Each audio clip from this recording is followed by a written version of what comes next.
There's a cultural question about the kids today and their short attention spans, and I totally appreciate that. At the same time, if you look at what's happened with television over the last few years, it's become a very long attention span base. A lot of the most popular shows. My wife and I are obsessed with The Wire and just watched the last episode, and that was incredibly complicated and took an immense amount of concentration. And there will be those who seek those programs. Right. I don't know how many. Yeah, right. But I don't think that's going away. I think but you know, your boss, Chris Anderson, who coined the famous phrase "the long tail," has a point in the sense that the more niche content will be able to find its audience. In other words, when I made Mean Streets with Scorsese, we made it as an independent production. If we hadn't been able to sell it to John Calley at Warner Brothers, it wouldn't have existed. It would have dropped off the face of the earth and not existed. Today, if a young independent filmmaker wanted to make a thing, he could actually put it up on the web himself and get it distribution.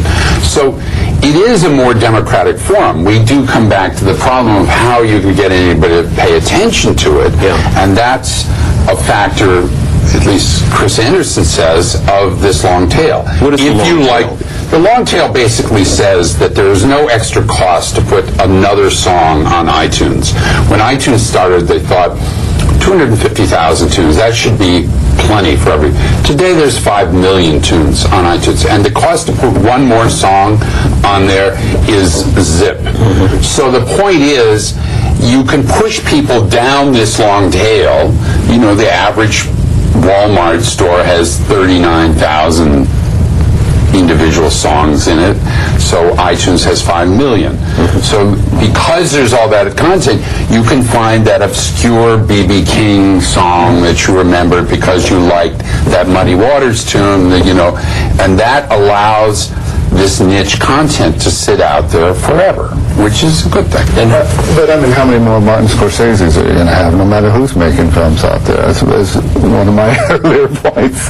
I mean, I don't think that content is going to be a revolution in content in terms of the makers of the content, because there are only so many guys with that kind of genius. Look, I'm in the Academy of Motion Pictures. I never failed to be amazed every December some really, truly interesting movie is going to come out there. And it may be from some director in Mexico City or somebody, a Hollywood indie guy who, you know, I mean, I'm not worried about talent continuing to surface. No, I think it's good. I'm just saying that the democratization of the internet and content isn't necessarily going to give you that much greater material to deal with. I just, quality material. But I think at any given point, you can have access not only to the independent world, but the studio world and the user-generated world. I mean, they used to say everybody has two businesses, their own and show business, and now we do, because now not only in terms of viewership, but also in terms of creation. You can go out and make,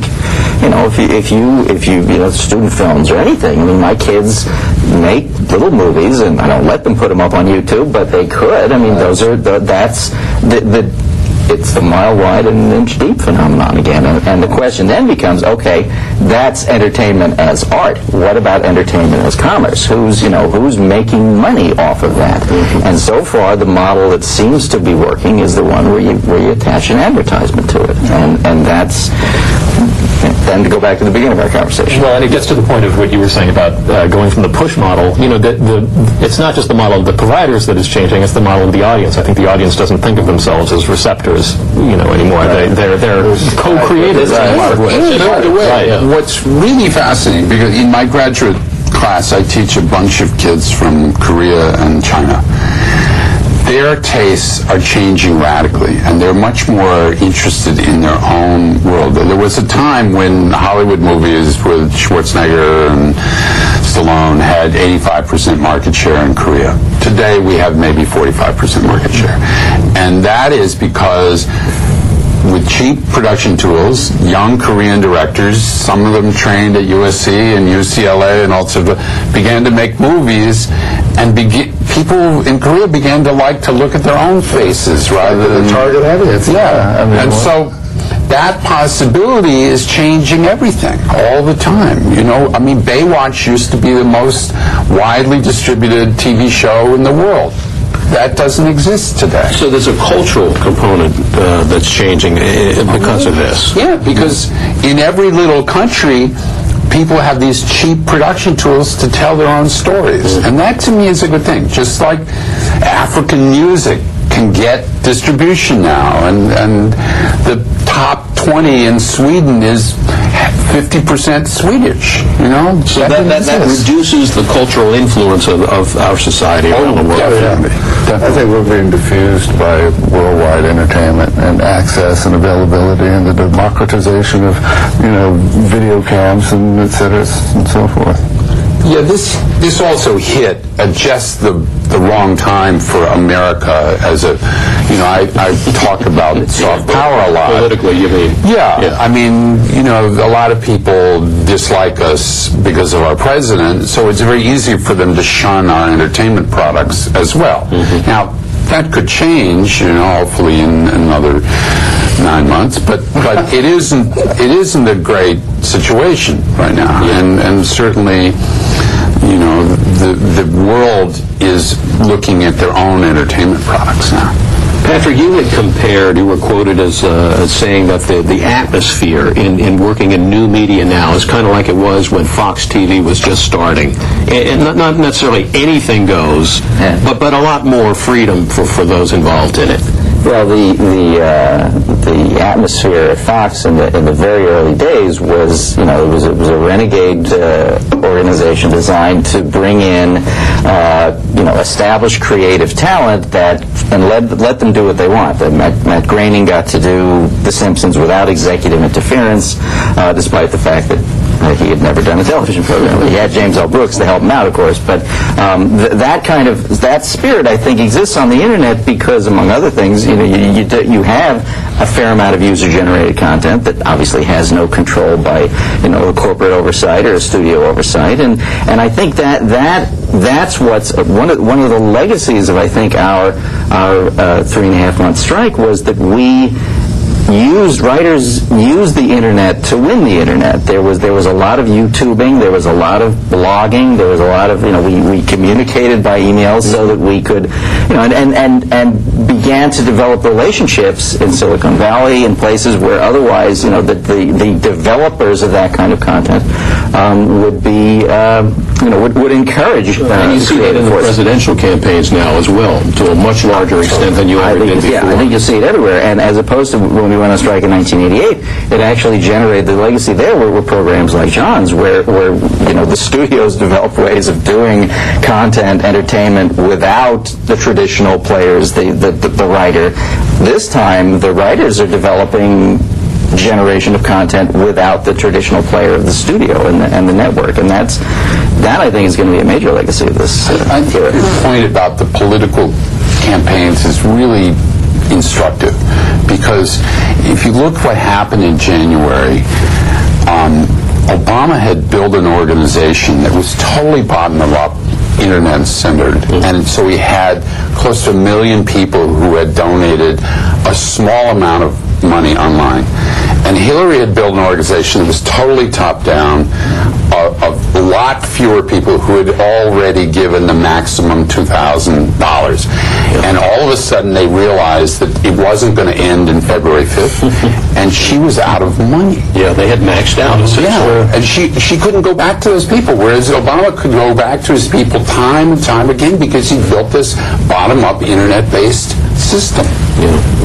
And the whole grassroots nature of the internet is something that we can discuss here. The notion of net neutrality is going to be a big politically charged issue in the months to come, and I'm sure your viewers would be interested in the discussion of it, where the gatekeepers that control what's on the internet. I mean, there is some control that some of the bigger production entities and distribution providers our service providers are looking to limit that, and that's something we've been dealing at the FCC and in Congress to try to make sure that doesn't happen. And I think we're going to be successful, but it is a concern. I mean, it is something that people should be aware of. Well, how do you all see that playing out? Comcast got caught filtering BitTorrent, which is a peer-to-peer service a few weeks ago. Now, my theory is that they did that because their network was not constructed for the new world. Because what's happening in peer-to-peer is a lot of traffic goes upstream, where the network was built all downstream, and so it was causing the problem that I talked about, the bandwidth problem. But be that as it may, whether it was a technological issue for them, it still has the same effect of saying, I can control what you can see.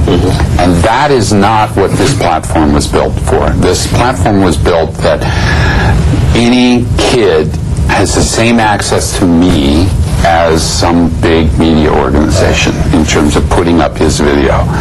And if that doesn't exist, then we've lost something very deep. And We're all in trouble. yeah, I mean, I think it's also worth pointing out that BitTorrent and these other peer-to-peer networks, to some degree, challenge Comcast's cable business, right? Like if this becomes the dominant mode of watching video, who's going to want Comcast cable? So Comcast wants to avoid becoming the next landline telephone company,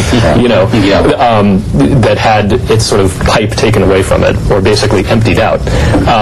So this is what you're balancing here, and they're obviously going to fight to the hilt to protect it. a very smart analyst, Craig Moffett, calls it the internet bypass.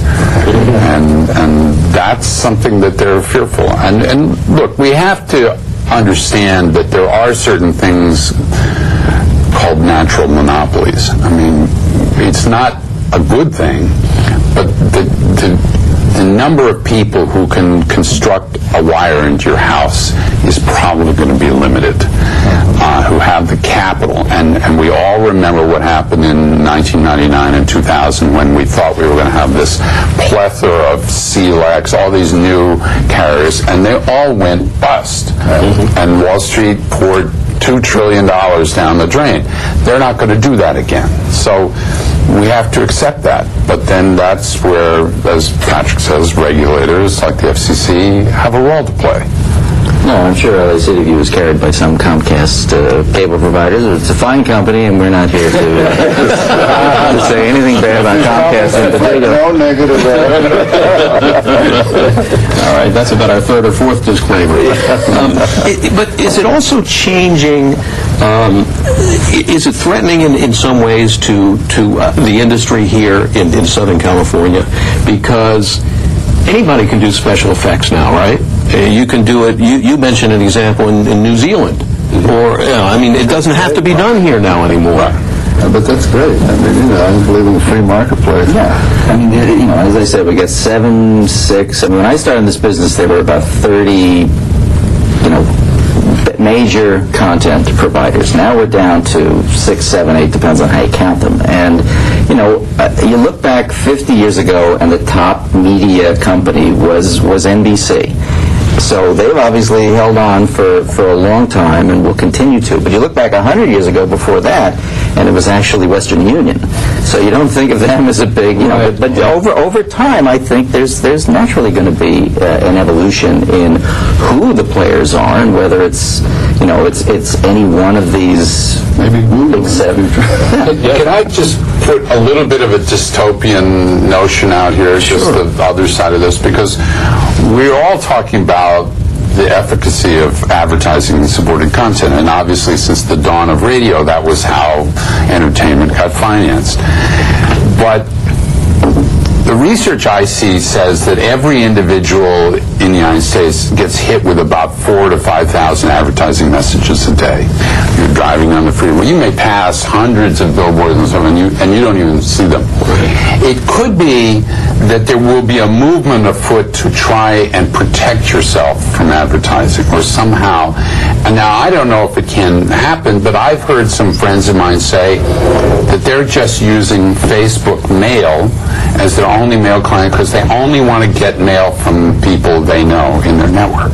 So there are modes of people trying to create their own little private walled gardens to keep out the noise, the spam, the nonsense, the porn, everything. And maybe that's going to disrupt this notion of brave in the world. I think there are two kind of aspects to what you're talking about. One is this notion of wanting to keep yourself separate and pure from marketing, right? And from what I see, at least from the younger generation, this is not an issue. They do not have that kind of oppositional view of corporate culture or of marketing. They're happy to be marketed to. They just want the marketing to be good. And that's the second element, which is you don't want spam, right? There's a bunch of stuff that is not targeted towards you. It's not useful. It's meaningless, right? Yeah. And in fact, it's downright annoying. yes, it's very annoying. And so the charge is that in the promise, the counter utopia to your dystopian view is that you're not going to have spam anymore. You're only going to have ads that you want to see. Now, I personally am kind of on the boundary between the younger generation and the older generation, and I am a little suspicious of this, but that's at least the counter argument that you're not going to have less advertising. You're going to have much better advertising, and every one of those billboards that you pass is going to be directed right at you, and it's going to give you something that you want to hear.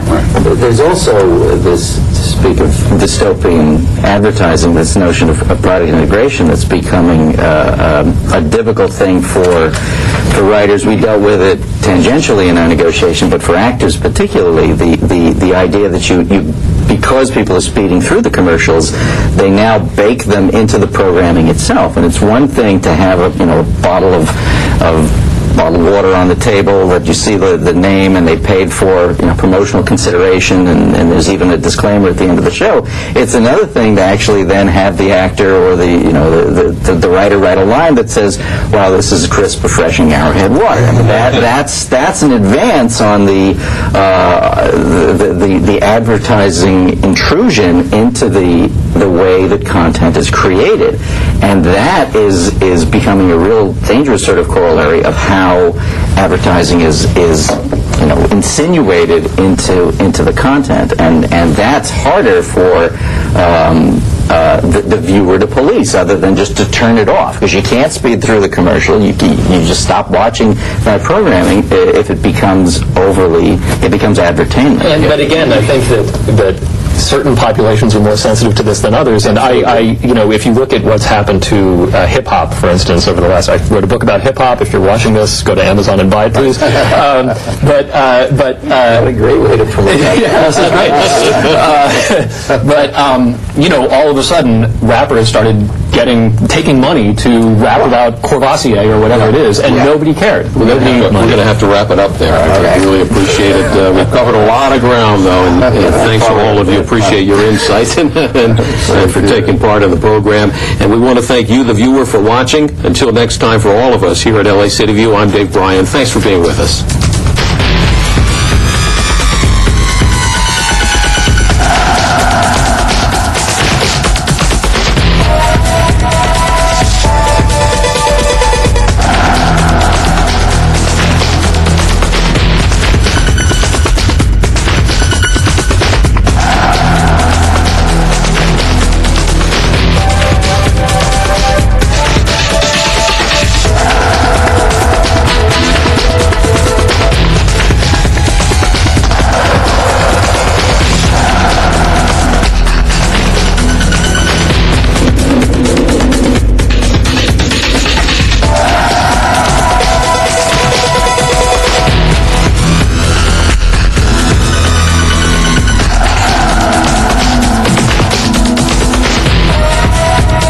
Last year, there were over 42,000 new cases of AIDS in the U.S., and HIV infections rose sharply, especially among youth. 250,000 more people may be infected and not even know it. Most of these infections were from unprotected sex, which spreads the disease from one person to all of their partners, to all of their partners, and so on. So if you think unprotected sex with one person isn't a big deal, remember, they're not the only person you're sleeping with. Stop AIDS. Protect yourself. Protect your partner.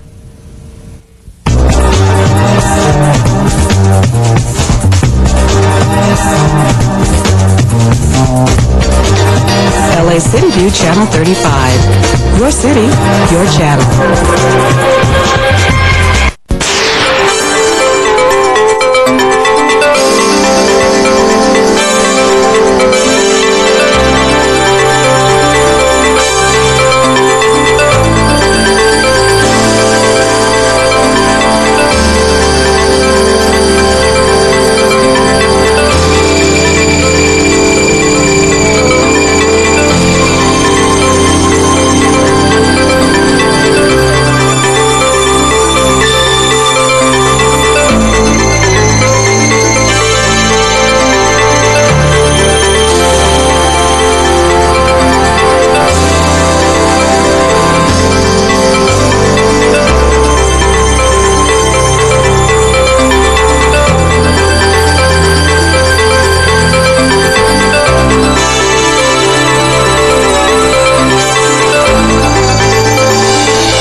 Welcome to a special meeting of the Los Angeles City Council.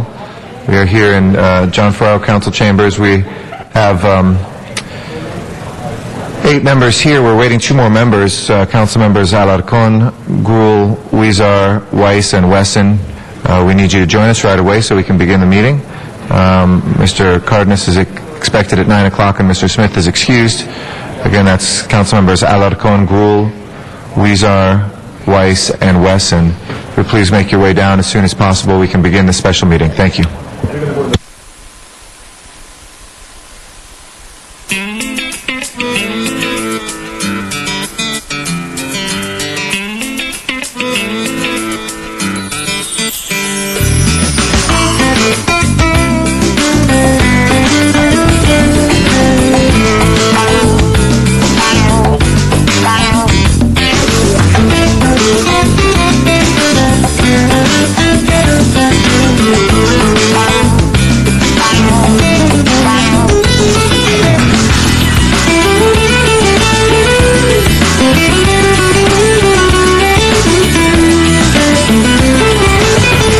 Please call the roll.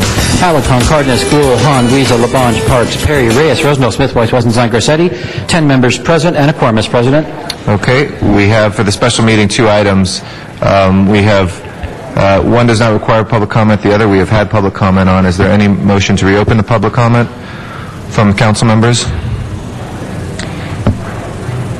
If there is no motion to reopen the public comment, then we will go into executive session. Colleagues, if I can please ask you to join me in the back. We will begin our presentation from our city staff in the Executive Employees Conference Room. Thank you.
morning. This is Friday, June 26th. It's a meeting of the Los Angeles City Council. We did start our council meeting early today at 8:30 a.m. We wanted to provide an update to those of you that are here in the City Council chambers or out in the San Fernando Valley if you did not arrive at that 8:30 time, to let you know that we are still in executive session. We will probably be in executive session for another 15 to 20 minutes. We will then come out and have our regular Friday presentations and other items, but currently the council is in executive session for those of you that are present here today. And so it will go back to, I think, a note on the camera that says the council is in executive session, but wanted those of you that were here today to understand that we are still meeting in the back room. Thank you very much.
Good morning, ladies and gentlemen.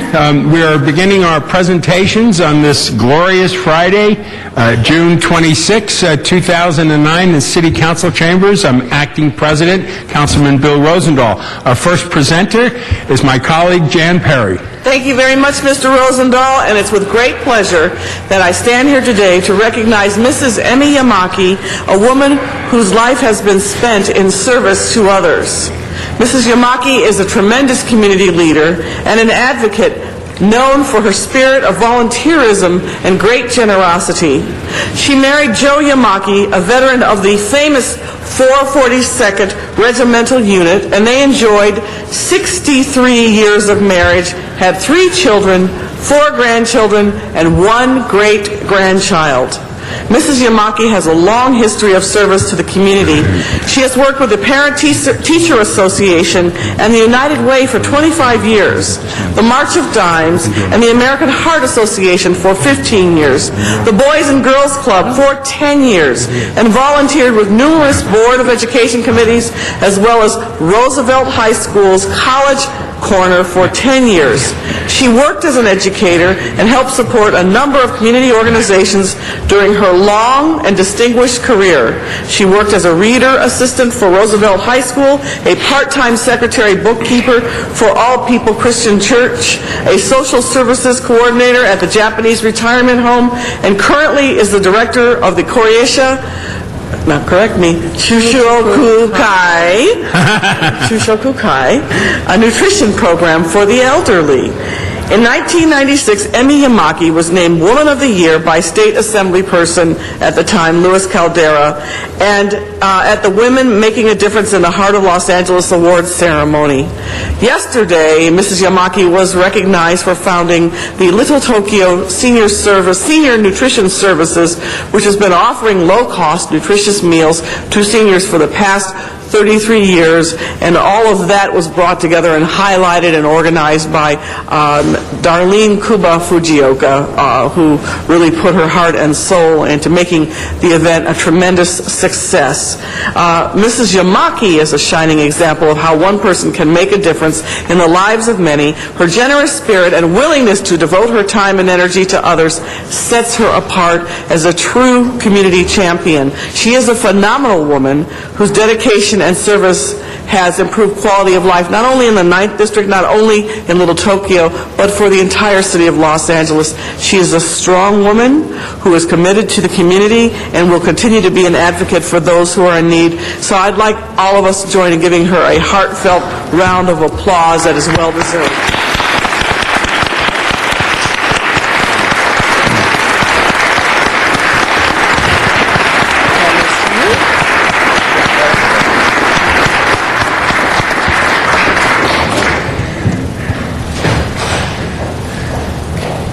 Just want you to know her entourage is her friends and family, but she's got a lot of love in this room. And thanks again to Darlene Kuba Fujioka for organizing everything yesterday. We had a great time out there with the seniors and went a long way to helping this nutrition program survive and to thrive. So thank you very much. It is indeed our honor to be honoring you here in our great City Hall. Would you please say a few words?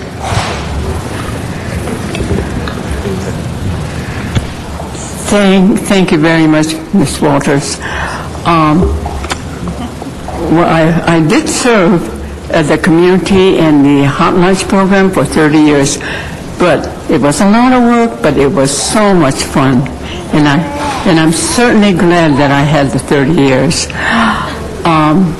Jan Perry has been around for quite some time, and she has really supported us, not only our program, but the whole city that we live in. And so all I want to say is thank you for all of LA, really, for helping us, not only our program, but for everything else. Thank you. And we want to thank you very much, and I'd love to ask you a question. If you could help us, we have thousands of people watching this on television. Many of them are seniors. What is the secret to your long life, 92 years old? What has kept you going and keeping you healthy? He wants to know the secret to your long life. Gee, I really don't know. I guess I never think about how old I am until they tell me, how old are you? When were you born? Let me see. I was born 1917, so that makes me 92 years old. That's amazing. And You're amazing. now that I'm 92 and I'm going to retire, I think I'm going to go around the world, or at least go to Japan. That's my thought, right? That's fair enough. Fair enough. Fair enough. Bless you and congratulations again. Thank you. I'm going to get one of your family members to carry this. I can say anything about you, though. Oh, you're fine. This is your time. Thank you. Thank you.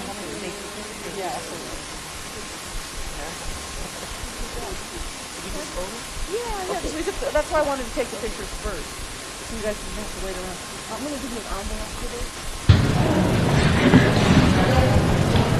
Folks in the chambers, we're now going into Gay Pride, which, as many of you know, is celebrated in our great city and has been for the last 40 years. In the city council chambers, I've had the honor and distinct privilege of leading off with it, and we did our first Gay Pride here at City Hall 3 years ago, and so this will be the third time we'll be honoring a lot of men and women who have made a huge difference in today's gay pride, lesbian world, transgender world. As you all know, this little red, white bow symbolizes gay marriage. Many young gay folks got radicalized during the No on 8 campaign when that went on, and have taken that energy to a new level in terms of awareness. I'm going to switch chairs with Ms. Jan Perry, and I will be on the other side of the mic. Thank you, Mr. Rosendahl. You did a great job. You can see your former experience as a cable show host kicked in, and it was fluid, and it was charming and warm, and I expect that to continue in your presentation. Thank you very much. All right, and you know how to project your voice. Good.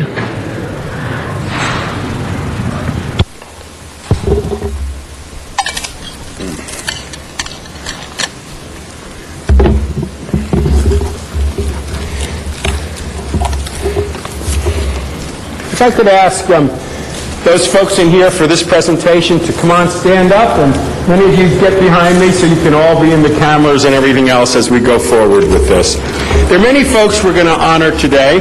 The first one is a national leader in the gay rights movement, and this happened just like it happens for many, many of us, by a person becoming clear of who he is and saying, I've had enough of the prejudice, and I've had enough of the abuse, and I just want to be me. It is Lieutenant Dan Choi. Lieutenant Dan Choi graduated from the U.S. Military Academy at West Point in 2003 with a degree in Arabic and environmental engineering. Mike, would you go in my folder and get out my hat, please? He served as an infantry officer and served on an extended combat tour in Iraq, 2006 and 2007. In my drawer is my hat. He served as a combat leader, government liaison, and reconstruction officer, rehabilitating water infrastructure. When he returned home from Iraq, he fell in love and began a relationship despite the ban on gay military service. In fact, that happens to most of us. Everybody wants to know who your girlfriend is, and you mumble it out and don't answer it for years. And finally, you reach a certain point where you want to be honest, especially in the military, with your colleagues, your comrades in arms. Lieutenant Choi decided he could not lie about love, so he left active duty, and I, as a veteran of the Vietnam era, am honored to put on my post-283 hat as we continue this discussion. As a founder of Nights Out, which is the West Point LGBT alumni, he fights for the repeal of discriminatory don't ask, don't tell policy, and reminds all soldiers that they are not alone, and they should never be ashamed of being honest with themselves and others. He declared his sexual orientation publicly on national television, resulting in his recent notification of discharge, despite his desire to continue serving. On June 30th, that is just in a few days, Lieutenant Choi faces a trial where he may lose all veterans' benefits, get slapped with a less than honorable discharge, and be forced to repay part of his West Point tuition valued at $300,000. At that trial, he will explain why his training and values do not allow him to lie. We're all going to be watching this all over the country, and it's a great honor, Dan, for me and on behalf of the City of Los Angeles to present you this scroll.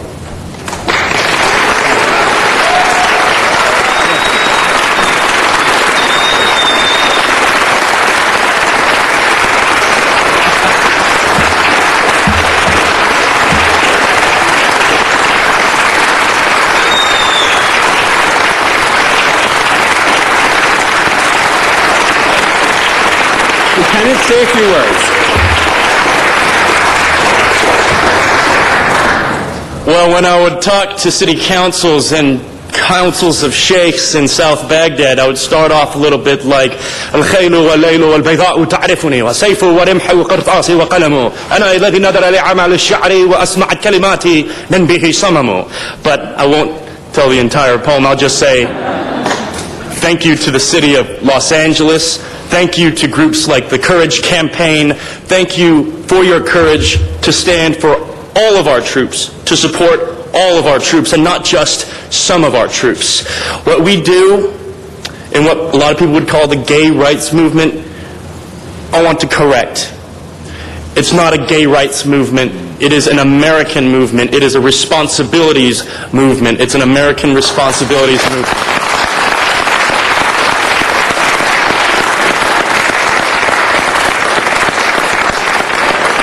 And I just wanted to share that personally I came out of the closet, which is a paralyzing and crippling place and a poison on all of our youth and all of our American people. I came out not for my own personal liberation, not because I could feel better about myself, not for my own satisfaction, but for the next guy, for somebody else, so they can have the courage, so they don't have to be ashamed, so they don't have to feel alone, so that they don't commit suicide. And that's the reason why we come out. That's the reason why we are proud, and that's the reason why we cannot shut up. So many soldiers today, if they're honest, they're told that they're immoral because of Don't Ask, Don't Tell. I call on all of our leaders to repeal Don't Ask, Don't Tell now, today.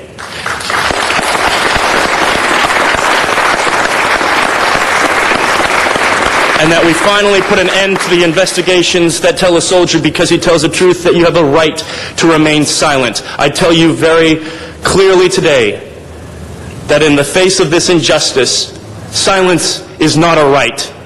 It is an inexcusable and unacceptable wrong. Thank you very much.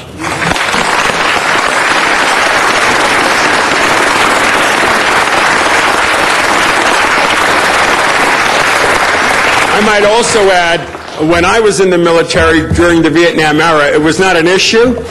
We were there to protect and serve our country, and it was not really discussed. Frankly, it was a different generation then. Obviously, I was appalled when Bill Clinton put in the Don't Ask, Don't Tell, which I consider to be a huge discriminatory effort.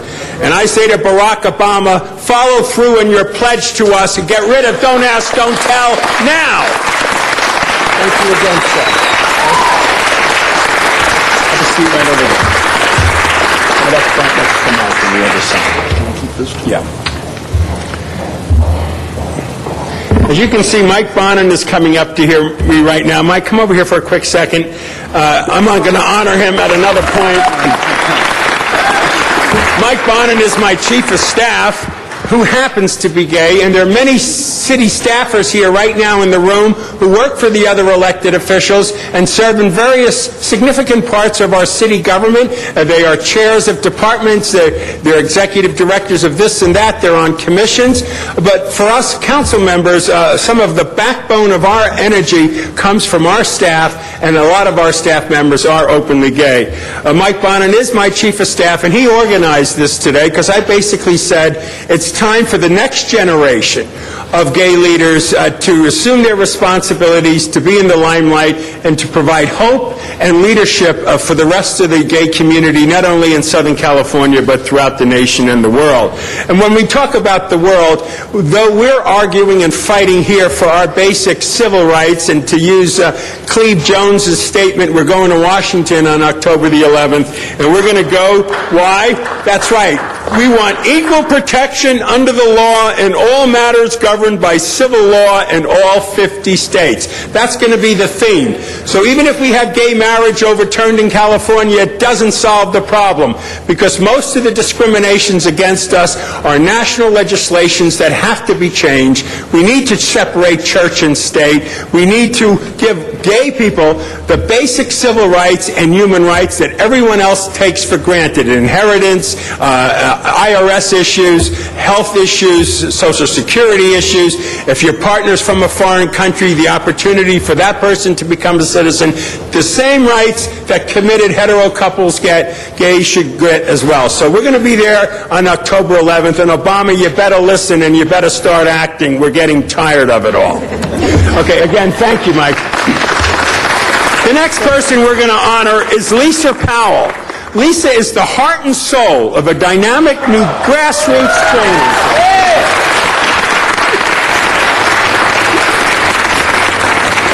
As you can see, she's enthusiastically appreciated because she is indeed the heart and soul of a dynamic new grassroots training program known as Camp Courage.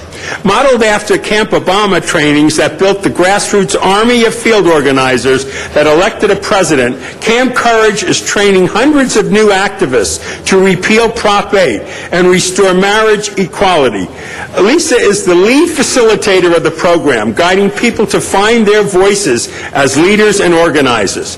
Lisa has been a leader and organizer in the LGBT movement since 1987, when she first volunteered with Minority AIDS Project in Los Angeles. 2 years later, she co-founded United Lesbians of African Heritage and Sister Fest. That's a cool name. I like that. You want to come? I want to come. Lisa earned her Juris Doctorate from UCLA School of Law and practiced civil litigation for 13 years, during which time she never lost a jury trial. Wow, that's very good. Lisa's life was transformed by working as deputy field organizer for the Obama campaign, which led her to co-found the Black Lesbian United in March 2009. It's an honor to honor you, Lisa, on behalf of the City of Los Angeles with this congratulatory plaque.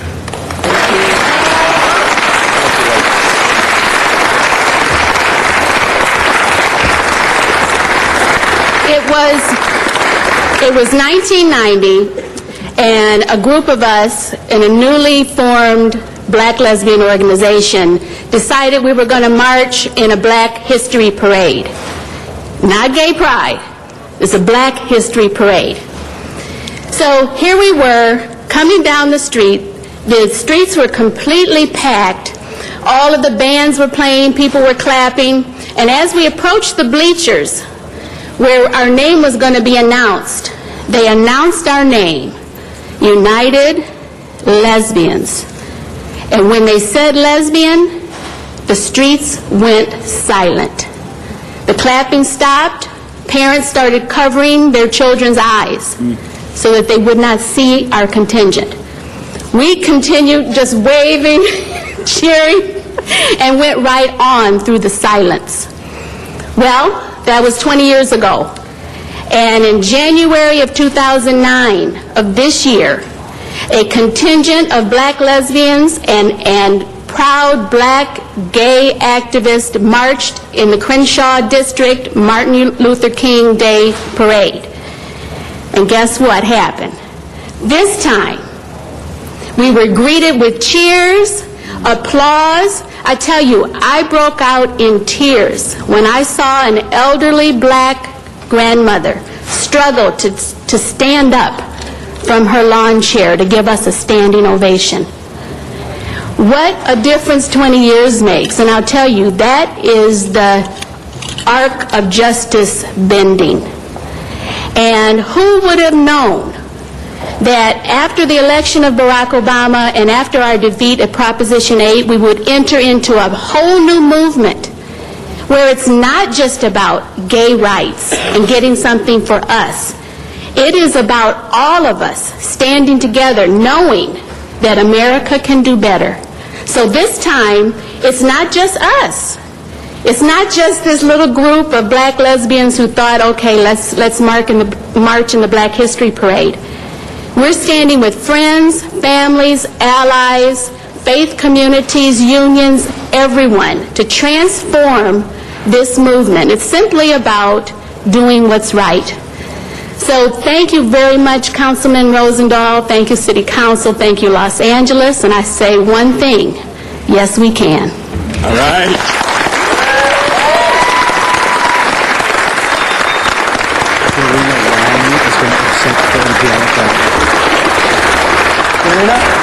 Dorina Wong is now going to accept the APL Equality LA is a coalition of organizations and individuals working in the Asian Pacific Islander communities in Greater Los Angeles for equal marriage rights and for fair treatment of lesbian, gay, bisexual, and transgender families through community education and advocacy.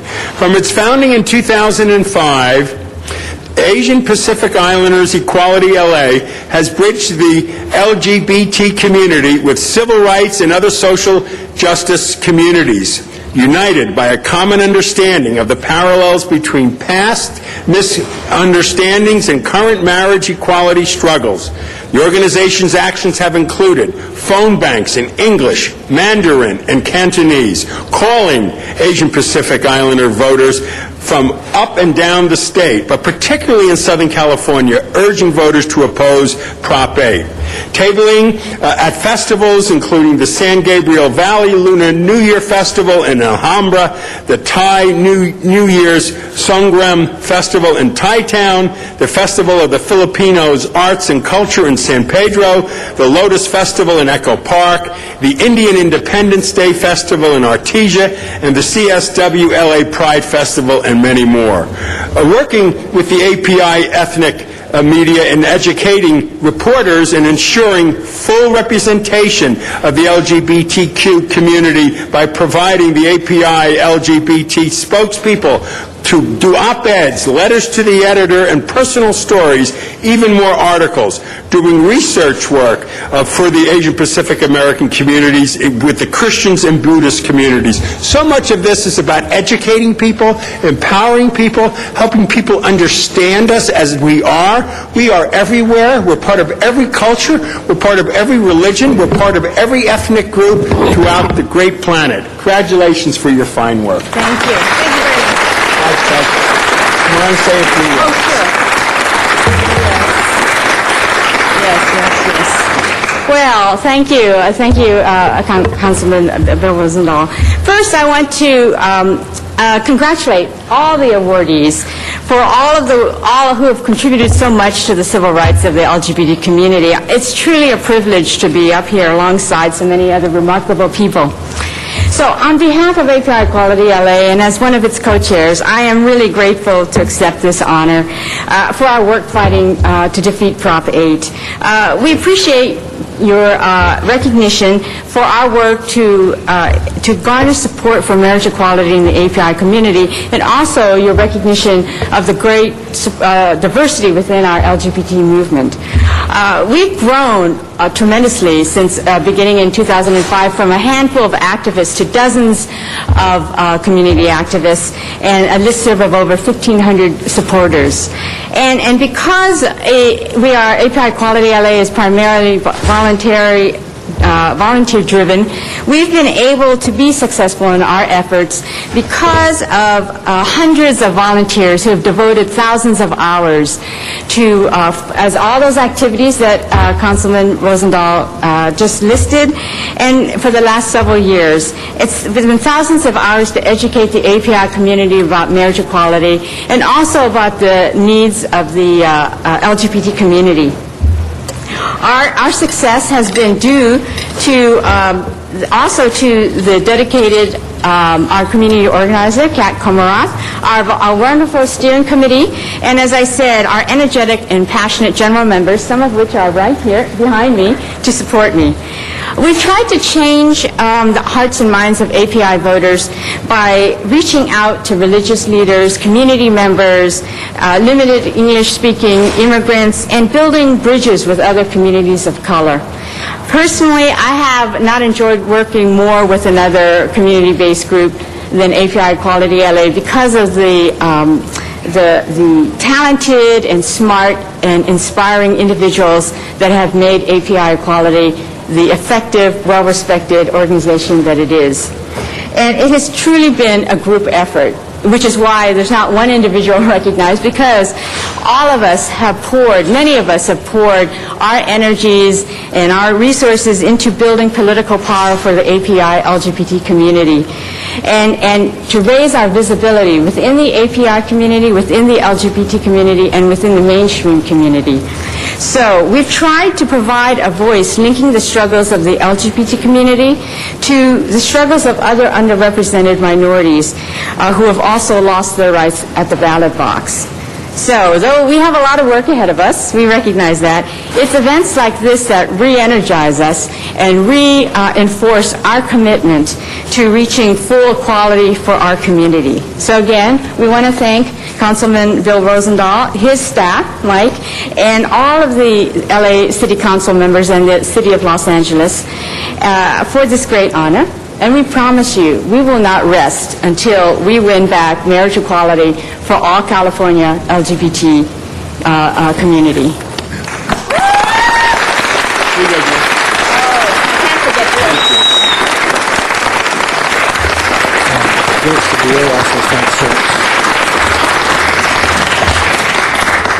Javier. Where's Javier? Come on up over here. Angulo. Say your last name, Javier. Angulo. Javier Angulo. Javier is an activist. He's advocating for equal rights for the lesbian, gay, bisexual, transgender community. He's the founder and vice president of Honor Political Action Committee, which is a PAC which supports candidates and issues that are friendly to both Latino and the LGBT communities. Javier also is co-founder of the Latino Equality Alliance in Los Angeles, an alliance of Latino and LGBT organizations to advocate for liberty, equality, and justice for both communities. Javier is a political consultant with the Progressive Strategies Partners, which he is currently focused on re-electing Senator Barbara Boxer in 2010.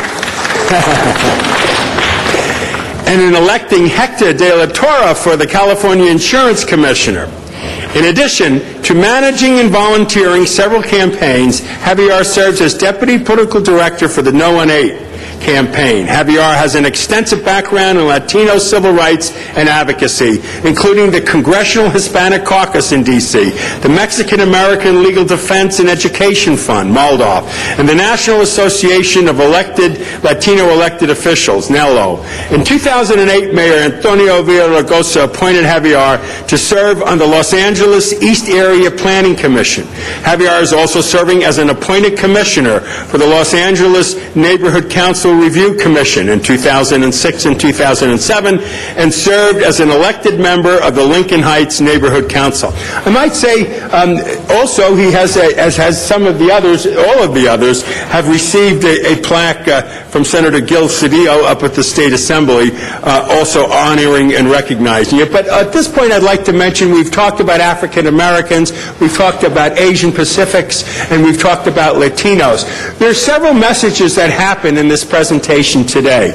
Yes, we're talking about marriage equality and our basic civil rights and liberties in our great country, but you know, everybody in Southern California, the 25 million of us, the blender of the planet, the microcosm of the earth, have relatives all over the earth. When you heard the first speaker talk about, when she said, I'm an African-American lesbian, people were quiet and looked the other way 20 years ago. These kinds of expressions we do here in our great democracy have a multiplier effect around the earth. We don't have our basic civil and human rights in most countries on the planet. And in some instances, we are brutally killed and murdered and destroyed just for being who we are.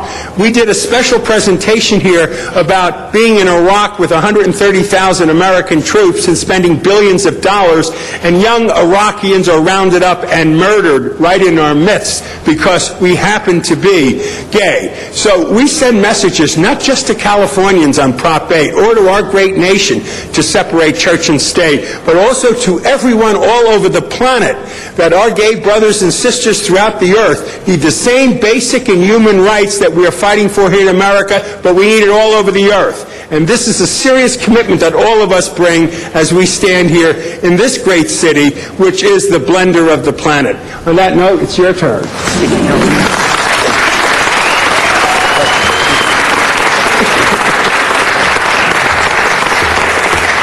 Thank you, Council Member. We really appreciate all the work that you do on behalf of the gay and lesbian community.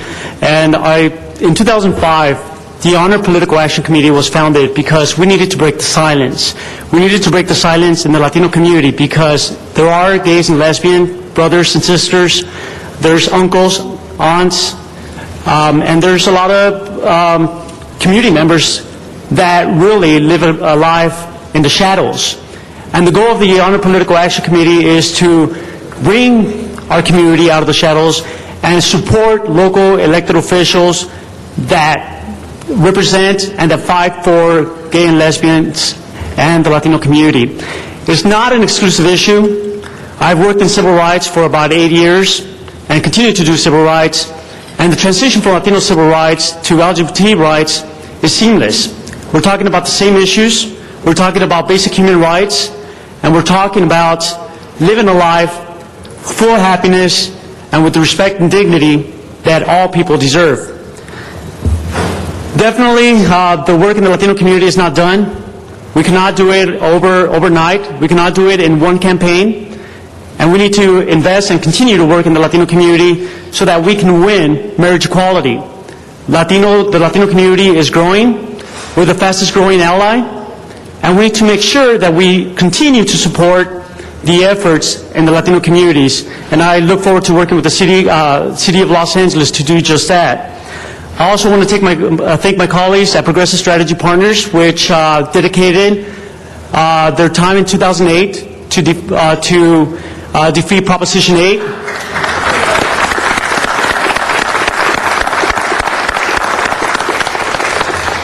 They did an excellent job in outreaching or working to outreach to non-traditional communities.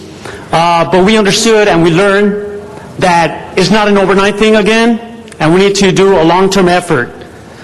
I also want to thank the Courage Campaign for the activism and for training the next generation of gay and lesbian leaders, and especially the Latino Equality Alliance for forging relationships or forging a bridge between traditional Latino organizations and mainstream LGBT community. And I also want to thank my partner Ryan, who has endured a lot. There you are.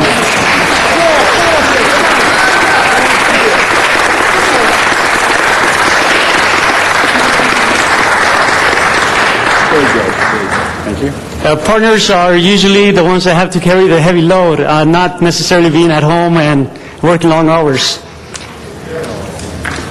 And finally, I want to thank all my friends who are here with me. There's plenty of them, and I want to thank you because without my friends, none of this would have been possible. Thank you.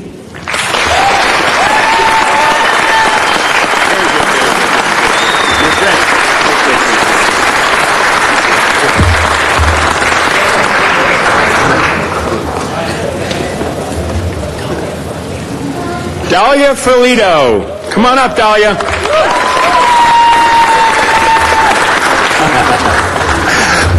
Dalia Ferlito is a co-founder. Come on, do you want to bring that up here? Come on up. Please, come on. Thank you, people. There you go.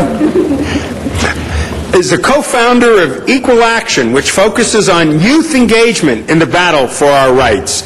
Equal Action fights for social justice from an ethnically diverse, community perspective by collaborating with those who work to end homophobia and discrimination on the basis of gender identity and sexual orientation. Equal Action supports, participates in, and organizes action in communities commonly overlooked by mainstream media campaigns. Equal Action has supported marriage equality events from East LA to Irvine, as well as actions against ICE raids, and walked picket lines to demand better working conditions for car wash workers. Dahlia believes in the power of youth voice and is committed to ensuring that high school-age youth are brought to the table and are utilized for their strengths as equal partners in all of the issues in our movement. She helped organize Youth Today, Walking for Equality, LA's first for Youth by Youth march against homophobia. And I might also add that some of the worst prejudice we know that goes on in school, when kids are just coming to their senses through their teenage years, and you dare not say you're gay or lesbian. You can get beat up right in the schoolyard and nobody will report it. So it's very important that we reach to the next generation and give them strength, give them our support, and give them our love. Congratulations.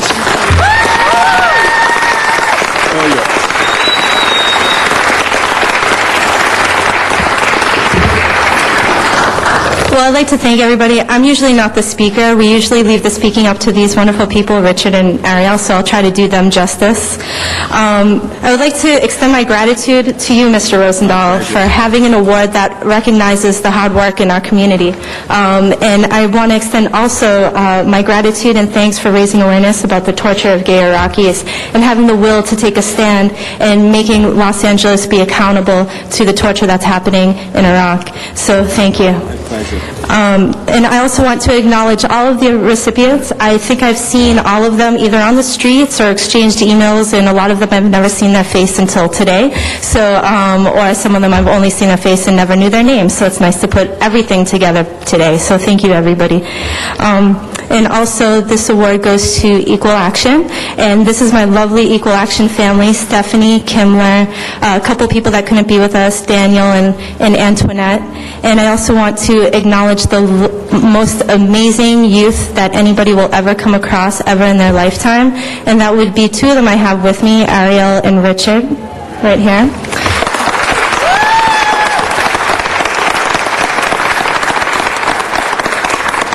And I had to write this down because we have so many that we've been working with. Vinny, Bay, Renee, Ivy, Anna, Yvette, Nico, Ozzy, Dottie, Glenna, Lizzie, and Sharice. None of them could be with us, but without them we would have never been able to organize Los Angeles' first high school youth march against homophobia. So thank you to those that couldn't be here. I would like to take a second to acknowledge and dedicate this award to the queer and trans youth that have fallen. 11-year-old Carl Joseph Walker Hoover, who just a couple months ago hanged himself after a day of anti-gay bullying. 15-year-old Lawrence King, who last year was shot in the head by his 14-year-old classmate after he asked his classmate to be his Valentine. 18-year-old trans woman Angie Zapata, who was beaten to death with a fire extinguisher after her partner discovered that she was gay. And 15-year-old African-American lesbian Sakia Gunn, who was with her friends when a group of men came up to them and propositioned them. The girls declined their advances by saying that they were lesbians, and so the men attacked them. 15-year-old Sakia Gunn was stabbed in the chest and then later died. These are just a few examples of the countless number of youth that we have lost to hatred, homophobia, and transphobia that permeates our society.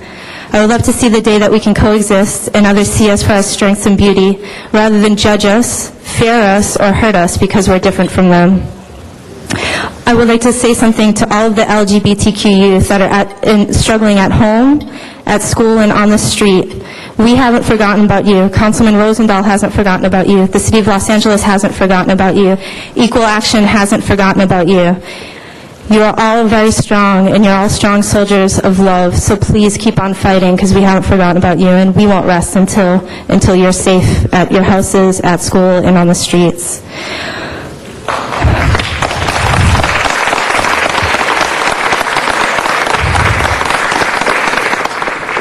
Lastly, Equal Action is a multi-issue organization. We strongly believe that LGBT folks need to be involved in issues outside of LGBT struggles, and that the only way that we are going to survive as a community and get past the oppression that we experience is to fight against the oppressions that others experience.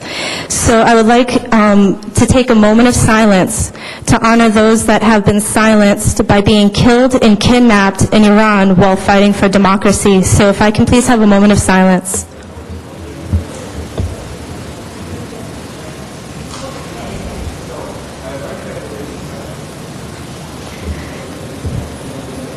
Thank you, everybody, for standing in solidarity with Iran. And now our youth will lead us in a chant. LGBTQI, the queer youth is in the fight. LGBTQI, the queer youth is in the fight. LGBTQI,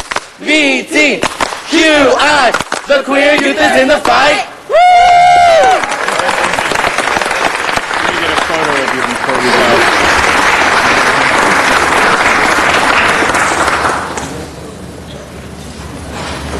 Thank you for your solidarity. Thank you very much. Every time I see young people, I know there's hope, because the hope is with the youth, and the future is with the youth. But sad to say, Lieutenant Choi said it in the very beginning, a lot of the suicides of young people are young gay people who are struggling and have no way to release their sense of self. And unfortunately, the perversion of God suggests that one might have issues and therefore one doesn't belong here. We know God is a God of love and loves all of us. I participated in an event last night at the Irman Center, a Muslim sacred spot in West LA, on behalf of the Iranian issue, and it was very important.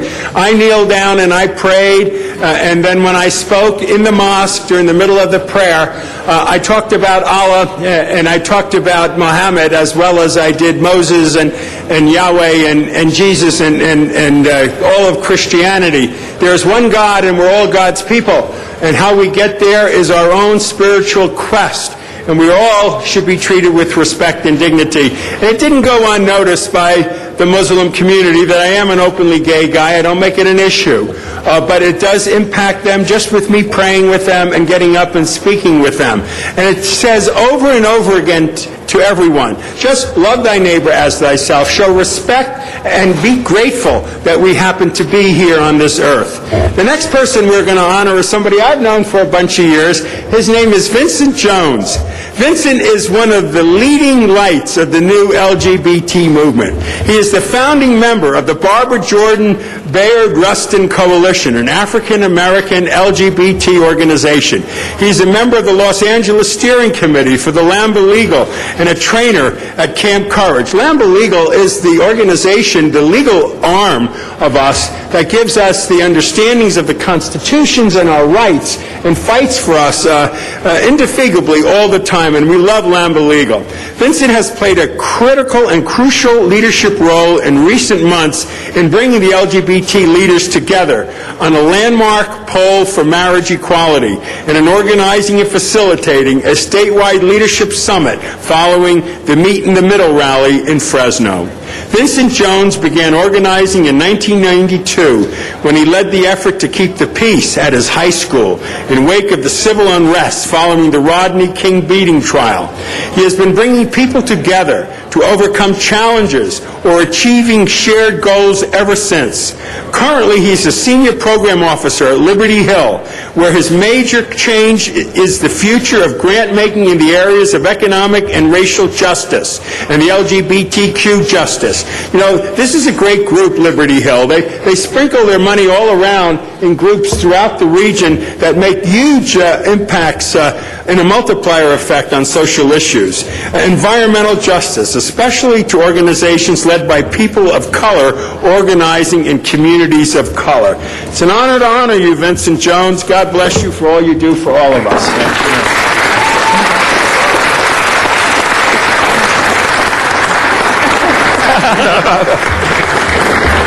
I want to first thank Councilmember Rosendahl, who I had the pleasure to meet First, in 2004, he's been a tireless advocate for the city of Los Angeles, for gays and lesbians, especially for veterans and for all Americans. And I'm honored to call you my friend, a member of the City Council, and thank you for this day and for honoring all these great people. Pleasure. 40 years ago, this Sunday, LGBT people fought against police brutality and against discrimination at the Stonewall Inn in New York City. Their faces were people of color, transgender, and young, much like people who are being honored today. So I accept this honor today with a great deal of humility and a great deal of pride, but not because I'm a face of the new movement, but because I'm one of many faces of leaders who are bringing back the movement to its original roots, which are very diverse and are understanding that the movement for marriage equality is but one part of a broader struggle to ensure that the promise of America is for everyone, including people who are LGBT. So thank you again for the honor, and thank you for the City of Los Angeles.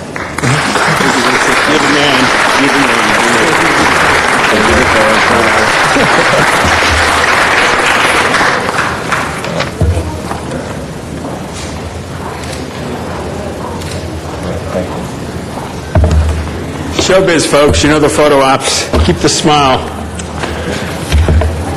Carrie Chaplin. Come on, Carrie. Grounded in her Judaism, Carrie is an advocate for social justice. After founding Queer Jews, now that's going to get some people upset, but they might as well get with it. After founding Queer Jews and representing janitors in the Service Employees International Union in St. Louis, she moved to Los Angeles for the weather, for women, and for work in the California Faith for Equality, first-time, full-time staff person. She is currently Faith for Equality's Interfaith Organizing Director. In that position, she has helped to grow the California Faith for Equality from a staff of 1 to a staff of 5, and from a network of 600 to a coalition of 6,000 diverse faith leaders and faith communities from across California. Carrie holds both her BA in Religious Studies and her MA in Nonprofit Management from Washington University in St. Louis. She lives in Los Angeles and plays wing for the Santa Monica Women's Rugby Club. Congratulations, Carrie. Thank you.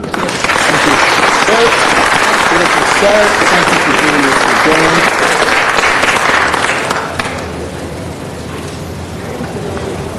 Got what?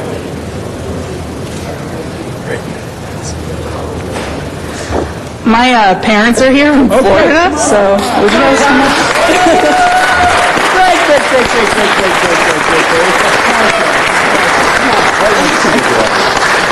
Beautiful. I want to say thank you to Councilmember Rosendahl and your staff, and Mike Bonin especially, to LA City Council for its support of LGBT people and the equality movement in LA and California, across the nation, and even in Iraq, as you mentioned. I want to also acknowledge the clergy who are present and associated with California Faith for Equality. Pastor Samuel Chu is here. He's our executive director.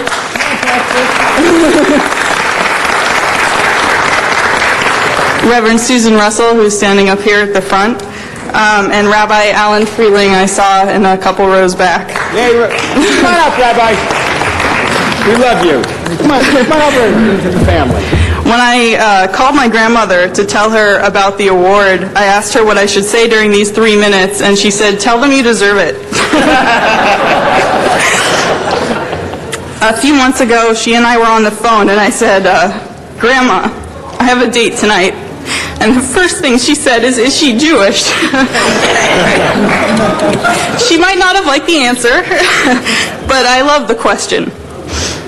It meant that she held me in equal regard to any of her other grandchildren, that the sex of the person I'm dating does not matter nearly as much as establishing a household based in values, in this case in Jewish values. The LGBT equality movement itself is a movement of values, of right and wrong, and of fairness and of family. Who better to lead the way but faith leaders and families who represent and speak the language of our values? California Faith for Equality, a network of nearly 6,000 faith leaders, faith communities, and faith-based organizations in California, is leading the way in mobilizing our LGBT inclusive communities of faith and getting the message to the media that people of faith support LGBT equality and in dialogue with those even opposed to marriage equality. There's a midrash, a rabbinic story, that says when God asked the Israelites to take the Torah and follow its laws, they weren't so sure.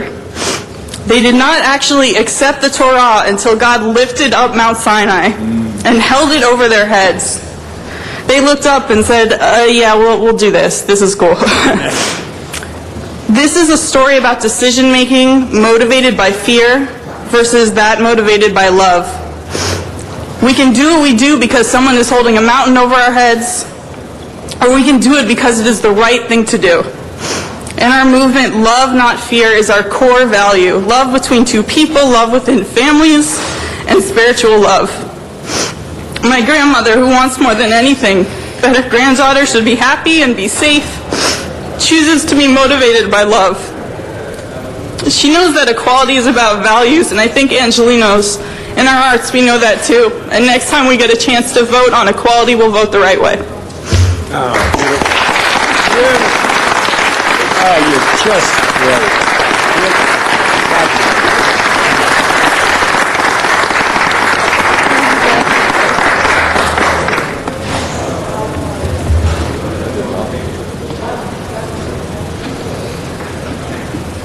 It's quite a beautiful moment here for me, I must say. We're seeing all religions, all expressions of humanity here. It's all about love. It's all about equality. It's all about justice. Jake Finney.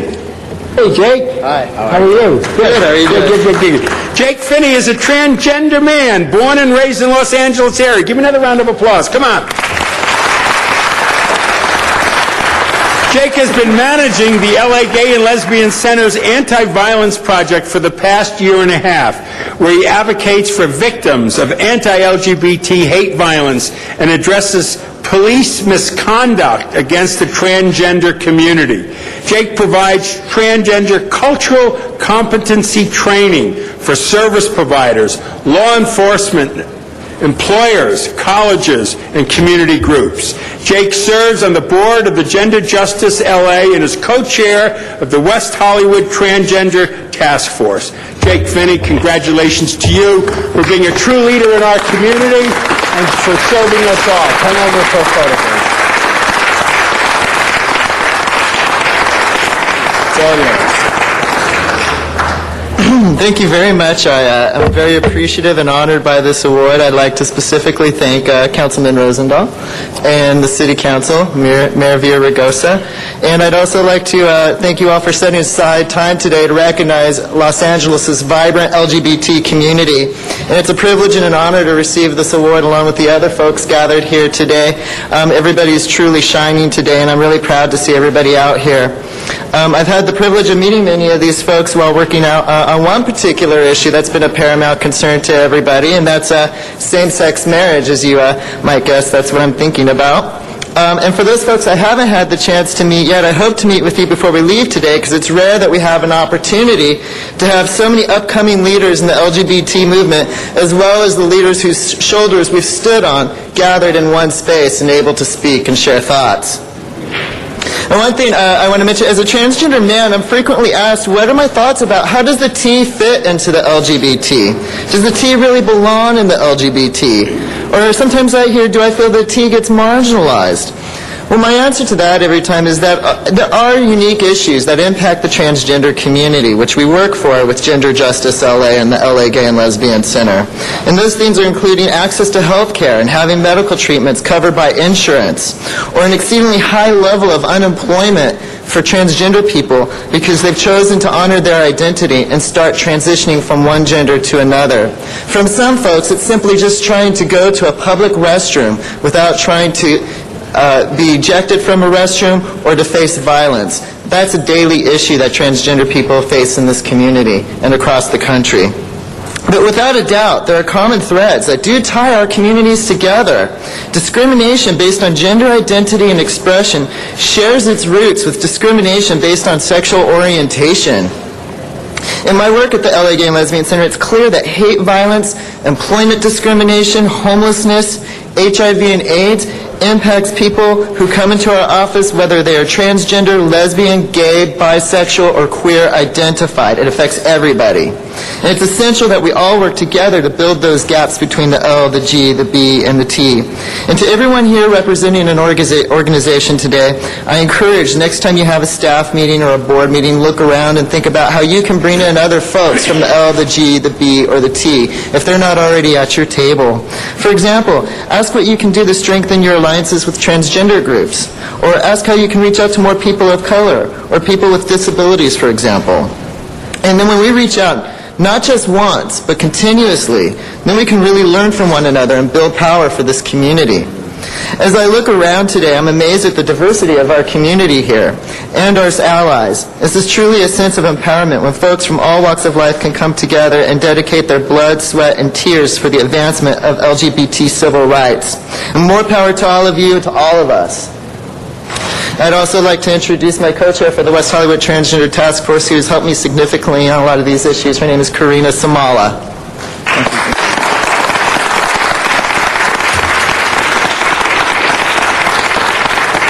Thank you very much. Bless you. Morgan? Morgan Early. You're early, Morgan. Here you are. Good morning.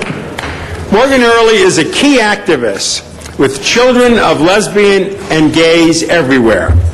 Originally from the Bay Area, Morgan Early has grown up with two gay parents.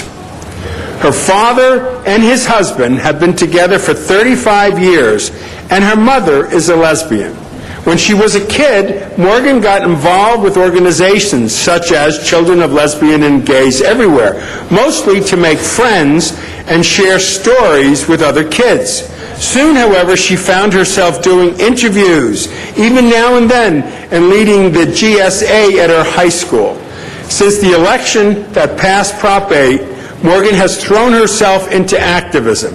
In addition to being involved with Children of Lesbian and Gays Everywhere, she is on the co-chair, one of the co-chairs of the Outreach Committee for Equal Roots Coalition. She is an active member of Out West, a coalition of many amazing organizations working together.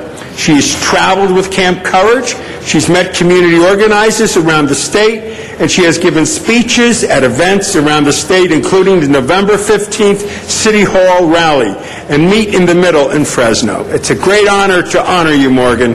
Congratulations.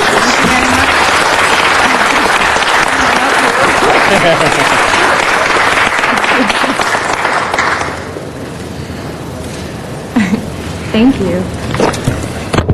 Oh, wow. This is beautiful. Wow.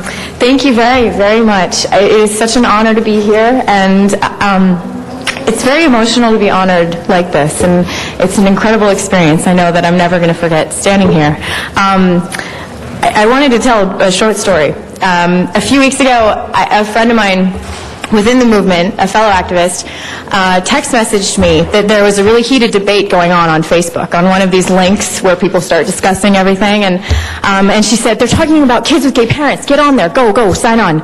And so I signed on, and I got into a discussion with this gentleman, and we discussed many, many points, and one of the things that he said to me was something I had heard before. He said, who's to say you wouldn't have turned out better if you lived in a household with one mother and one father? And I said, well, who's to say that you wouldn't have turned out better if you didn't have a gay dad? And I really realized in articulating to him that the main point here is that we do exist, and we are good citizens, and that's the bottom line. So I'm honored. I'm so just incredibly grateful to be a part of this team of activism that we have here growing in LA and in California and all over the world. I think that our diversity and our passion is going to reach out to, I think that there is not one voter that we couldn't reach with all of our amazing team. So I look forward. I think that we are going to have an incredible, successful fight ahead, and I'm very excited to be a part. Thank you very much. Let me play old interviewer. You had heard I was a guy who did television. Are you a lesbian or are you a heterosexual? Oh, I'm straight. So, I am a heterosexual. Explain to the people how that happened. That's nature. It is. I like to compare it to being left or right-handed, because two left-handed parents can have a right-handed child, and scientists can't figure out what the genes are or where they are in your genome. So I'm actually very much a minority myself. I'm a straight minority. Well, the good news is, you see, people would say, well, those parents of yours, and the poor girl. Poor girl. You're a happy, heterosexual young woman. Yeah, it's normal for me. Okay, there you go, folks. So anybody has any concerns out there, they might as well get the facts. So I was waiting for somebody to call me and do a number on my head on that. Philip Milton. Come on up, Milton. Philip Milton. Minton? Yes, Minton. Philip Minton began Unite the Fight a few days after the passing of Prop 8, when he witnessed the amount of energy and anger in the community. Realizing there was a need to funnel information to a new generation of activists, Unite the Fight began communicating the latest up and down the data information as it was breaking, with a focus on the amazing actions of the new activists springing up throughout the state.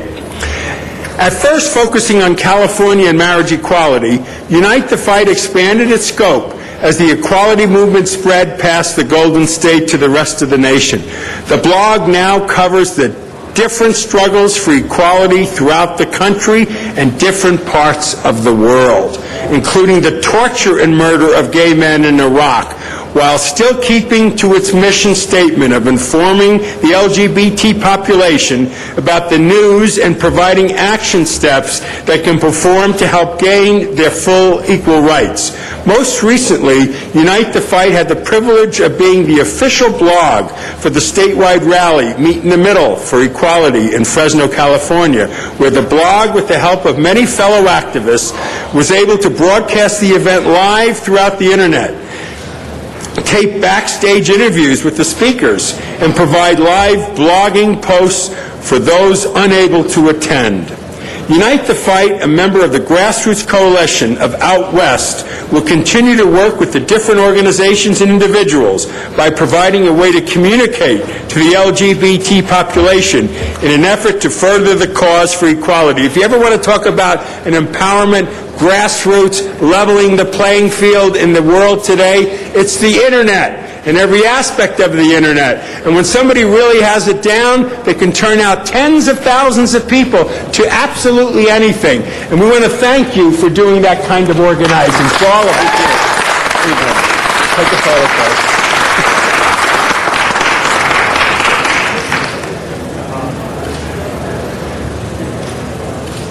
We all have to learn how to text message, folks. Thank you, Councilman Rosendahl. Also, this kind of took away my speech. Everything I was going to say was right there. But first, I just want to say, if I can get my partner, Rock Powell, who, there he is, right here taking pictures of me. Right here.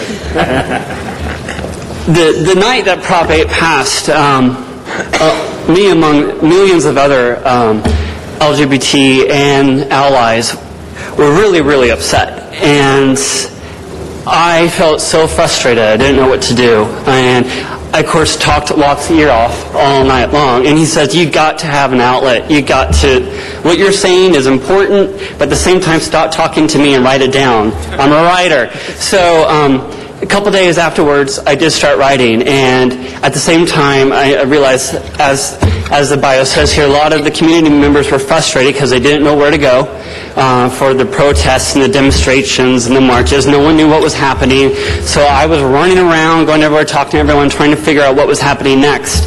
And I couldn't have been able to do this without Locke's help. But as it says here, Unite the Fight quickly grew as the marriage equality movement and the LGBT equal rights movement started spreading across the nation as different states started legalizing one after another marriage equality. And so that gave me so much more work than I was expecting, and it was a wonderful problem to have, but it ended up giving me hours and hours and hours of work each day to do. And I wouldn't be able to cover all of that without some friends, especially Morgan Early, who's contributed posts, different members of Out West Coalition, Organizations United Together West, and many others who have been contributing to the blog, as well as to the live broadcasts that we've been doing. This blog really is a team effort. And I just want to say thank you to all those of Out West and other individuals and organizations. And I just want to encourage everyone to keep coming back to Unite the Fight, constantly updating, constantly informing the community what is happening, not only here in Los Angeles, but nationwide. And I secondly, I want to just say thank you to the council members in the city of Los Angeles for passing the resolution condemning the torture of LGBT in Iraq. I had the privilege of witnessing the passage of that resolution here, and it was amazing to see, and it's amazing to see Los Angeles continue to stand up for not just LGBT rights, but human rights everywhere across the world. Thank you. Bless you. Thank you for that leadership. It means a lot.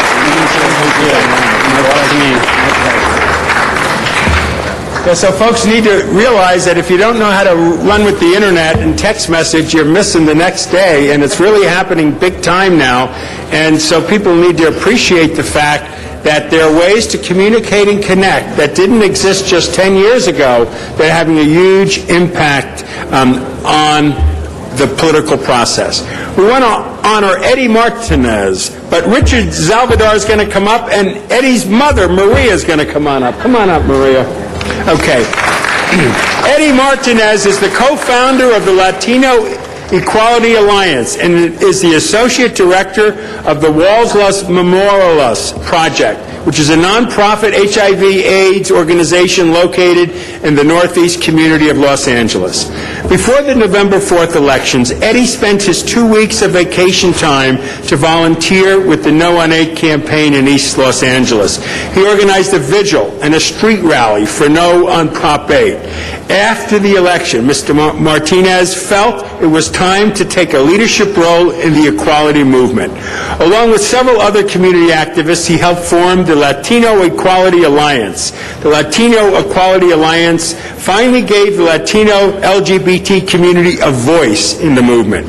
Eddie helped organize the LGBT participation in the Cesar Chavez March and the May Day rallies. He helped raise funds for a bus trip to Meet in the Middle for Equality Rally in Fresno. He also helped mobilize community members to attend the Day of Decision noon rally in East LA Marriage Licensing Office. Eddie is currently sitting on the County of Los Angeles Crystal Meth Work Group and State of California Office of AIDS Latino Advisory Board. He is also the chair of the Greater East Los Angeles Meth Task Force. It is an honor to honor Eddie, and Richard, come on up and say a few words, and his mother as well. Thank you. Thank you, Bill. Mr. President, members of the council, I have to tell you it's a great honor to represent someone I mentor. He's been with the organization for 13 years. He's not here today. But before that, I also want to briefly, if you may, Bill, I want to thank you, Bill, for being that outspoken leader to our community. Ari Gutierrez, who is the co-chair of the Latino Equality Alliance, also part of the movement with us up here is Lester Ponte.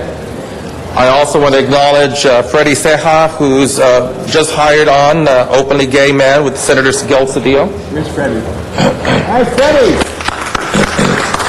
You know, I want to say something very briefly because I think council members and members of the staff members, Mike, being an openly gay man, how sweet it must feel. I was a closeted gay man working for Art Snyder for 15 years. And I was, who I still think today was the best city councilman on the east side. And I remember working in coalitions. Art put together a meeting in the basement of the bottom floor of his house to address the issue of discrimination in housing. and he brought together some of the players. But it was a quiet meeting. Art was, a little bit more conservative, right? But he was trying to get a motion through council. The following week, our leader, Joe Wax, passed that motion in council. But there was discussion that someone was going to beat him to introduce the motion. And that's how things are done. I want to say that Eddie believes that and has been trained that, and he is exemplary as a leader. He not only grows and he builds consensus, but he also takes the initiative to be that voice when people don't want to take the voice. Leadership comes with a price. And many times it's not very comfortable for people, but in order to move a society forward, we cannot just depend on laws and new Supreme Court decisions. We need to move the community so we can influence the courts, influence members of council and the Congresses. So today I would like to introduce real quickly, acknowledge the sister of Eddie Martinez, Susie Martinez, Program Manager Enrique Topete. And right now I want everyone to hear a few words from the mother. People say that Latinos don't care about same-sex marriage or gay rights marriage. Campaigns have never addressed the Latino community and culturally sensitive and appropriateness. And I think that, yes, you can applaud that. And if we're going to win any kind of ballot measure in the future, it's going to be like Maria Martinez, who's here to support her son. And before I introduce her, I just want to set the stage. For those of us who are Christian, we got to remember what it was for Mary, the mother of Jesus, where she saw her son go through so many battles, called names, thrown stones at him until ultimately he died on the cross. The mothers of Latina mothers go through that same experience, and they worry and they pray. So I'd like to thank Eddie for all the work he does, and I would like for Maria Martinez to say a few words. And she's a little nervous, Bill, if you can help her.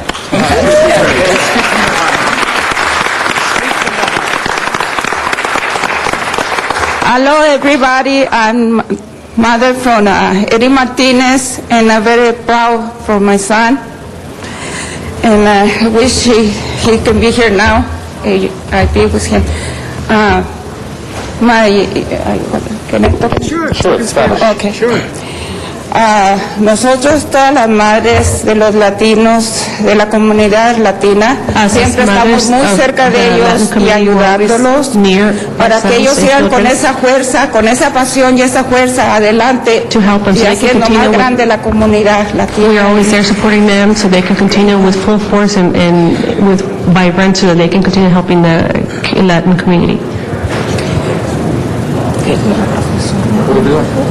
Bueno, y eso de la proposición 8,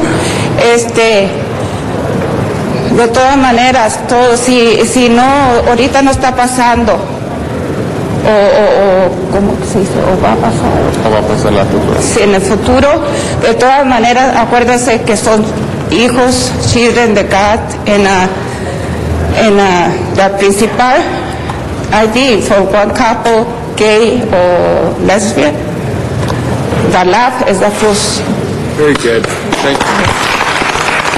And God bless you, and I love you. They are my children. Great. Thank you. All they are my children. And we're just about to wrap it up, the program this morning. And as time works our way, there's been a closed session going on, so we've been allowed to have the full expression of what gay pride means to us. We've seen African American Heritage Month, Latino Heritage Month, Asian Pacific Heritage Month, and now you've had the experience again of the third time we're showing pride for the gay and lesbian community. I'd like Rodney Scott, come on up for a quick second, Rodney, and your two sidekicks, Sam and Carter, come on up. Okay.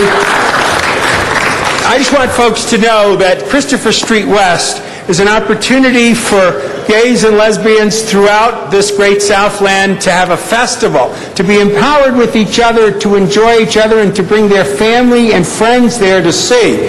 When I was much younger, when I would go there, it was always a sense of empowerment for me. And I would walk around and I would say, oh my God, I'm not the only one. Because I always felt like an alien in it. And I want to thank you for your great leadership. You've built that organization, you keep it going, and just make a final comment about it all. Well, I want to thank you, Bill, for your leadership, and for Mike for your incredible work around LGBT issues. And I also want to acknowledge Paul Waters, who's the executive director of LA Valley Pride, who's here. Paul. So that pride movements all throughout California and throughout the country are critical to our self-esteem. Pride movements is just not a celebration. It's an action of self-esteem. It's us taking to the streets and acknowledging who we are as a community and who we are as a family. Proposition 8 was devastating. And this year clearly was a bittersweet moment. But one thing I saw, Bill, was our community show up a couple weeks ago on the streets of Santa Monica.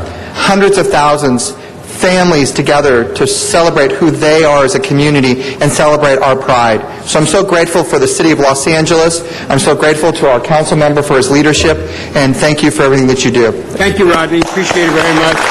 And thank you, the community, for coming here. Thank you very much. And I especially want to thank the cable viewers out there for spending this time with us. God bless you, and bye-bye. Thank you, Mr. Rosendahl. As been stated, the council is in executive session on union contracts, and we are waiting Councilmember Labange for a presentation. And I know that it is 11:30 in the morning, and people may wonder why we're not in session. We're in executive session, again, on union contracts. So we will hold until Mr. Labange. Mr. Labange is here. Mr. Tom Labange for his presentation. Mr. Labange. Presentation by Councilmember Tom Labange from the 4th Council District.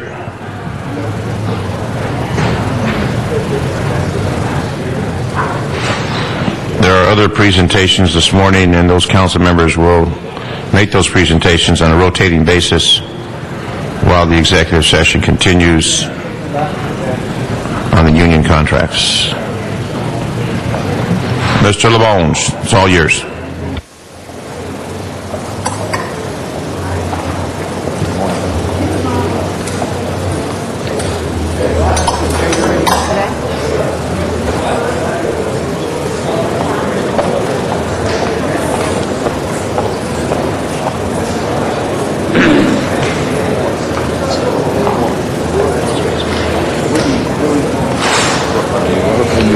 Out here to El Sereno. I was 8 years old.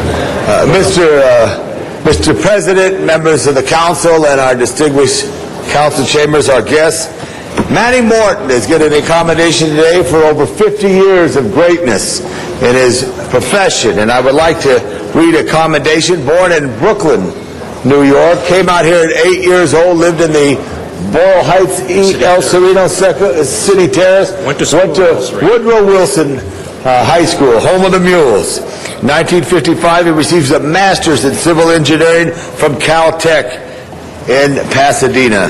For 50 years, he worked for Brando and Johnson in structural engineering firm that built much of Los Angeles and continued to be the foremost leader in Southern California in structural engineering and earthquake engineering. And I know, Mr. President, you're familiar with that great Coliseum down there at 39th and Figueroa and the work that was done after the earthquake.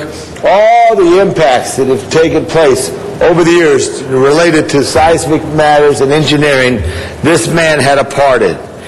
He is very much an advisor to the American Council on Engineering Companies, a Field Act Advisory Committee member, and is Applied Technology Council on their board of directors.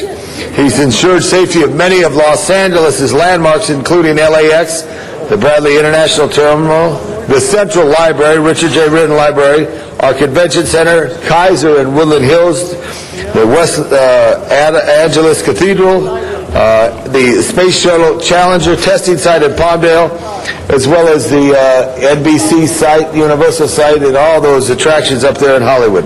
Manny's experience extends to every building type and every construction method of every material. It is very important that we recognize and honor people like you. You're not a visitor here. You helped build this place. And we want to thank you for your years of service. I know your daughter's here and your family and friends, but it's so nice to know that someone who grows up in Los Angeles, who takes an interest in engineering, which means you're a fine student, that you actually followed it. I was just a football player at Marshall High, and we didn't have that type of, I didn't have that dedication as you did, Manny. I'm just proud on behalf of the people of Los Angeles, our mayor, Antonio Villaraigosa, all the members of the council, to salute you for 50 years in the structural engineering business, and congratulations to you, and a great beaver from Caltech, if I got that right, huh? That's right. All right. Manny Morton. I want to thank Councilman Tom LaBonge, Council President Gil Garcetti, all the members of the City Council, and Mayor Antonio Villaraigosa. I think I pronounced that correctly. You did, but you said Gil Garcetti, but it's Eric Garcetti. But we Eric Garcetti. Got it. My abject apologies. My bad. When my grandson interviewed Rocky Delgadillo for when he was doing a paper on graffiti, I think I messed up his name also. That's okay. He went to Franklin High, so it's okay for Wilson to That's do that. okay. It's been amazing to see what has happened to this city in the time, not only that I've been living here, but in the time that I've actually been working. It's been, when you've been here and for so many years and have been doing what I've been doing, there isn't anybody who you haven't interacted with. It's interesting, with respect to City Hall, that at the LA Convention Center in the early 70s, it's Yorty Hall. LAX International Terminal is Tom Bradley Terminal. And the connection has always been there. And as I often told the younger people in my office and the people who I've worked with and my colleagues, some of whom are here today, and I greatly appreciate the friends and colleagues who have come. It's always nice to get an attaboy. Well, you deserve more than an attaboy. To realize, in the time of living in Los Angeles, there was just the Arroyo Seco Parkway. When you started, when you're going to Caltech, the Hollywood Freeway was just under its final days of construction out to Vineland Avenue. The San Bernardino Freeway was built just out to Eastern Avenue, and all this engineering infrastructure has been built that we could see above the ground, plus what's below the ground, which you're very familiar with and have seen it grow. So on behalf of the City of Los Angeles, I want to thank you for who you are and what you've done, and I want to welcome your friends and your daughter, Ileana. Good to see you, and congratulations. 50 years of service. Thank you. Okay. Thank you. I'm going to take a picture of that. Thank you. Do you have any more friends back here? My friends. Good. Oh, we got it right here.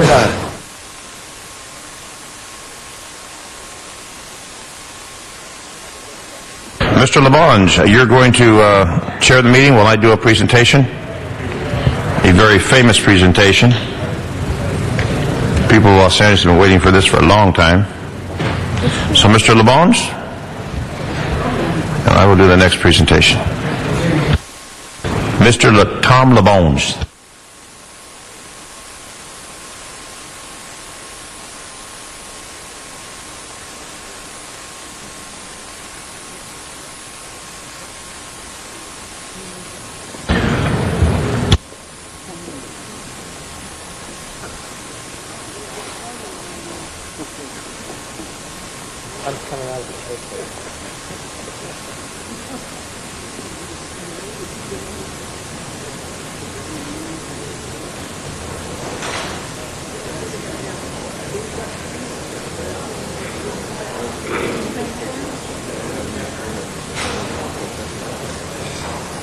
Please welcome Councilman Dennis Zine from the 3rd District of the City of Los Angeles.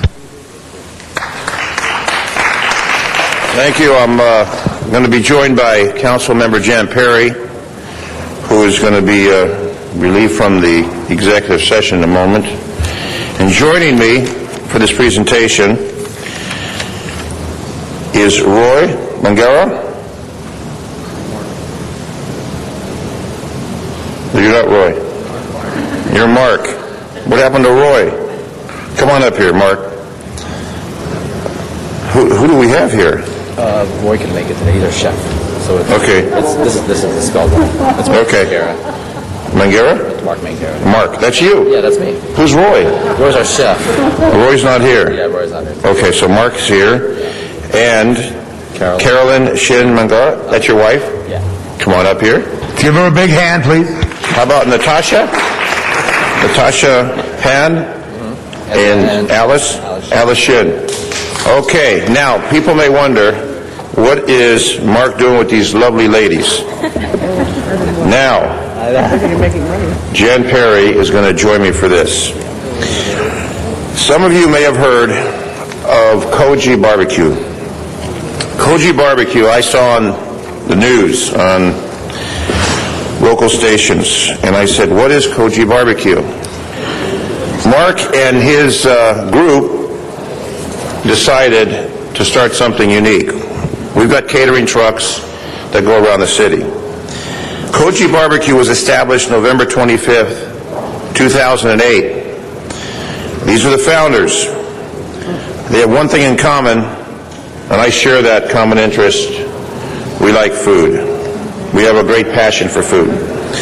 Koji Barbecue is a taco truck promoting the unique Korean-American culture. Koji Barbecue is not only served on their two catering trucks, Koji Verde and Koji Roja, but also in a restaurant, Alibi Room in Culver City. Alibi. You got some unique names here. The truck on wheels serves Korean barbecue, great tasting food from Korean short rib tacos to Korean tofu burritos, and very reasonable $2 tacos and $5 burritos. Phenomenal tacos consist of very juicy meat flavored with slightly spicy, delicate, tangy Korean salsa roja filled with cilantro, onions, as well as cabbage slaw with soy sesame chili and stuffed with soft corn tortilla. The truck serves as a social gathering for many people, drawing about 300 to 800 people during a single park. That means park at one location, 300 to 800 people. And the wait time can be from 1 to 2 hours to get the food. The weekly schedule is promoted through Twitter and on the official website. And we wanted to try the food, and I've seen the truck parked twice, and the line was at least an hour. So I came up with the wonderful idea, why don't we bring this phenomenal operation to City Hall? And my staff coordinated this with Jan Perry. I'm going to give you time. So what we now have is the opportunity to enjoy, and I've never eaten the food, but I've heard so much about it from many people here at City Hall. Since it's in the great 9th District, the truck's outside, parked downstairs, people are getting ready to cook it. So people have heard about it. Now they can taste it here in downtown Los Angeles, but these entrepreneurs came up with this phenomenal idea. It's gone like wildfire throughout this region, and we wanted to recognize you as entrepreneurs that have come up with something unique, something delicious, and something to promote good food through this area. So my colleague Jan Perry, since we're in her district, and the truck is now in her district, we are going to turn over the microphone, and then we'll do the official presentation, and then we will dine on the wonderful food that's prepared downstairs. Jan Perry. Thank you, Mr. Zeinen. I know from your girlfriend that you spend an enormous amount of time chasing the truck. I have chased the truck. Yes, he has chased the truck, and it's become a new pastime for him.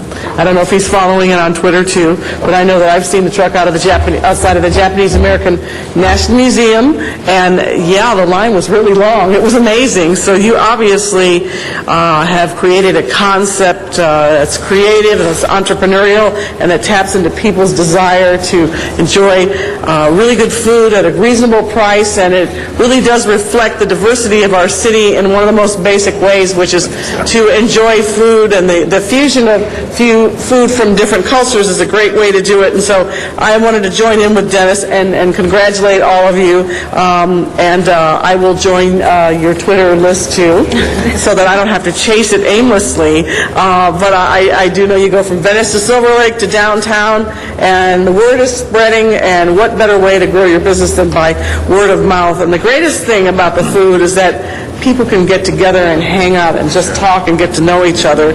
And I know that from what I've been told from some of the staff folks in my office, that people have actually lined up in the rain and have waited to get the food. That's okay. No, that's good. That's good. That means you're doing something good. So I want to say thank you for this product. Thank you for bringing us together. Thank you for promoting it through new media alternatives. You're taking power and empowering yourselves and thus empowering us. So I'm really, really excited about, and also that you are a licensed legal food vendor, which is something we should really celebrate, really celebrate the fact that you're doing it all legally and within the law, with all the certificates, with all the licenses, and doing it the right way. So it can be done the right way. And I just want to say congratulations. Thank you. And now you got the official city proclamation to show that it's fully, completely recognized by the City Council, City of Los Angeles. And Mark, the microphone is yours. Well, it's quite an honor for us to be here. In fact, it's very humbling. We started this company just about 5 months ago, just a little bit over 5 months ago, and we had no idea we'd be here today. But we really want to thank the City of Los Angeles and the community of Los Angeles for accepting us and opening their arms to, one, ourselves, and second, our food. So thank you very much, and we really look forward to the rest of who knows how long we'll be here. So, but definitely, thank you for the City of Los Angeles. Thank you. Kamsahamnida, Chingu. Kamsahamnida. Mr. Labange, the truck is located where now, and it's going to be there for how long? It's located on Main. Main? Between First and Temple. Right outside City Hall, on Main between First and Temple. Between 12 and 3. Between 12 and 3, so it'll be downstairs between 12 and 3, so anyone in viewing distance from City Hall, 12 to 3, and we're going to get in front of the light, I hope. Yeah, we'll help you. We'll help you get in front of the light. His tab. He's on my tab, okay. Very good, yes. Anybody wants to come, use Dennis Zine's name, put it on his tab. He can do it there. Thank you very much, Tom Labange. Thank you. Congratulations to these great entrepreneurs. Kamsahamnida. Yeah, Mr. Clerk, what we're going to do right now, we're going to suspend the presentations at the moment here. Our council's in executive session. There's everyone is wonderful who we have recognized today, but there's two special people, one of a great transit, one of a great human relations that we're going to hold for because we want to make that presentation in a whole.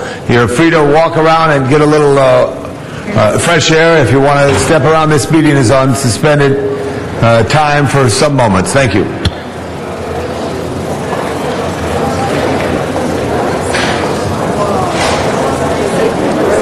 Thank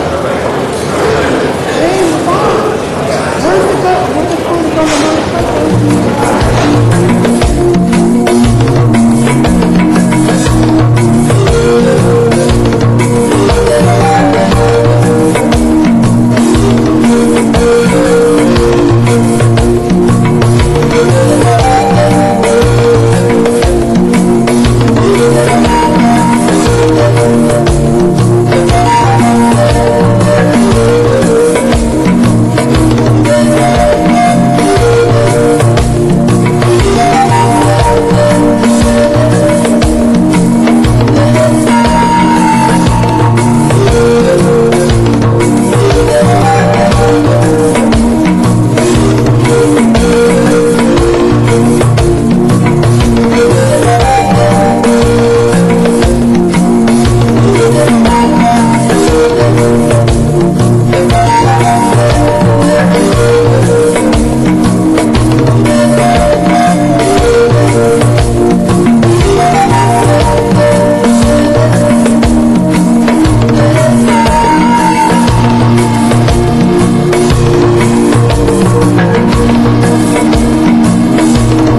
So if there's no objection to opening public comment on item 32, we have two cards. If I could ask council members to please give the courtesy of your attention to our podium, and Bob Aquino, if you'd like to come forward, and then Michael Davies will be our second speaker. And I know there's a lot of conversations, but I can ask folks to just keep the, and don't worry, we'll hold your time. Shh. Okay, please.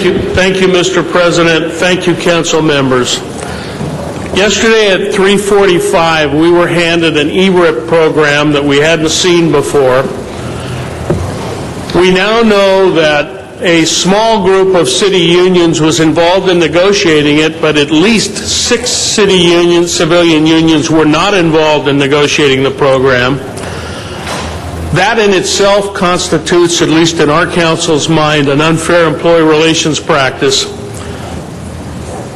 Further, there are benefits that we still don't know about that are accruing to the group that was involved in negotiating it, that don't accrue to all of the participants and lacers, which is another unfair employee relations practice. The actual document itself, the actual version that we saw yesterday, includes items that are actually unfair bargaining because they entail negotiating EAA MOUs starting in the year 2011 and continuing on into the future. And in fact, the only body that's recognized to negotiate those items is EAA. It is not a coalition bargaining issue.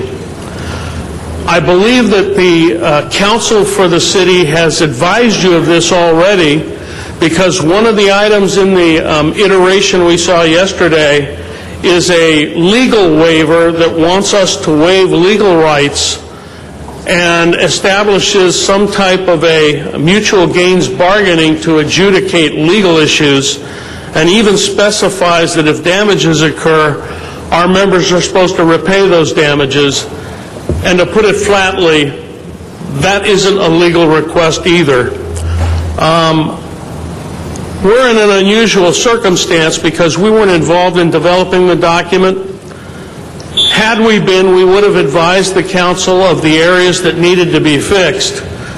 But we were told that it was coming to you this morning. All we can say at this point, we're open to negotiations, but we are not open to moving forward with the ERIP as it is now constituted.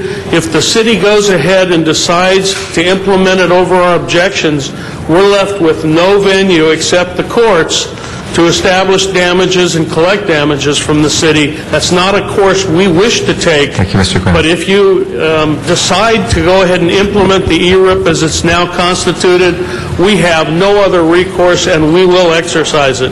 Thank you, sir. Thank you very much for the opportunity to speak. Appreciate it. Appreciate your comments. Michael Davies is our next speaker.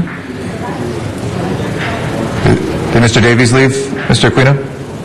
He's left? Okay. John Walsh is our next speaker then, and after that is Arnold Sachs.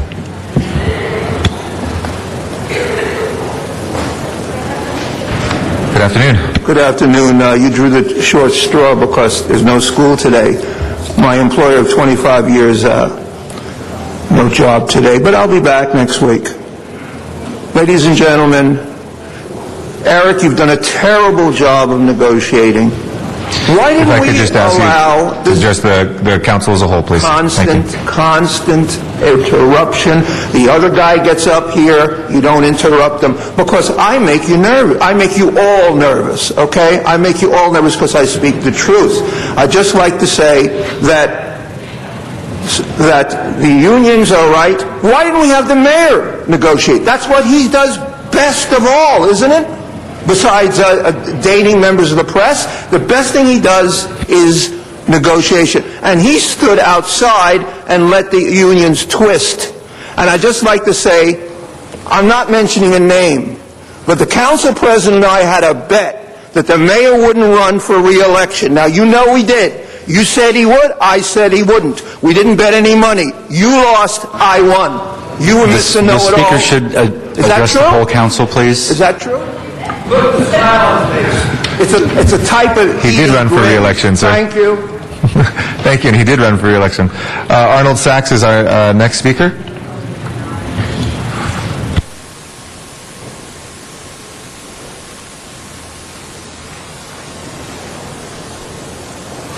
Yes, thank you. Good afternoon. Arnold Sachs. You know, you look for some kind of leadership from City Council, and this is just a product of your inaction. Again, as I said last week, in this article from the Downtown News, I'm reading from the article. Last year's budget, for example, called for elimination about 700 jobs, but only one person was laid off. Last year was a 2008-2009 budget.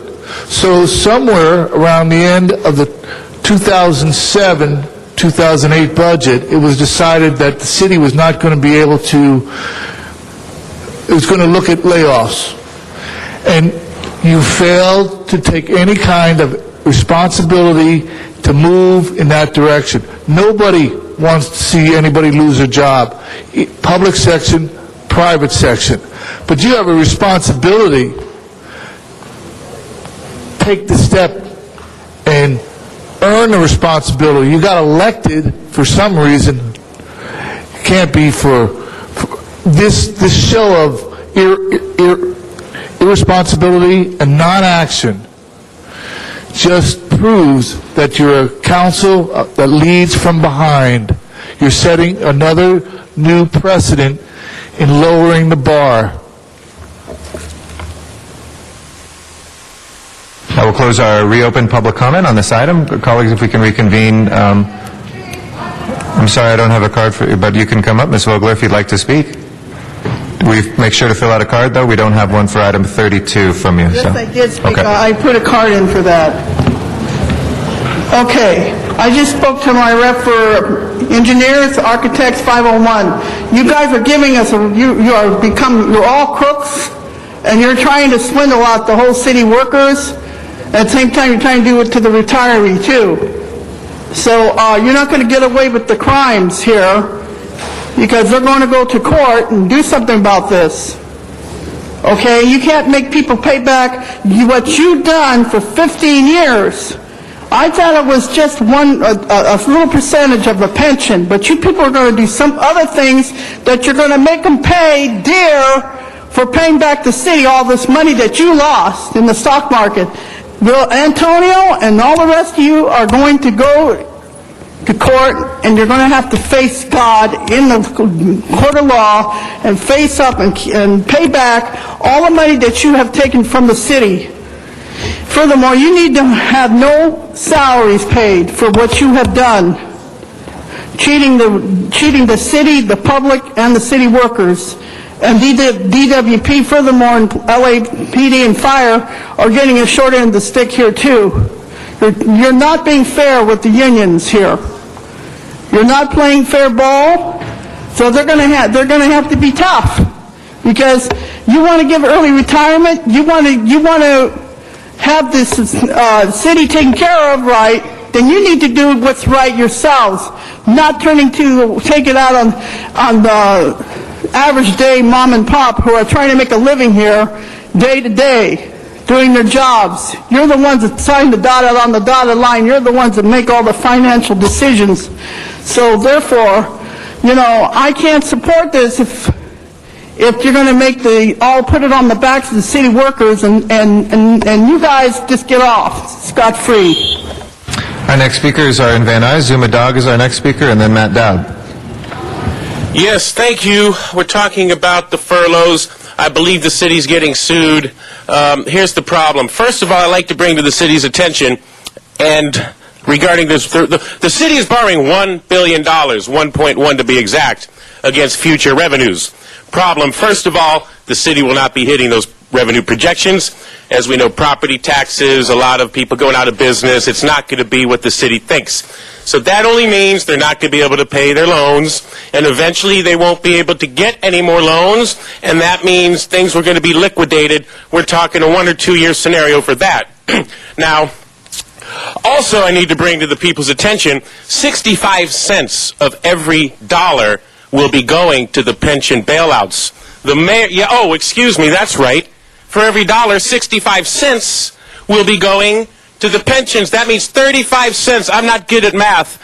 Is that right? Would that be 35 cents then? Only 35 cents of every dollar will be going to provide city services, including all the workers, including everything.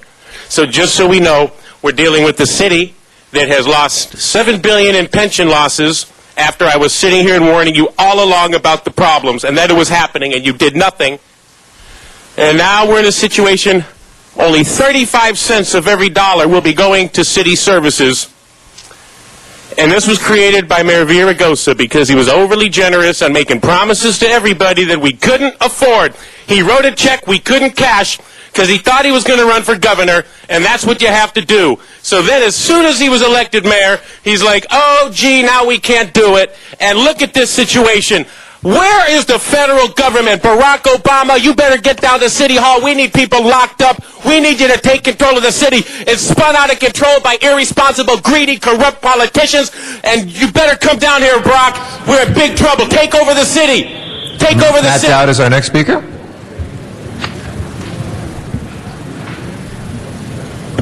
Yes, thank you. You know, Miriam Fogler's right. It's a swindle. And the city workers are being asked to carry the short end of the stick now. And that's why I'm upset. A lot of people are upset. Because they didn't lose the money. They didn't do anything wrong. And it's the constituents and the employees, city employees who lost all that money. They're the ones who are, now they're the ones going to lose their jobs. So the thing you got to really look at is where to recover the money from now. You know, the whole swindle's already been pulled. Jack Weiss lost his seat. He was involved with the whole pension thing. And look, they're being investigated already all over the countryside. So eventually, Zuma's right, the investigation will end up here. Because, first of all, see, I'm even losing my train of thought right now because I'm just thinking of all the employees, what they're going to do in a couple of years' time. See, the city's planning on calling petitioning for bankruptcy. That writing is on the wall. Richard Alarcon gets up and says they're not. They're a long way from it, but if you were that far away from it, why would that even be on the agenda? So, and guess who's pushing for it was Bernie Parks, because he's the one who can see the purse strings are all wide open. There's no money there. You borrowed $1 billion. $1 billion, and $650 million is going to plug up the hole. And that's what the children of the city are looking, have got to look forward to, is a never-ending pension money hole. So it's almost too late now. I feel like the city of Los Angeles is the Titanic. The hole is there. It's going down. Richard Alarcon's there. It's okay. Don't get in the lifeboats. I'm saying get in the lifeboats. Thank you for the public comment. That will close our reopened public comment. Folks, if we can reconvene in the executive conference room. Thank you.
you very much, and thank you for your patience. Ms. Gruhl is going to do our next presentation.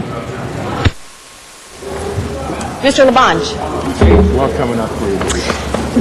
Thank you, Madam President, and colleagues, and a special thank you to Roger and his wife who have been patient.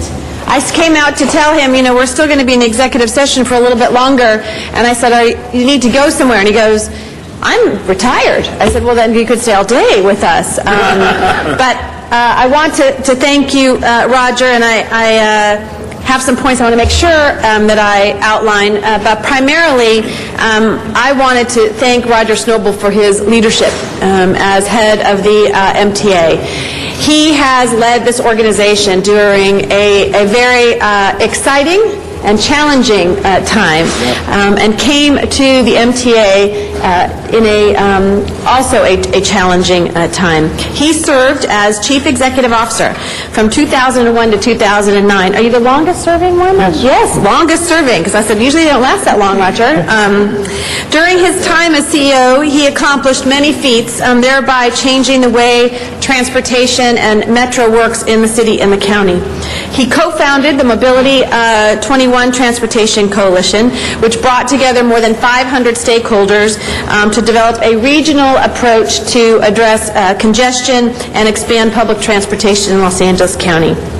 He provided an important voice to the transit public by implementing a community bus service program through the creation of these regional sectors, service sectors, that has really facilitated, and as someone who's gone to these meetings, facilitated local participation and stakeholders.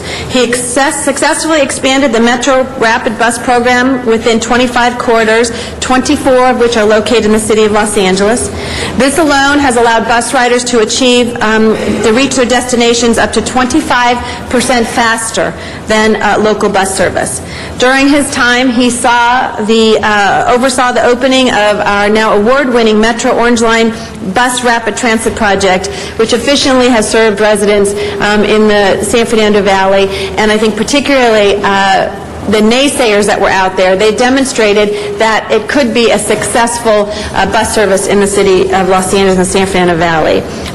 He also has been developing and directing the North-South Line extension project in the San Fernando Valley that will connect with Metrolink. He also presided over the opening of the Metro Gold Line to Pasadena and the successful completion of a $401 million full funding grant agreement for the Metro Gold Line East Side extension that will allow the linkage from East Los Angeles to the greater network of rail. He also, there's so many things here, executed the planning and implementation of Metro's congestion pricing program, none too controversial there, on the I-10 and I-110, that will allow us to pursue the intelligent parking management project and the downtown Los Angeles transit priority system. He led Southern California to place Proposition 1A and 1B on the November 2006 ballot, which were approved by voters, which in this budget time is protecting those dollars where others are really at risk. And I think most importantly, because this will have long-lasting impact, is his leadership on Proposition R, the half-cent sales tax, which will really develop an extraordinary bus service here. And so, you know, Roger, and this is all in your wonderful proclamation here signed by everyone, but most importantly, colleagues, the relationship between the MTA and the City of Los Angeles, the relationship between MTA and the public, the relationship between MTA and the other levels of government has been at an all-time high because of the leadership of Roger Snowball.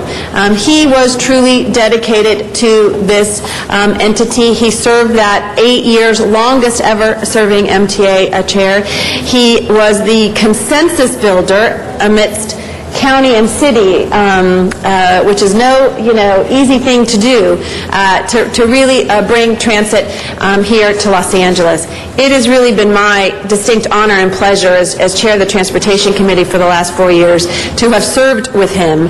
He will be missed. He deserves his retirement, and I know that his voice will still be heard across this region and across the country about what we're going to do to improve public transportation in the city. And so before we introduce him, I want to acknowledge Vice Chair of the committee. You want to go last? Okay, I'll introduce Bill Rosendahl, who is also a member of the Transportation Committee and has taken this on as a critical issue for himself. Thank you, Madam Chair, soon to be Madam Controller.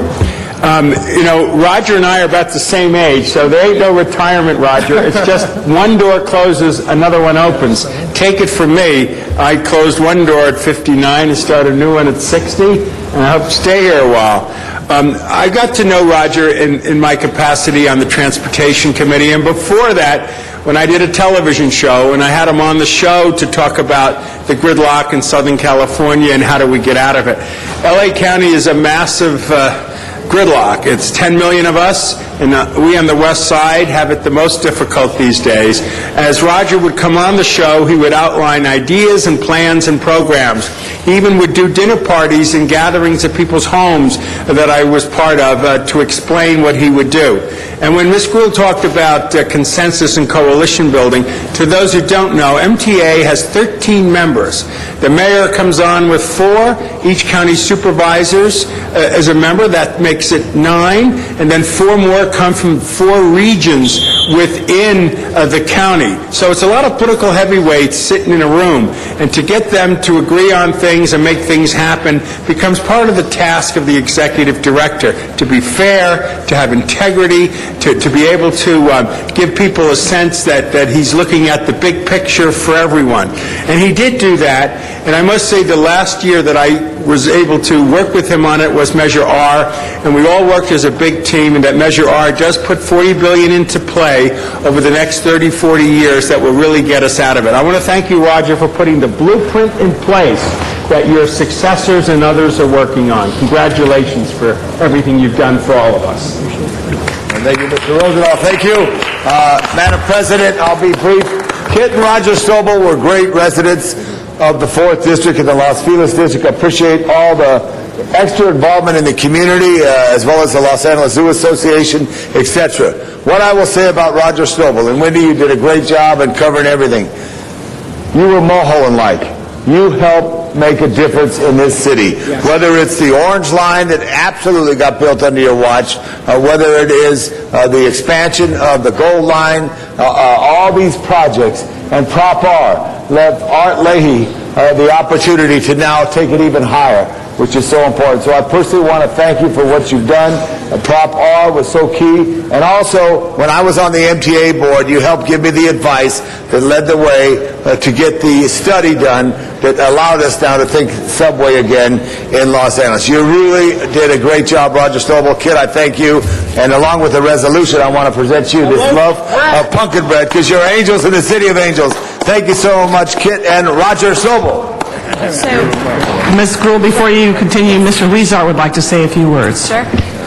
Thank you very much, and Mr. Strobel, it's wonderful to have you in these chambers, and like the other council members, I also want to thank you and congratulate you for the wonderful work you did.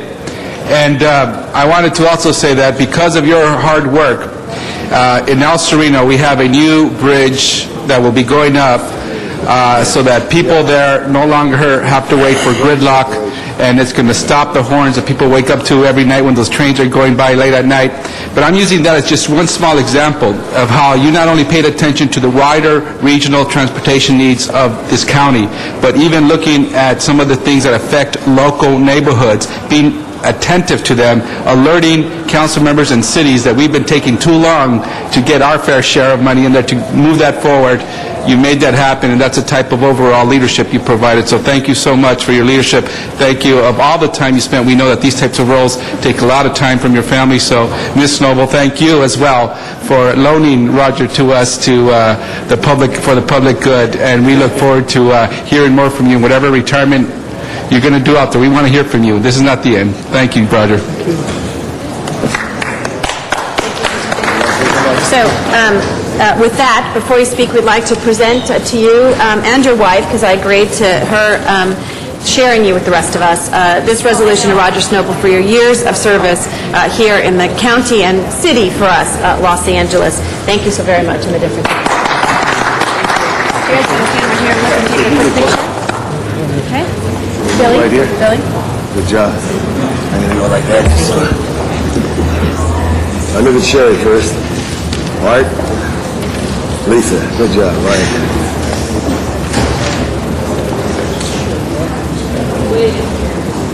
Keep your finger down. Got it. There you go. You get to have the last word. Well, thank you very much, council members. This is a very special event for me. Wendy, particularly for us, because we had so much fun together. We did. We've been on so many platforms with openings and ribbon cuttings and groundbreakings, and then just standing up to the public and being together has just been such a great thing. And your leadership in the Transportation Committee has been wonderful. We're going on to different responsibilities now of being grandparents. Some of our conversations was how to raise a child, because you have that experience, a recent experience, and so I appreciate that advice too. Good luck in your next endeavor. I know you'll do a super job, and really appreciate the time that we had together. And Bill, the last year has just been an incredible year. And we had a lot of things, the airports and the connection to the airport. The Green Line, I want to thank you for that, putting it in Measure R and staying strong on that. And just remember, memories fade sometimes, and people may not remember things properly. I'll get to Councilmember Labange in just a minute. I do want to thank Councilmember Perry and Wesson, who are both on the Expo board, and also we also did some other really good things too. Made some things happen that other people didn't think could happen, but we made them happen, and there were good things that we did. Councilmember Parks, who was on my board, and not only that, from the standpoint of we first worked together when he was chief of police, and we had a very good working relationship then. I've always admired him. I particularly liked his administrative background because we really connected, and he was a great help to me, a great inspiration, and I really do appreciate that. And I do want to thank all of you.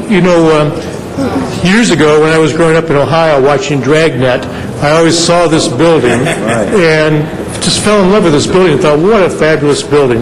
When I finally got an opportunity to come to California and had the opportunity to come up to Los Angeles on a train, by the way, back when Union Station wasn't all that much fun to go through, and I could walk through this building and think what a fabulous building this really was. In those days, you could walk through it without going through the security.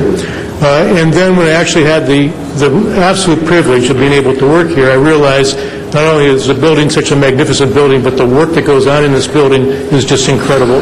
And the council is an incredible council. I've had the privilege of working with most of you, and it's been a very professional experience, a very rewarding experience, and we've gotten a lot of good things done. And your staff, I don't want to not mention the staff of the city because they are absolutely dedicated, absolutely good to work with, and to really make things happen. And I just wanted to thank my council member. I had the privilege of living in the city and having a very good, close relationship with my council member. I guess maybe it started with my street light not working a lot. And I got the whole history of all the street lights in the city, which I really kind of appreciated. Then we actually got out and got the street light working. But then all the other good things we had when he was on the board, the first person to actually utter anything about reviving the extension of the subway was Tom Labange. And I just wanted to make sure that he had the courage to get up and say, let's think about this again. And by golly, it's going to happen. And the mayor had a lot to do with that as well and worked really hard. It's been a privilege to be in this building. It's been an honor. And I just wish you all the luck and success moving forward. Now I get to read about you in the paper, and I don't have first-hand knowledge, and it's really a different kind of thing. I don't believe everything you read. I never have, but I always kind of known what was going on, and now it's all this filtered. So if you need any help, I'm available. I'm not far away.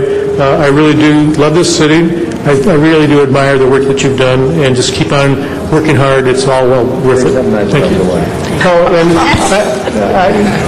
My wife is, like I said, we are moving on to be grandparents, and that's been a really great blessing for us, and we're just enjoying that.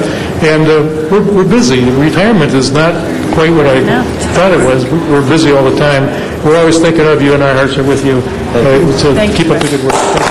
Thank you. Thank you very much, Mr. Snowball. And I'd also like to add my words of appreciation for the time and the attention that you took with visitors who came to the headquarters to discuss their concerns and their questions regarding the Metro Expo line. And I remember them saying how amazed they were that the head of the agency would take so much time to spend just answering their questions and educating them. And I've never forgotten your kindness and your graciousness and your willingness to engage with members of the public. So thank you very much. You will be missed. Thank you. Thank you. You did a one-on-one signature.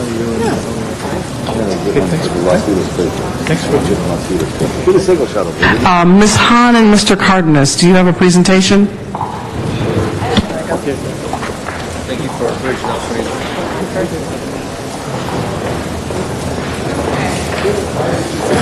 Finally. You're Take your retired. best for that. I don't know. Good to see you. Yes. I'll put it right here. Okay. Colleagues, yes, you can all come and stand around us. Colleagues, today we're honoring such a great man. We're honoring... He couldn't get here. Yeah, but so we're honoring Rabbi Freeling. We're honoring Rabbi Alan Freeling, who is retiring. I know, retiring after really only 7 years, I guess almost to the day, of his service to the City of Los Angeles as the Executive Director of our Human Relations Commission. But we all knew the rabbi as when he came to us as kind of the rabbi of University Synagogue in Brentwood for over 30 years.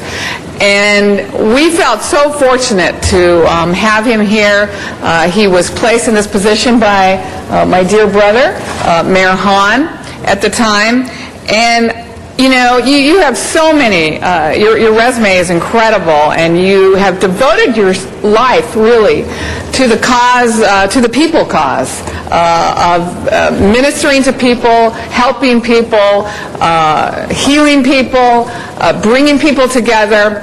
And I got to know you so well, working with you, solving real-life problems for real-life people, particularly in the community of Watts. And working with you and the Watts Gang Task Force has been such a rewarding experience for me, and I have learned so much about how to navigate through very, very difficult life situations that really, keep people up at night. Keep people up at night. And you helped to facilitate this task force. This was an idea of bringing an entire community together to begin working on race relations, to begin working on relationships with LAPD, ultimately to try to stop the killing that was rampant in this community. And I believe it was because of your leadership and your facilitators that came to our meeting every Monday that we really have launched an entire new feeling between the people of Watts and their police department, between different races within Watts, and ultimately we've been able to reduce crime there by half, which is quite remarkable.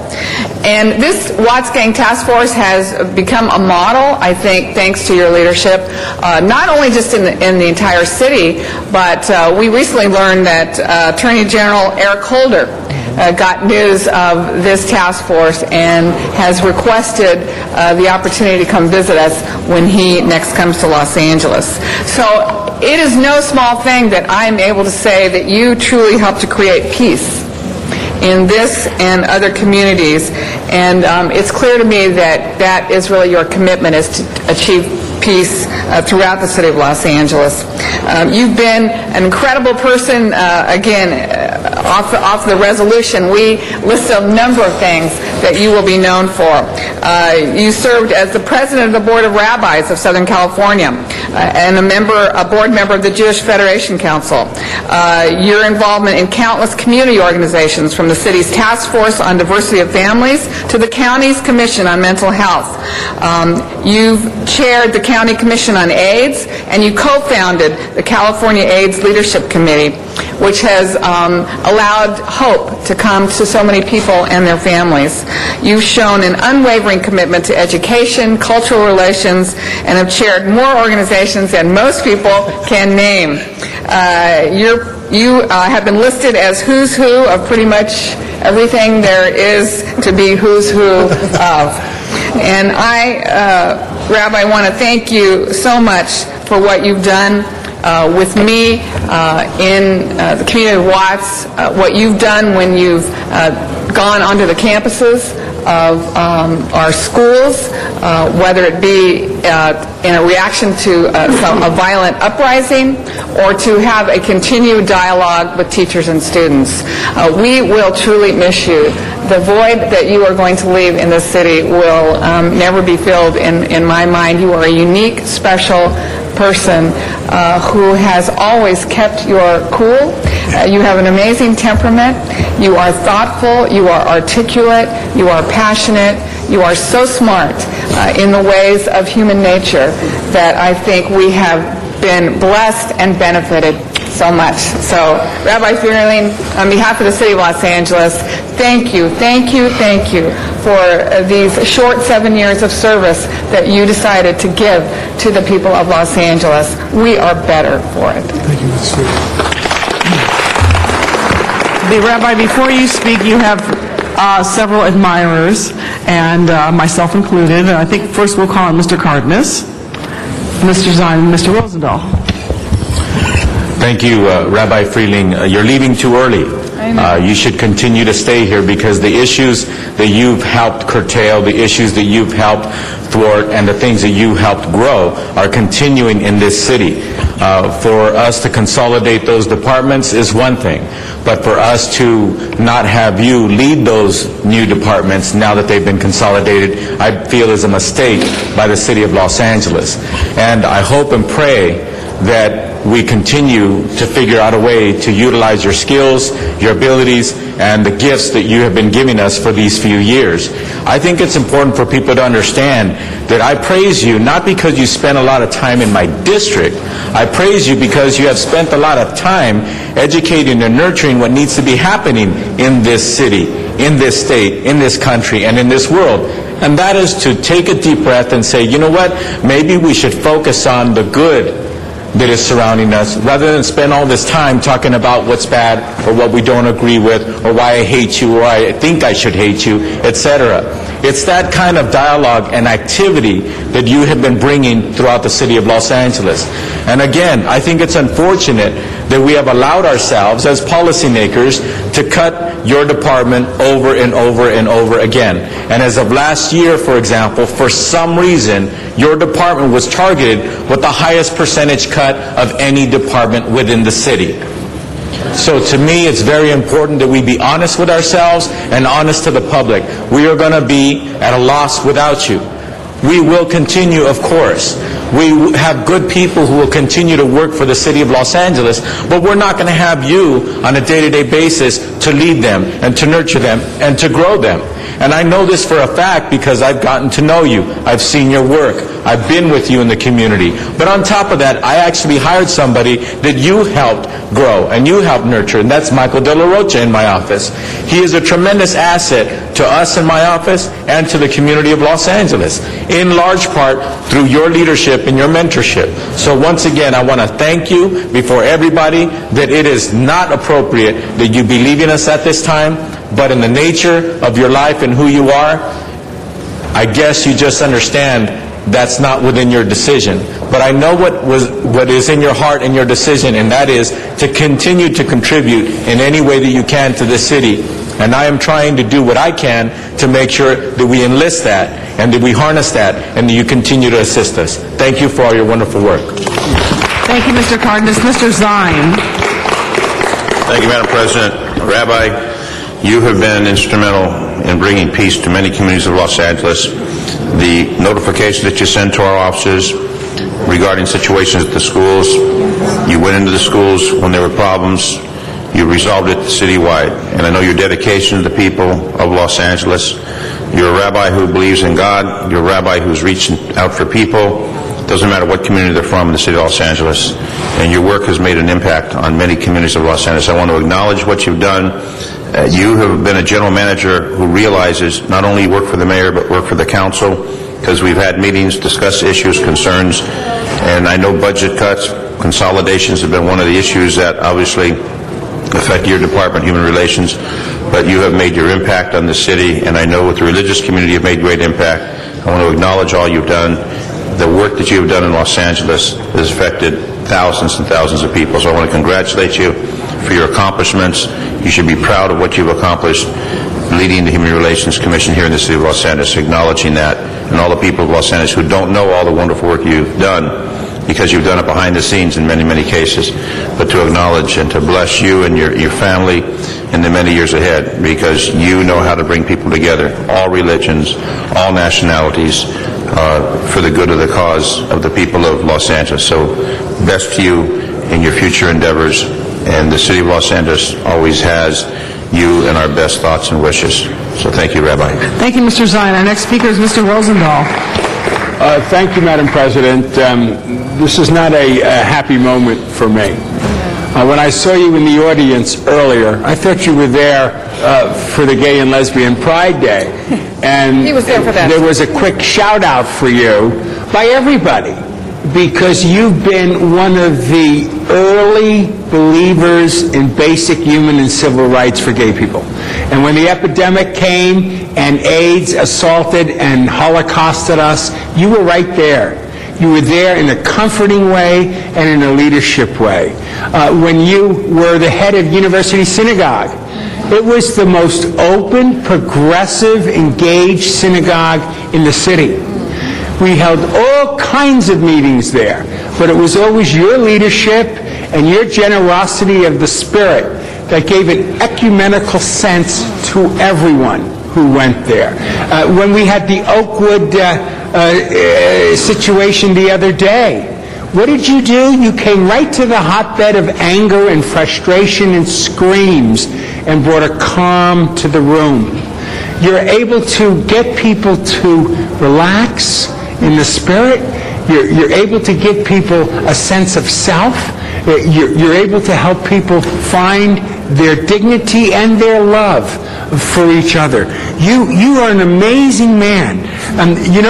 Just most recently, I sat with a group of Muslims, and they were very upset. They felt that our mayor stood there on an Israeli issue and ignored them and their concerns. You got on the phone to that leadership team and brought them close to you. And you brought them close to the mayor. And you said, we have to find a dialogue. We have to find a way to bridge these gaps. And then just the other day, a lady in Brentwood was a victim of a hate crime. I turned it to you, and you got there in a second and a half. You gave her such comfort. I want to say that you've given me personally comfort over the years. I've considered you a very dear friend. I've considered you a confidant. But I can tell you, one door closes and something else is going to open for you. On a more private note with your great wife there, these holidays used to bring this chocolate something or another. And I'm a diabetic and I'm not supposed to eat it. But I couldn't resist, because once again, it was a beautiful touch of bringing everybody close to you. So God bless you wherever you're going. The city is better off that you served in the capacities you've served. Thank you. Mr. Labange is our next speaker. Mr. Labange. President Alan Freeling, Rabbi, if I was a cinematographer and I said, show me a picture of a great gentleman, you were that person. As others have spoken before, your passion has always been further than any arms could reach. Your involvement with the city, your involvement with administrations here, you're truly an angel of the City of Angels. And I just wanted to thank you for all the personal counsel you gave me when my wife was ill. You're always checking on everybody. It seems like you're our ambassador here in City Hall in so many ways from all levels of the community. As spoken earlier by Mr. Cardenas and Ms. Hahn, and everywhere you could be there because you cared about people. But you absolutely, I can't think of a better gentleman in this City Hall who always was so kind to everyone and took the time to stop. You're it. I thank you very much, and I wish you a great, great retirement in whatever endeavor you're into. Thank you, Alan. Thank you very much. Mr. Wesson. Thank you, Mr. President and members. First, I want to say that it was really great of you to wait for us so that we could all say something to you, because you know what we were doing and how important it was. I'm going to try my best not to repeat what other people have said, but most importantly, from me to you, I want to thank you for being my friend. And I also want to say you've heard members get up around this horseshoe and they talked about you were in their district, in this district. You were in everybody's district wherever there was a need. I find it hard to believe that your wife would allow you to work that hard, but God bless you, and we're so glad that you did that. I don't have to talk about the phenomenal things that you did because you know what you were a part of, but I just want you to know that personally, I will miss looking out in the audience and seeing you there, and I see this little look of excitement, and I need to meet with you immediately. I will miss that, but as Bill said, you know, when one chapter closes, another chapter opens. Again, thank you for all of the work that you did for the greatest city on the planet, and again, I feel like I'm a better man because I can call you my friend. Thank you. Ms. Gruhl, followed by Ms. Perry. Thank you, Mr. Zine. And I too, want to thank Rabbi Freeling and his wife for everything that you have done. We established a great a personal relationship as well as a professional relationship. You were there. I was going to say you performed the bris on my son, but you didn't. You were there just overseeing it. We had someone else who did that part of that. But you have become a special part of our family, and I think for the city family here. And as Mr. Weston said, you've been in every district, and you instituted this relationship with LA Unified School District, which was critically important, that didn't exist before. And you sometimes challenged us, which was good, and challenged some of the people out there to say human relations matters, and it is not something that's just an afterthought.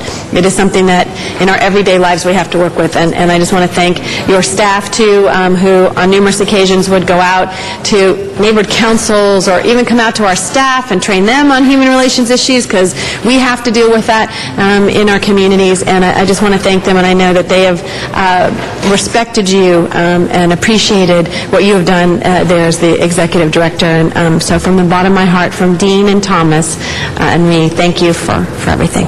Thank you. You better be honest with the rabbi, Ms. Gruhl. Yeah. Always be honest with the rabbi.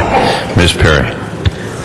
Thank you, Alan, Rabbi, friend, very intelligent person. This is a great gaping hole, not only in my heart, but in the, I think, heart of the city, that you won't be here for us to be able to turn to you for counsel, common sense, your forthright manner, and your hands-on ability. And I look at all the people standing behind you, your team, people that you have nurtured personally and given great opportunity, and I've watched them grow and evolve professionally too. We've been through some rough times together where I had to turn to you and really test your team and you and test your mettle, and all of you always delivered for all of us, and it's just a shame. It's a shame that we're in the times that we are in, but I look forward to having a continued relationship with you, and our loss is your wife's gain, because now she'll get to talk to you more during the day. But, I just wish you the best, and I know I'm going to see you again very soon. Mr. Alarcon. Rabbi, when I can call you Rabbi, right? You're my rabbi. When the Human Relations Commission was set apart and created as a separate unit, in many ways it was a political statement, the politically correct thing to do. But in some respects, it didn't have a whole lot of substance. And so I want to thank you for creating substance where it was just a statement, because the Human Relations Commission and its staff are not just making specious comments about the state of the human condition. They are actively involved in improving it. And I've witnessed that in my district and throughout, dating back to when we called you in at Grant High School to work on the battles between the Mexican students and the Armenian students. You were hands-on, and I know that not only have you solidified that as part of the culture of the Human Relations Commission and staff, you have also administrated in a way to provide greater opportunities to have greater impact by creating personnel and policy procedures that really empowered the staff to do what they need to do in the field, which is where the rubber meets the road. So I want to thank you for your tremendous leadership. You're leaving us, but you're also leaving us in a better place because of the work that you did. And I think that will be long-standing. And so thank you so much for your leadership. Thank you for your friendship. And thank you more than anything else for truly making Los Angeles a better place to live. Thank you. Thank you, Mr. Alarcon. Rabbi, the speaker is yours. To begin with, for those of you who have not had an opportunity to meet her before, standing to my left is Lori, who has done great things in terms of a particular council member's diabetic condition. But more than that, if in fact one looks to a spouse to truly be a partner and to be a confidant and to function as an advisor, I am blessed because of the relationship that Lori and I have. Standing behind me, and not by at all accident, are members of the Human Relations Commission staff.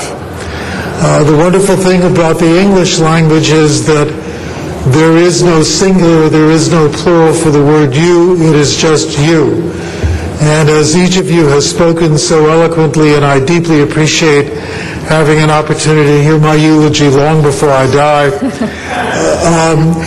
to have you understand that much of that which you've said, while it may be directed toward me, the fact of the matter is you've spoken through me to them, because they are those individuals, either in the office or in the field, who have made the Human Relations Commission really a presence within this city, sometimes under the worst circumstances, not only in terms of societal conditions, but in terms of what the budget realities have done to us. At a time in which we are desperately needed to grow, there has been constant retrenchment, and this is tragic. But I must tell you that I have one foot out the door and one foot still inside, but I want to speak to you for a few moments as a community activist, because it's really within that guise that I came to this building, really beginning in the early 1970s, at the invitation of Mayor Tom Bradley. And I've been in the building ever since at the invitation of one mayor or another, and finally an opportunity to serve within the city family, as Janice has reminded us, during the administration of her brother, the judge. I leave here with some deep concerns. I'm not concerned about myself. Some of you have used the word retire. I am not a retiring kind of person. I have purposely sent to each of you my new email address and my new cell number, and I expect somehow or other to be involved as much as possible. So I'm not concerned about me. There will be Twitter, there will be blogs, there will be books to be written, there will be activities in which to be engaged. But I'm concerned about my colleagues because as this marks the sunset of my 7 years as the Executive Director of the Human Relations Commission, it truly also is an indication of the sunset of more than 40 years of the Human Relations Commission. You have seen within your own wisdom, prompted of course by economic realities, to eliminate the Human Relations Commission and to consolidate as best as possible the resources which these individuals represent with the capacity and resources of two other commissions. There are those who will say to you, well, it's not going to be different whatsoever. And to those people who have been saying that to you, I don't agree at all.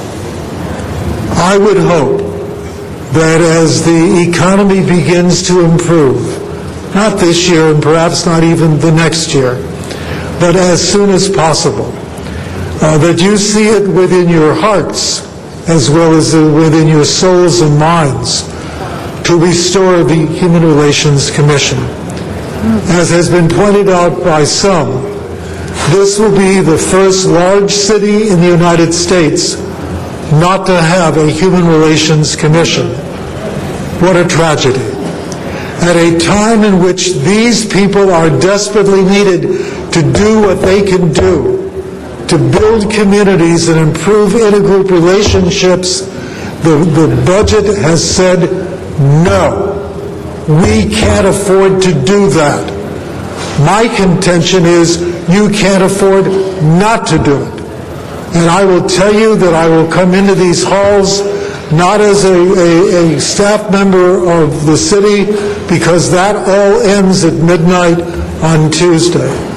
But I will come into these halls, as I did many times before, as a community activist, as a conscience to this city, which I think that's the role of the rabbi, to say to you, you must do that which you are capable of doing, acknowledging the fact that the Human Relations Commission has always had, and especially during the last 7 years I can attest to, has always had a very special profile within this city.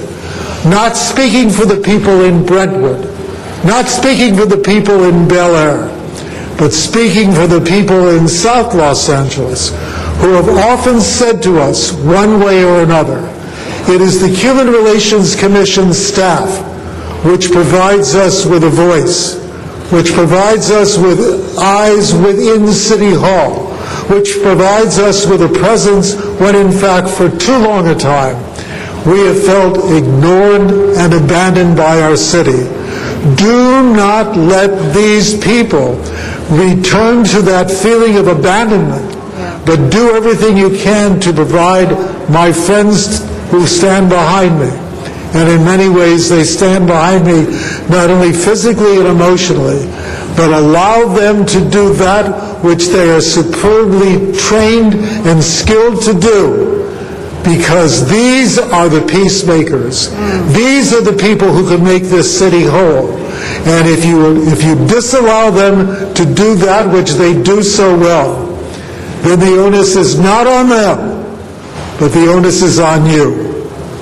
I hate to speak as a prophet of doom and gloom, but I will tell you that in the time in which we are living right now, there is a desperate need for the Human Relations Commission, not to be eliminated, but to remain in existence and to grow as it must grow in the years ahead. Thank you very much. Thank you, Rabbi Freeling. Thank you. And now on behalf of all the members of the City Council, the Mayor, the City Attorney, City Clerk, the Controller, we all agreed that we will miss you, and we want to thank you for your service, and we take what you just said to us very, very seriously, and I know that you are absolutely right. So on behalf of the City of Los Angeles, Rabbi Alan Freeling. Thank you. Congratulations, Rabbi Freeling. Thank you, Ms. Hahn. Councilmember Weezer, we need you in chambers. Councilmember Weezer, we need you in chambers. Got it. Mr. Clerk, returning to the special meeting, what is the next item before us? Item 31 was being held on the desk, and there is a substitute motion that has been circulated, and there are cards on that. All right, so we will hear from the cards on number 31. Number 31 is before us, and we're looking for Councilmember Weezer. Please come to the chamber. Okay, go ahead. Bob Aquino. Bob Aquino. Bob Aquino is not here. Michael Davies. Michael Davies. Marion Vogler. Followed by Arnold Sachs. And then we'll go to the San Fernando Valley.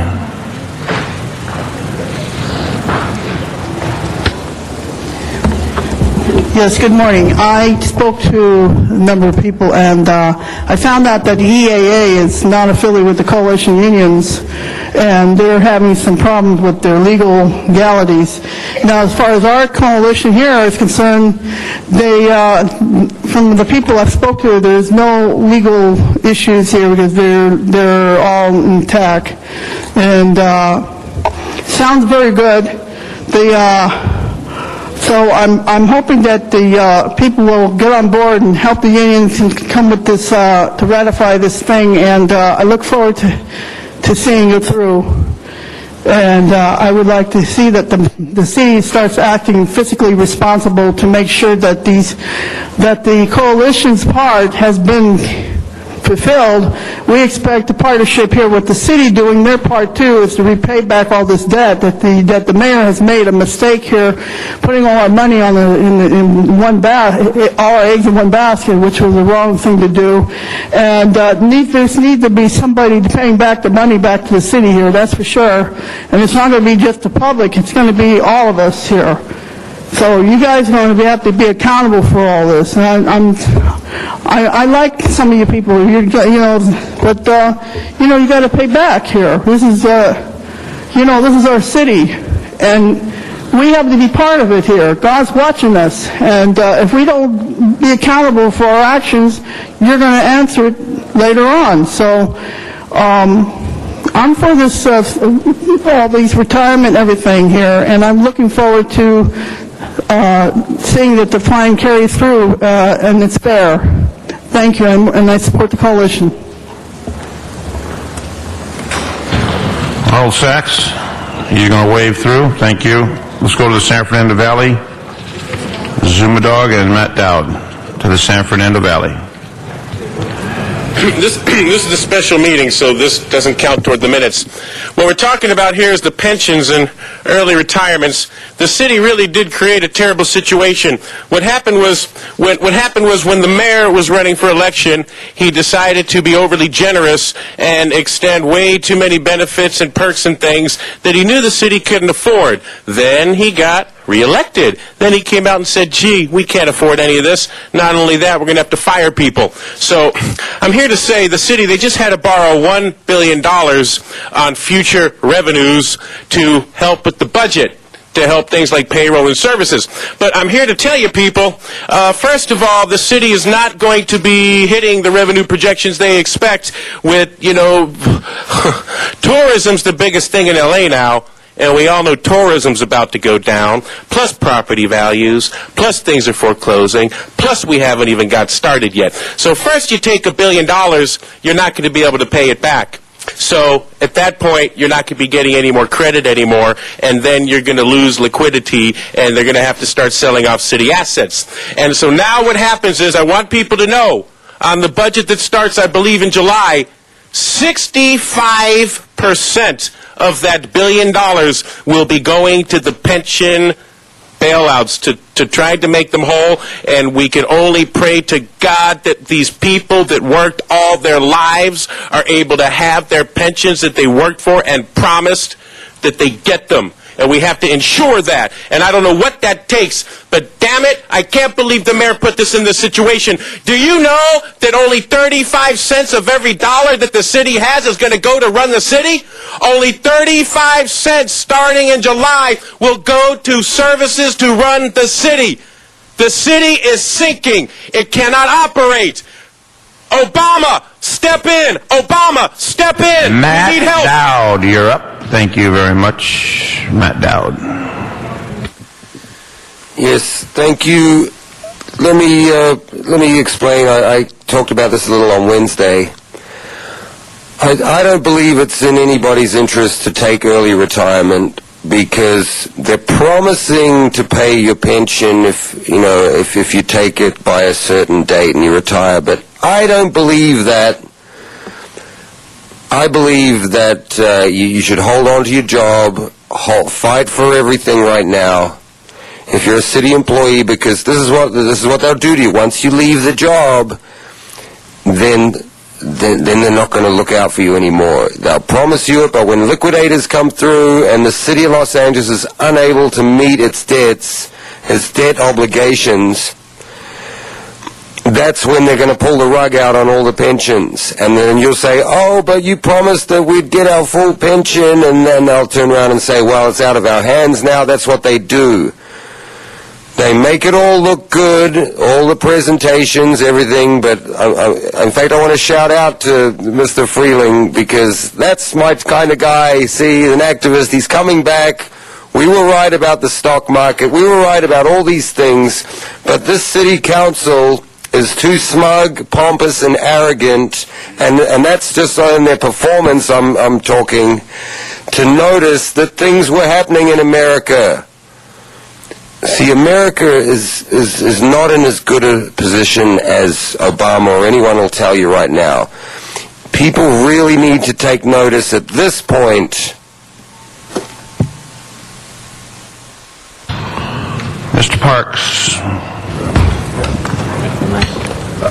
Thank you, Mr. President. We just wanted to qualify the language of the last paragraph, in that on the third line, where between the word program and that we insert a phrase, and are eligible, just to ensure that it's clear that the individuals have to be eligible for all of the requirements of the Retirement Incentive Program.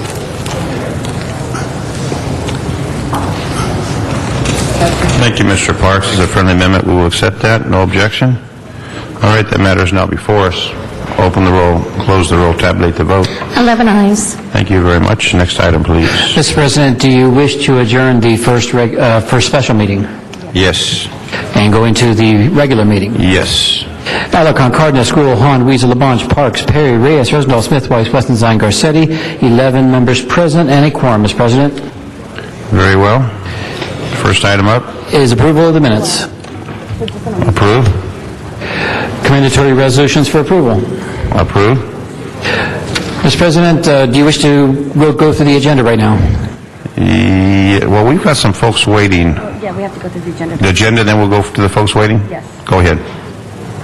First items on the agenda, items 1 and 2, are items for which public hearings have been held. Any special on 1 or 2? On consent? Open the roll, close the roll, tabulate the vote. 11 ayes.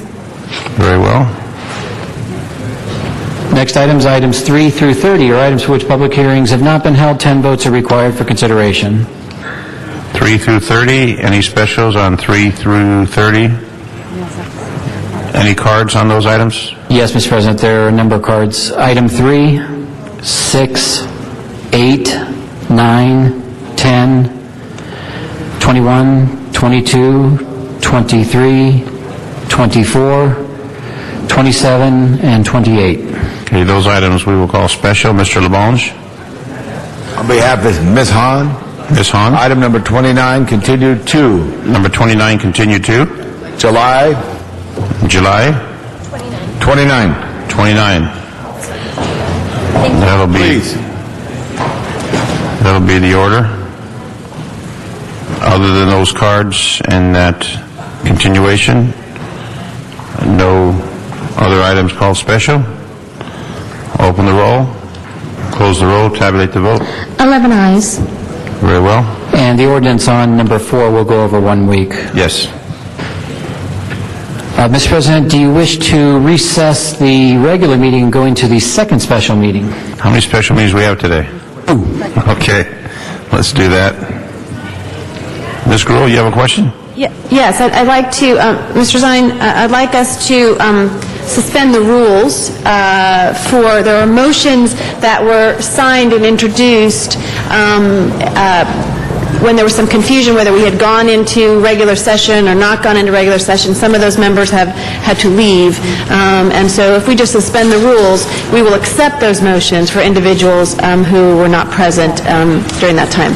Very well. Without objection? That'll be the Do we need to directive. take a vote? We need to take a vote, I think. Well, we'll do that, but without objection. Open the roll, close the roll, tabulate the vote. 11 ayes. Very well. Thank you. You did well, Ms. Gruhl. Didn't even have to hold your time. Next item, please. So, Mr. President, you wish to recess the regular and go into the special, the second special? Let's do that. Alarcon, Cardenas, Gruhl, Hahn, Weezer, Labange, Parks, Perry, Reyes, Rosendahl, Smith, Weiss, Westenstein, Garcetti, 11 members present and a quorum. All right. We have our The first quorum. item, item 33, is an item for which public hearing has been held. Number 33. Public hearing has been held. Public hearing has been held. Are there any cards on that matter? No? Okay. Open the roll. Close the roll. Tabulate the vote. 11 ayes. Thank you. And the ordinance will go over 1 week. Right. Items 34 through 37 are items for which public hearings have not been held. 10 votes are required for consideration. We have cards. There are cards on 36 and 37. How about 34? I got a card on 34. And 34. You're always right. Mr. Alarcon.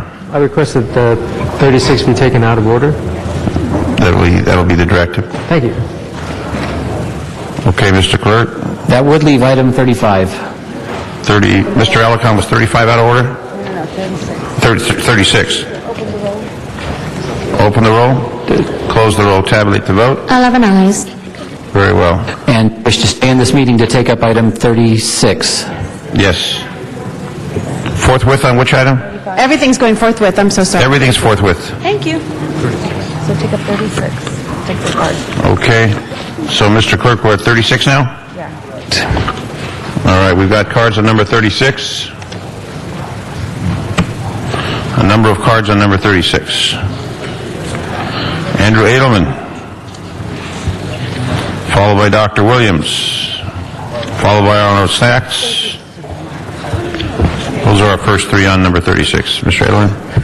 Thank you. My name is Andrew Allman. You know me as a city employee. However, today I've taken a vacation day to testify as a member of public in City of Los Angeles.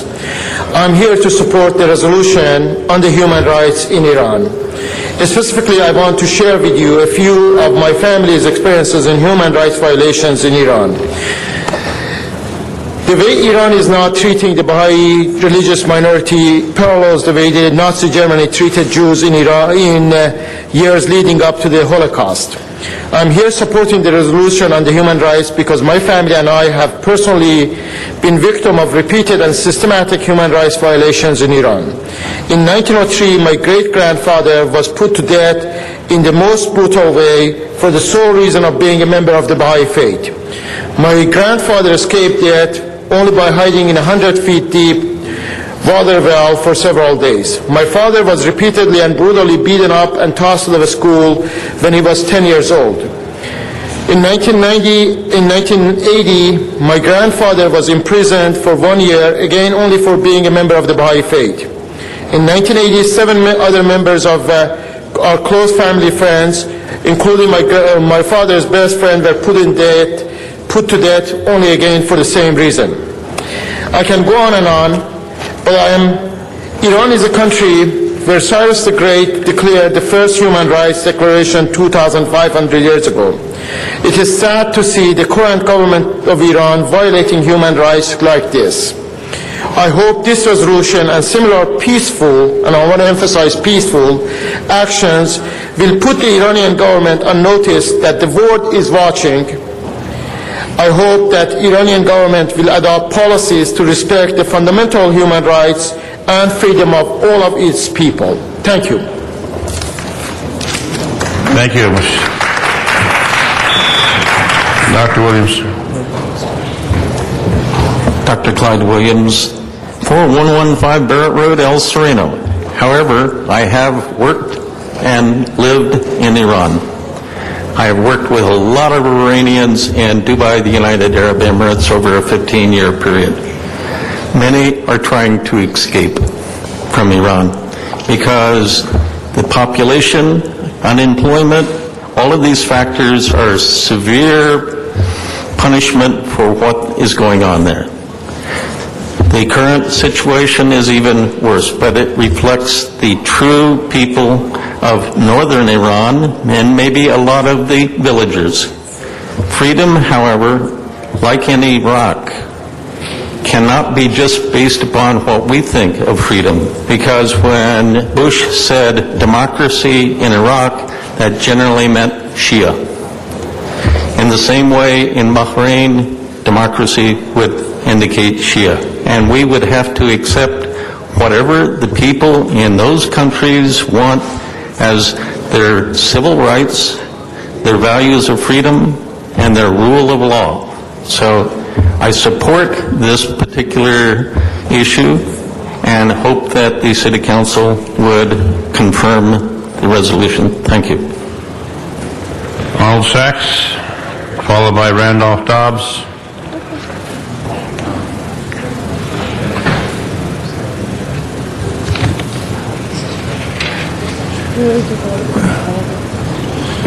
Yes, good afternoon. Arnold Sachs.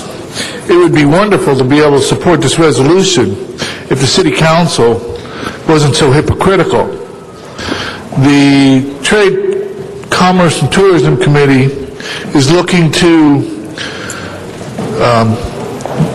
increase the wages for workers at a proprietary department, but only a proprietary department for the living wage ordinance. If you want to address human rights and you want to address workers' rights and you want to address all these rights, why limit yourself to just the proprietary department? Take care of all the workers. He's not talking about this item, Mr. President. Excuse me. The item addresses human rights and conditions. The council is not addressing all human rights and conditions in the city of LA when it limits its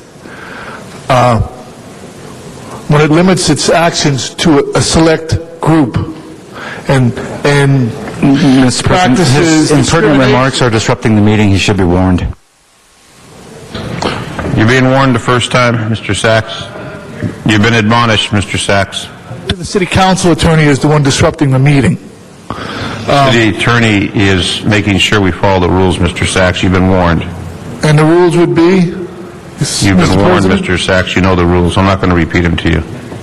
I'm talking about civil liberties, civil rights, and human rights here in the city of LA. If you don't practice them here, who should take you serious outside? Mr. Randolph Dobbs. Mr. President, distinguished members of the Council, I'm here on behalf of the Spiritual Assembly of the Baha'is of Los Angeles. The Baha'i faith is the largest non-Muslim religious minority in Iran. Los Angeles is home to the largest Baha'i congregation in the United States. Although I stand before you alone, I stand with the 6 million Baha'is around the world whose hearts are aching for the people in Iran during this difficult time of rapidly changing developments. It is a matter of religious principle that Baha'is must support the government in the country in which they live, wherever they live in the world. We do not speak against the country of Iran or against the Iranian government or any of its leaders. Instead, we speak against the policies of the Iranian government and the violations of human rights, including the most basic of human rights, the freedom of religious expression. Since the beginning of the Baha'i faith in the mid-19th century, every Iranian government has denied Baha'is the right to practice their faith in the land of its birth. And since the Islamic Revolution of 1979, the Iranian government has systematically tried to eradicate the Baha'i community in that country. Baha'is cannot hold a government position. They cannot have a government pension. Baha'i young people are denied access to higher education. Baha'is are not even allowed to gather together in large numbers. 1 year ago... Sir, you have to complete your comments. We speak for this resolution,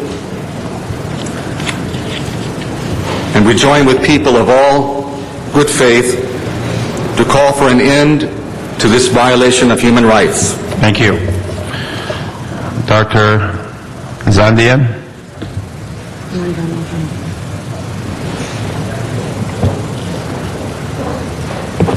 Mr. President, dear members of the Council, as a young Iranian woman who has first-hand experience with attending a peaceful protest against the Islamic Republic of Iran 10 years ago for shutting down a reformist newspaper, Salam, I can relate to Neda, the young Iranian woman who was peacefully protesting.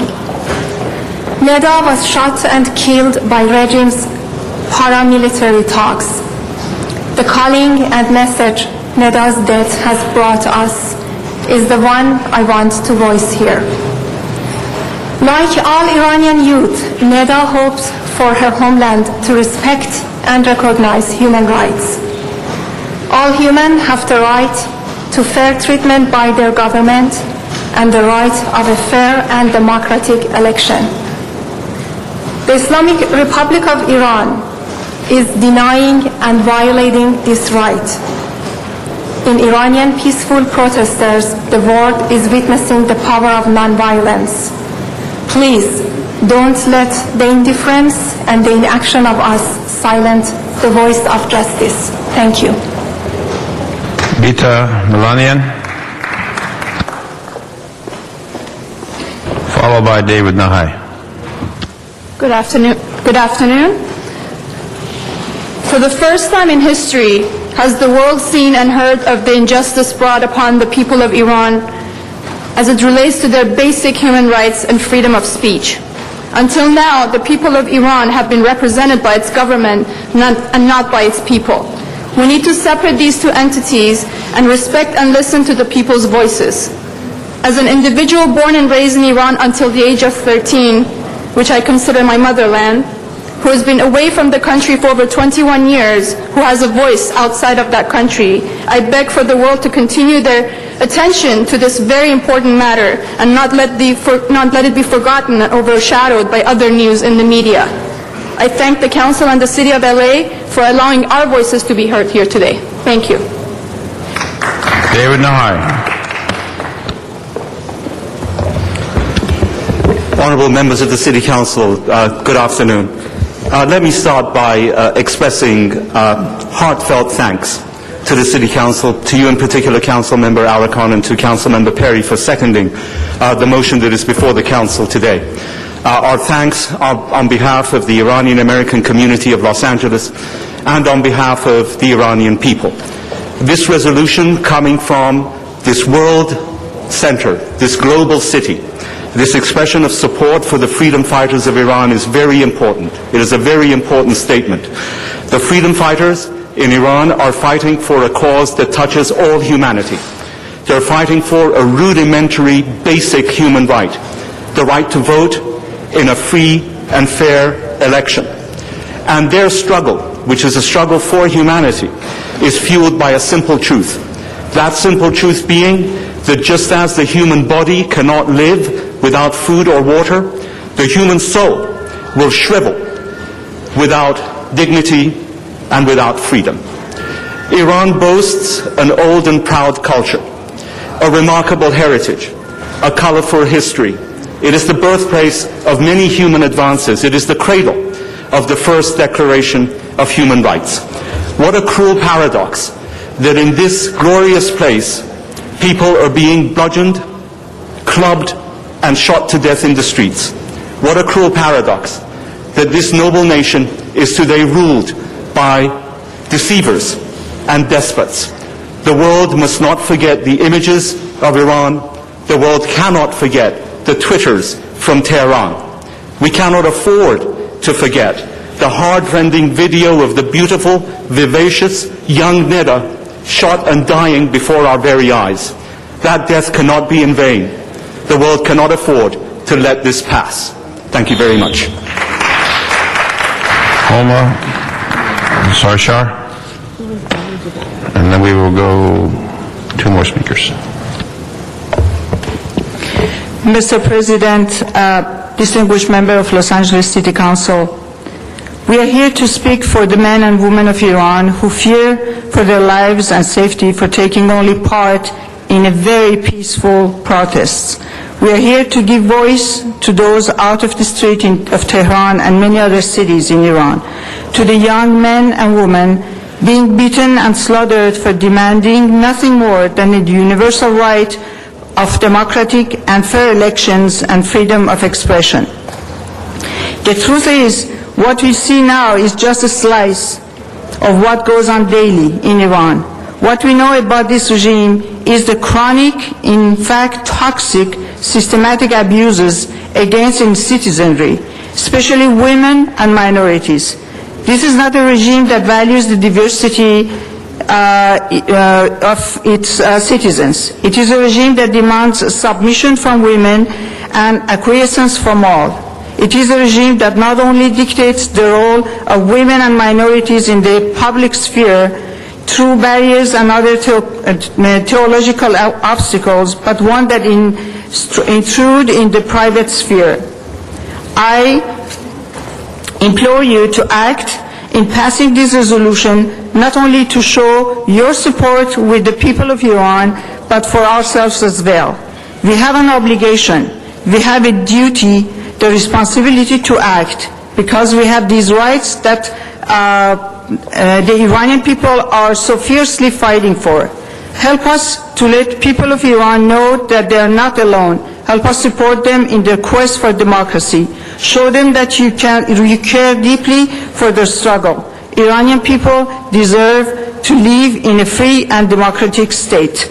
Please stand with us in solidarity with all the heroic, brave people fighting and dying for freedom in Iran. Thank you very much.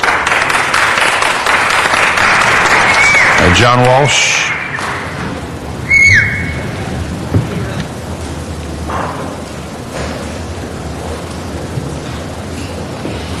I first learned of the Baha'i religion, and that's capital B-A-H-A-I. Please Google it. From a filmmaker named Les Blank, L-E-S-B-L-A-N-K-E. See if you can find some of his films. I believe he's still alive. I'm going to be very careful about what I say here, because I don't mind a fatwa from you people, but I don't want a fatwa from the supreme leader. Different about, see, I can get up here and attack you, and you're not going to blow my face off. That's why I live here. With the supreme leader, it's another story. I want to condemn the President of the United States. I can't believe he says, we don't want to meddle in Iranian politics. Yes, this is the same man that gave the go-ahead to bomb Pakistani villages and kill women and children on the off chance that he might kill a terrorist while he does it. This is the same president that's doing the same indiscriminate killing of women and children in Iraq. But no, when it comes to Iran, he's going to back off. He's going to be politically correct. Because the left cannot figure out whether the Baha'i are the good guys or the bad guys. They can't, this is a hard one for the left. So you know what they're doing? What typical, I should say the liberals. The left has been very good. It's the limp-wristed liberals. I would say, ladies and gentlemen, that when we don't speak up for the Baha'is, we dishonor ourselves, starting with Barack Obama. Thank you.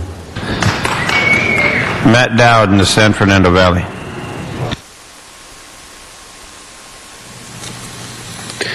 Yeah, thank you, but Arnold Sachs makes a good point, and I took it. It's true. There's no real even freedom of expression here right now. But, I mean, obviously I'm in support of these things. That's why I live here. But I did find when I came to Los Angeles that they hold these documents up, but they really don't live them when they violate people in their own backyard every day. And I'm a witness to that, and that's what I'm testifying to on, But here's the thing, see, there's a federal government dealing with international affairs. I don't believe they like the city of Los Angeles, the Obama administration, because they didn't spend even the stimulus money the way they were supposed to. Obama's dealing with Iran. The country just elected Ahmadinejad again. So how are you going to change that? It's like trying to change anything people vote on. Once it's voted, it's done. It's a violent, sectarian, religious-based country and region. My whole life, I've never seen it get better in the Middle East. It's only getting worse. I'm here to tell you, it's getting worse. Get to America while you can. It's not getting any better. And these resolutions, while I support the substance, I'm against the time that gets wasted, especially if every council member's got to get up and talk about it now. There's a lot of city business. We need to get the money for the fire and the police and all the retired employees. Alan Freeling. Rabbi Freeling.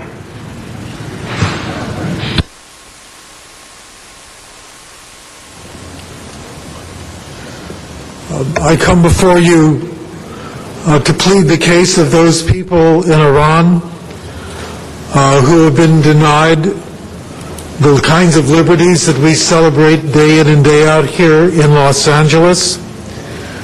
I remind you that our respective religious traditions indicate that when we save a life, it is as if we've saved the life of the entire global population, and when we allow a life to be taken, it is as if all of us have suffered a death. Freedom is at stake, and for anyone to suggest that it is not our business what goes on in Iran because we are not Iranians ourselves is short-sighted and is lacking moral courage. For the Council to enact a piece of legislation which expresses the concern about the well-being of those people who are in Iran, but reminding ourselves also that in many instances we are related because of those people who have come and described themselves as Persian members of the Los Angeles community.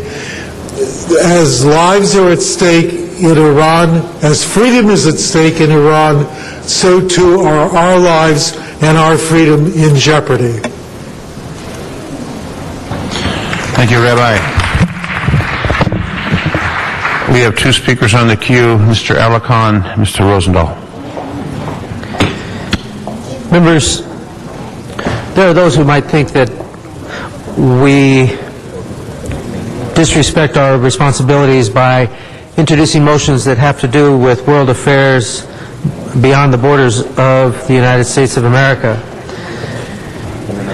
But in fact, in supporting this resolution, we are as much supporting the fighters for freedom and liberty and human rights in Iran as we are embracing over 100,000 Iranians who live in the city of Los Angeles and who, I would guess, by a majority have immediate family members in Iran. 400,000 in the county and as many as 1 million in the state of California. So this is a local issue. It is an emotional issue, and I think it's important for us to express our support and our concern and our hope that we can create a better Iran. I also would like to agree with Matt Dowd for a minute, because he's correct when he says that our civil liberties are not always what they should be. And I would only say that in presenting resolutions such as this, we are also raising our standard and setting a bar for ourselves to work to live up to. And I only hope that a student in Iran, in observing some of the things that might have happened in LA, would send a message to us and let us know when we are wrong. But the disturbing images that are coming out of Iran these days cry out for a worldwide call to action. I also would like to say that I recognize that our president is in a very difficult situation. We have not treated Iran very well in our history in the last 50 years as a country. And so it's difficult to find a path that would be supported by 100% of the people.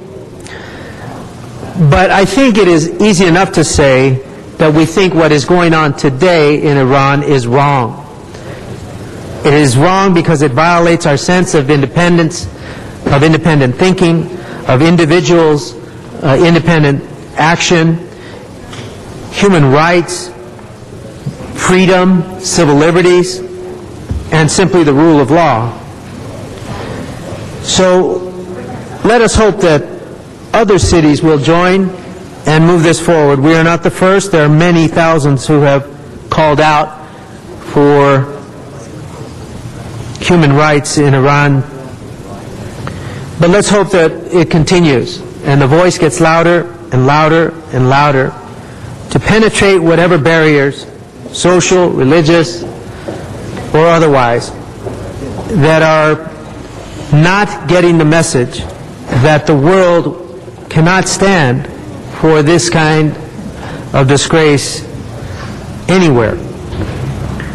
I want to thank, in particular, Mr. Nahai and Mr. Adelman. They reflect, I think, the quality that the Iranian community gives to our city and to our country. We have challenged them to provide us with critical services to the city of Los Angeles. And while we may differ on opinions, we've never doubted their ability. They're very talented, as our Iranian community is. In fact, we have a long-standing relationship with Iran because it is one of our sister cities. Tehran is one of our sister cities. We have one of the largest Iranian populations, as I said, but we also boast 10 Iranian newspapers, numerous Iranian-owned stores, restaurants, and other businesses, locally produced Iranian television and radio shows, Iranian Yellow Pages, the largest Persian bookstore outside of Iran. But more than that, they are part of the fabric that makes Los Angeles a strong community. They're contributors to our community. And so we stand with them this day as they grieve when looking at the visuals such as those related to Neda Sultan. And we hope that we can bring this period to a quick end. Thank you, Mr. Alarcon. Mr. Rosendahl, followed by Mr. Labange. Thank you, Mr. President. Andrew Edelman, I was touched by your family's history as a Baha'i and the abuse and the persecution that your family has taken place. Look, when they overthrew the Shah of Iran, then all hell began to develop and has continued to be since that period. Some people didn't agree with the Shah, but we saw a huge influx of folks from Persia to the United States, is Muslims, Christians, Baha'is, and folks who are Jewish. And they came here because we are a place for all of the world's people. That is what makes America strong. Every nation on earth is here in large numbers. But when we come to this great country, we don't leave our families and our heritage and our cultures behind. We stay connected with it. And we take the energy and the power that we get in this great nation, and we try to work with our families who are across the oceans all over the earth. And what we're experiencing here today is another example of it. When we saw that young woman, 26, 27 years old, die right in front of our eyes, I can't take it. I don't think anybody with any sense of civilization can take that kind of inhumanity and insanity again. I use the phrase, never again. And I use it in every situation where I see this inhumanity happening. Here's my hope. Last night, I spoke at the Iman Center, which is a Muslim group. I actually got on my knees and put my head to the ground and prayed with the Muslims. I couldn't believe it. Big white guy, couldn't even get my legs properly. But I wanted to show my gesture that there is one God and we're all God's children. And just to take that religious metaphor a little further, in 1974, I went to the Dome of the Rock Mosque. I purified myself, and I went in there, and I saw the rock where Muhammad went up. And then I went down and put a little note in the western wall, and then I went over to the Supplica Church. And I stood there for quite a while and looked at the confluence of three religions in one spot. And I said to myself, I was a young man, 1974, certainly not what I am today, and I said, can't we learn that there is one world and we're all in it together, and we need to make it work? So as we're speaking here today, there are tens of thousands, if not hundreds of thousands of people all over the earth saying we're not going to let this continue. They're in the streets in Westwood right now as I'm speaking, by the Federal Building. They're all over the world. And so I say to anyone who has the power and the ability, we have to stop the violence, we have to create peace. In this resolution, as Mr. Alarcon said, we're all connected here, and we're connected at this very moment. So let's hope that this will lead, in my opinion, frankly, to the throwing off of the yoke of any insanity and create a real democracy in Iran. Thank you.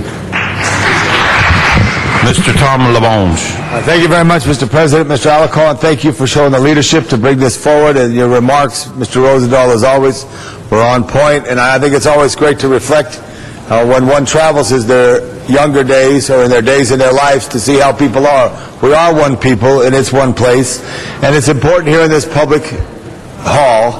And it's great to see democracy trying to move forward throughout the world, whatever that democracy is. There's a whole variety of it. But also, for a country that has always had an influence in the world, always has a contribution to the world, I just wanted to stand and support this effort here and ask for an aye vote. Thank you very much. Thank you, Mr. Labange. This matter is now before us. Open the roll, close the roll, tabulate the vote. 10 ayes. Very well, thank you. Number 34, please. Mr. Clerk, number 34. Item 34 was called special for cards.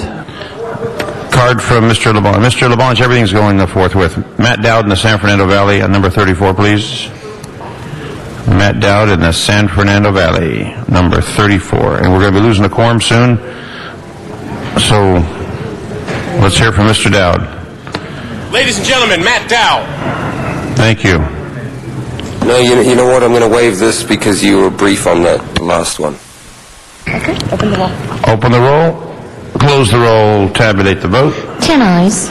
That matter passes. Thank you. Now everything's forthwith today. Item 37. Number 37, please. Item 37, called special for cards. Mr. Arnold Sachs and Zuma Dog.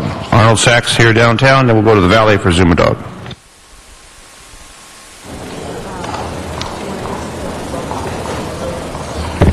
Good afternoon again. Arnold Sachs.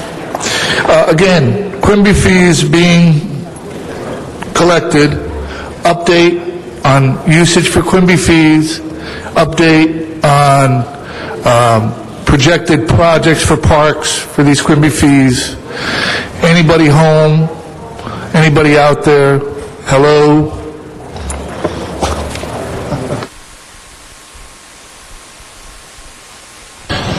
To the Valley, Zuma Dog. Yes, thank you. I'm operating my own camera today. We're talking about track maps, and the city has to say no to all track maps. First of all, since Dave and I was there reminding me about DWP, we got a major water crisis, and I'm here to say the city cannot guarantee that there's water for all the high-density projects that continue to come through with these track maps. They refuse to do anything about desalination. They refuse to do any reseeding in the forest. All the things, they could easily drop the water prices down and create lots of water, taking down the drainage of the pipes. They don't want to bring the water prices down. They don't want a DWP because you know what? The higher DWP rates are, the more money taken in and the more of it illegally coming into the city. And I'm here to say we don't have enough money to provide the basic services the city needs to. We've all heard the budget crisis. It's only going to be operating on 35 cents on the dollar, and there's not enough room on the streets. You don't have enough fire, police. You don't have enough anything to run the city. There's too much density. The DWP transformers are not capable of accommodating all of the density you continue to approve through these track maps. This city was built way a long time ago. In the 50s, they put up the DWP transformers. These roads were built. They planned on a certain amount of population. Nobody could have expected this type of density, frenzy, madness that's fueled by your campaign contributions, special interests that you allow to run roughshod through the community in violation of all the EIRs, in violation of all variances. You get exemptions, hey, if it's way too close, who cares? All kinds of exemptions, and the city cannot take it. I know there's smart growth and yet-da-da. All I hear about are these projects that are along these rail lines, but I don't see it happening, and then the people take two cars anyway. You could build a nice project in a nice area. Oh, let's buy the rail. Nobody takes it. They take their two BMWs and start driving all over the city. You must say no, there's too much density, not enough water. You cannot guarantee safety. That matter is now before us. Open the roll, close the roll, tabulate the vote. 10 ayes. And, Mr. Clerk, see if we're at a quorum, please. Mr. President, do you wish to first adjourn the special meeting? Yes. But I want to find out if we're at a quorum. Do you wish to have a quorum call? That'd be fine. Councilmember Alarcon? There's comments that we don't have a quorum. Councilmember Cardenas? Councilmember Gruhl? Councilmember Hahn? Councilmember Weezer? Councilmember Labange? Councilmember Parks? Mr. Parks right there. Mr. Parks is right there. Councilmember Rosendahl? Councilmember Wesson? Councilmember Zine? Here. How many we have? 7. So we need to get 3 more in here. So we're on hold for 3 more council members. That's 8. No, I was told that we had lost our quorum. So I was trying to verify. Mr. Parks will be number 9. We're still going to be 1 short.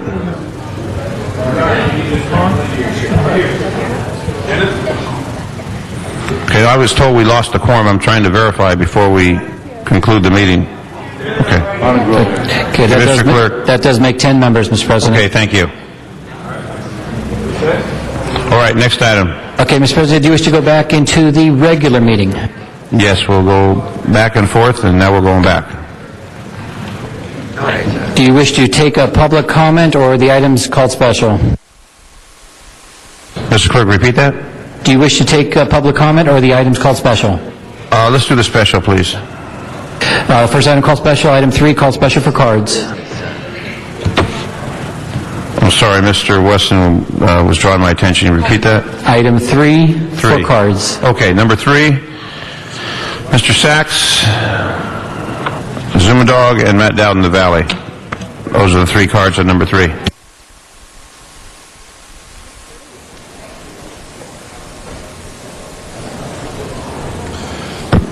Yes, good afternoon again. Donald Sachs. Let me explain, if I might, something that happened in yesterday's MTA board meeting regarding a grant that was received by the MTA board, and that's for the high occupancy vehicle lanes. Let's see how this works. The government, federal government, gave the city of LA $215 million to do this high occupancy lane project in South Central LA and in East LA on the 10 freeway. Money will be raised from tolls, but the MTA is going to be buying 47 buses, new buses, to use on those high occupancy lanes as part of the project. Except the funds, the fares generated by the bus riders, won't be going back to the project. That'll be going to the MTA. So it's a different source of fees, a different source of funding, a different direction of funding. Be very, very wary of this city council and this city leadership when they ask and they request federal funding, because what's offered, what's baited, is a lot different than the switch.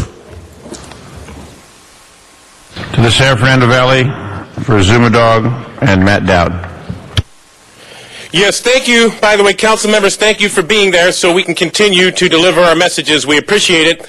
This is something of monumental fiscal significance. We're talking about federal money and grant applications. Now, I'm here to say the city's in big trouble with Mr. U.S. President Barack Obama.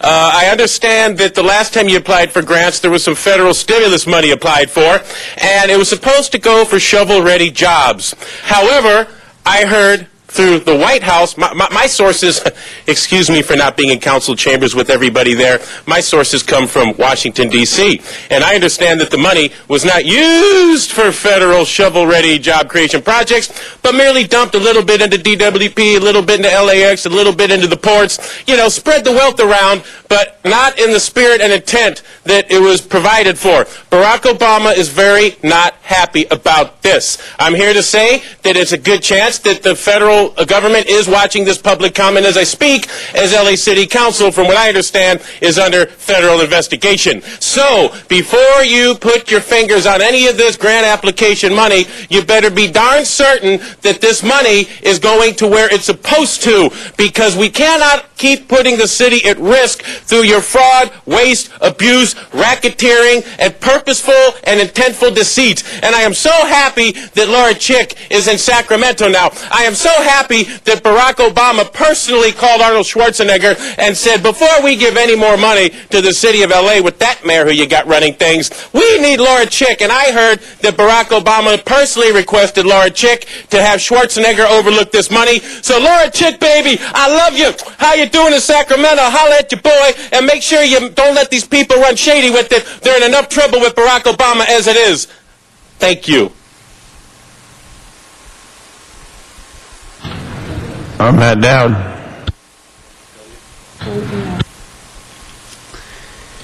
Yes. Excuse me.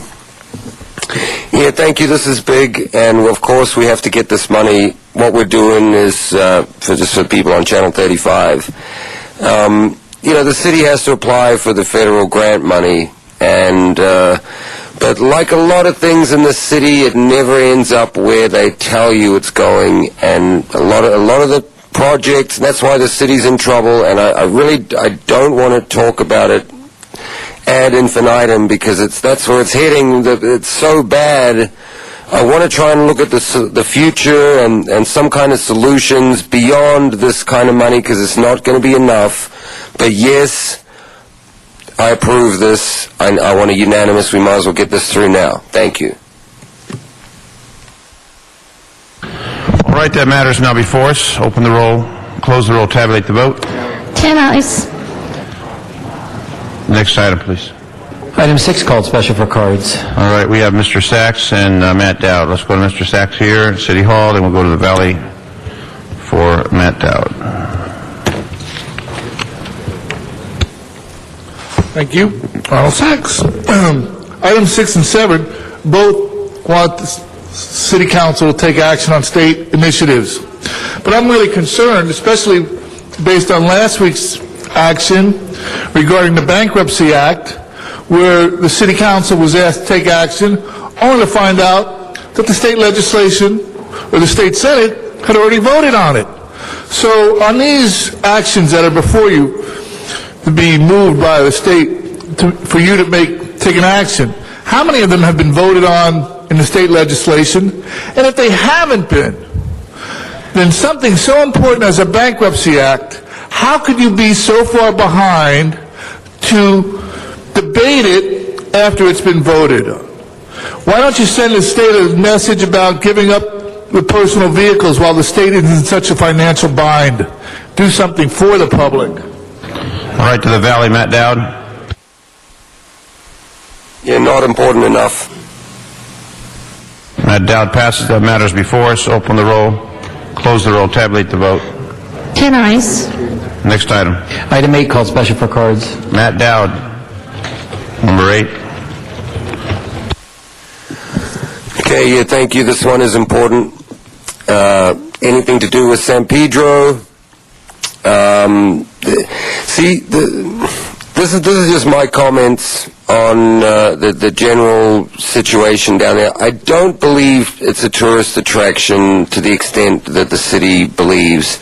I don't believe people go there as much as you would want. I don't think it's on their travel plans. We've been down there a couple of times to check, and it's not as busy. I think it's a trap to get involved in too much expenditure on these things where, big lease agreements, everything. I mean, if you're getting the money out of these people, then good, but I think it's going bad, and a lot of the traffic's, actually, that's going to be the best thing, is the economy's going to go broke, and so we're going to get a reduction in the terminals and in the trucks and everything in San Pedro.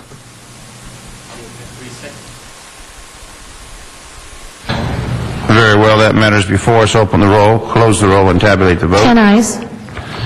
Number 9, Mr. Clerk. Item 9 called special for cards. Mr. Sachs on number 9. Mr. Sachs is passing. Open the roll, close the roll, tabulate the vote. 10 ayes. Next item, Mr. Clerk, I bet it's number 10. Item 10 called special for cards. Mr. Sachs on number 10.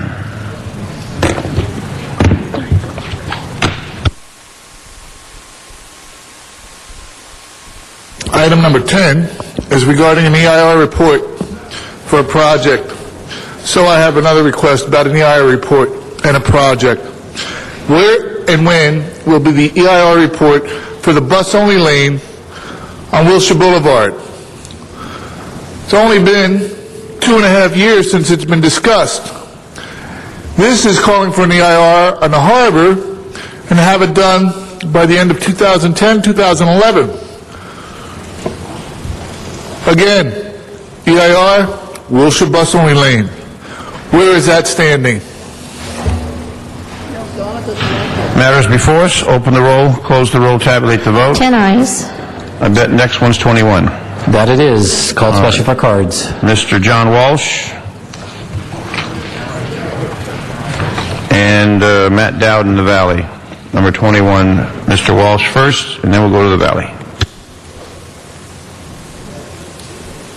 I don't feel the desire to speak on every single item, but I've been living in Hollywood since 1976. The Hollywood Walk of Fame is in terrible condition.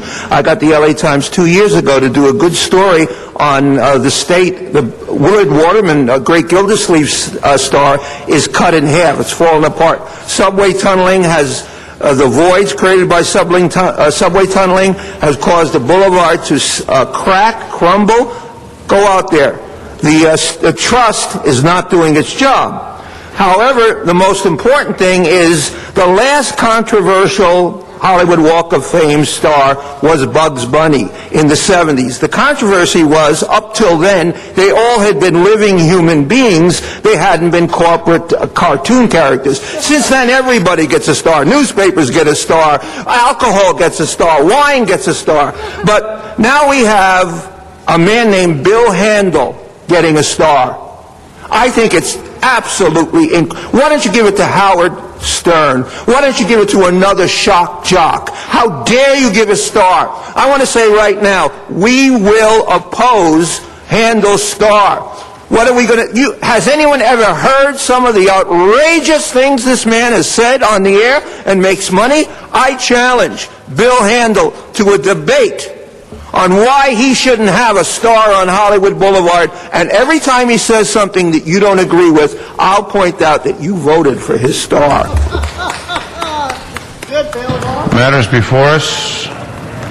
Open the roll, close the roll, and tabulate the vote. 10 ayes. Number 22, Mr. Clerk. Called special for cards. Zuma Dog. And Zuma Dog. Matt had one in on the other one. Okay, we're talking about the Hollywood Walk of Fame, Bill Handel. First of all, I like Bill Handel, y'all, okay? He said, he had me on his radio show, and Bill Handel said, I'd sooner vote for Zuma Dog than Viragosa. So what can you say bad about a guy who says that? But the thing is, come on, people. Bill Handel ain't a big enough star for a Hollywood Walk of Fame, y'all. People come from all over. It's an international tourism spot, y'all.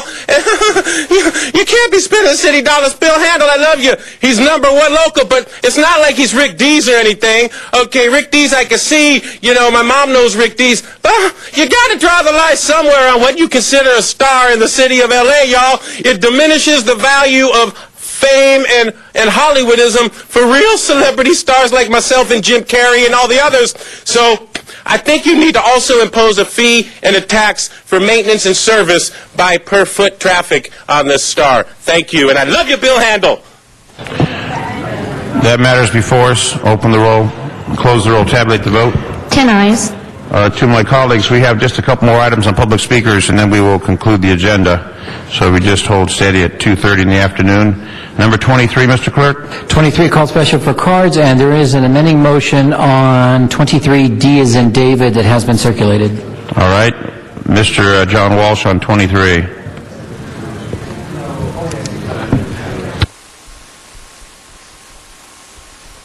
John Walsh at HollywoodHighlands.org. You know, we just had the Human Relations Committee disbanded. Now you're spending, just on block parties, $10,703. And here's my favorite, if you want to hear how nuts this is. Reyes and Rosendahl are spending $700 to hold a special event on Stop the Budget Cuts. In other words, the budget is being reduced by $700 so they can have an event telling people not to reduce the budget. I mean, Wilshire Vista Welcome Mixer. This is not a block party. The ones I gave you before, AIH&M, the 10,000 is block parties, okay? You went in the back for 4 hours and talked about how you didn't have the money to pay your workers, and you just throw away $10,000 on block parties. But the best one is the Wilshire Vista Welcome Mixer 2009. That's the year. The money you're spending of our money, absorbed by the city, $2,638. That's why we're calling for the recall of Antonio Villaraigosa as mayor. Come out on Wednesday, July the 1st at South City Steps. You'll see the You're off the sign. subject. Thank Recall you. the mayor. Dr. Williams? Dr. Williams has left the building. Arnold Sachs? You have 1 minute left, Mr. Sachs.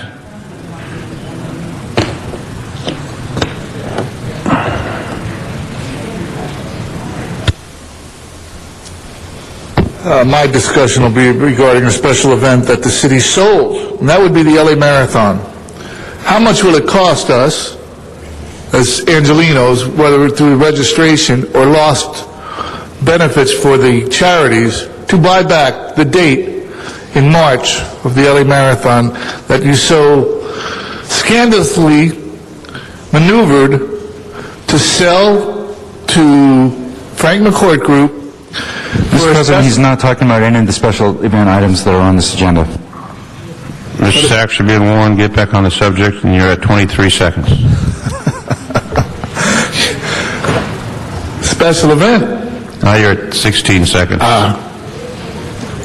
That's what we need, is good accounting, sir. Maybe you could run for control. Maybe your next election you'll run for auditor.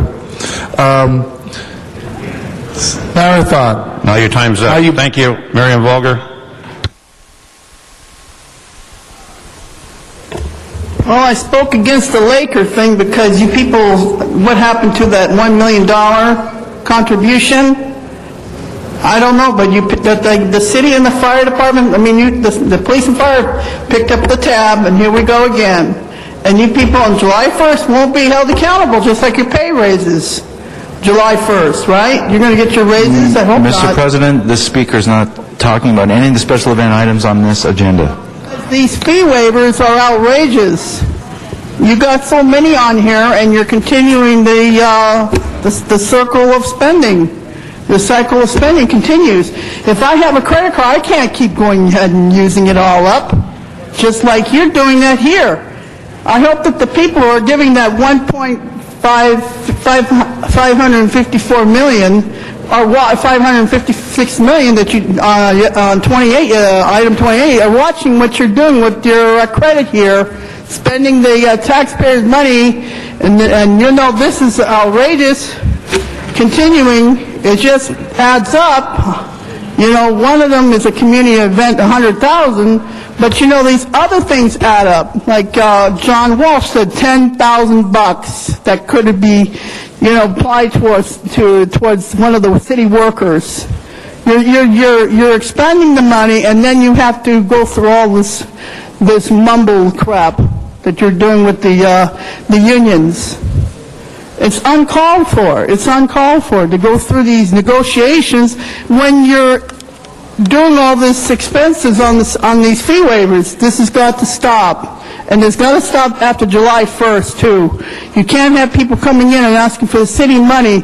They should be starting to pay for it, including you people, too. Go to the San Fernando Valley. Zumadog and Matt Dowd on number 23.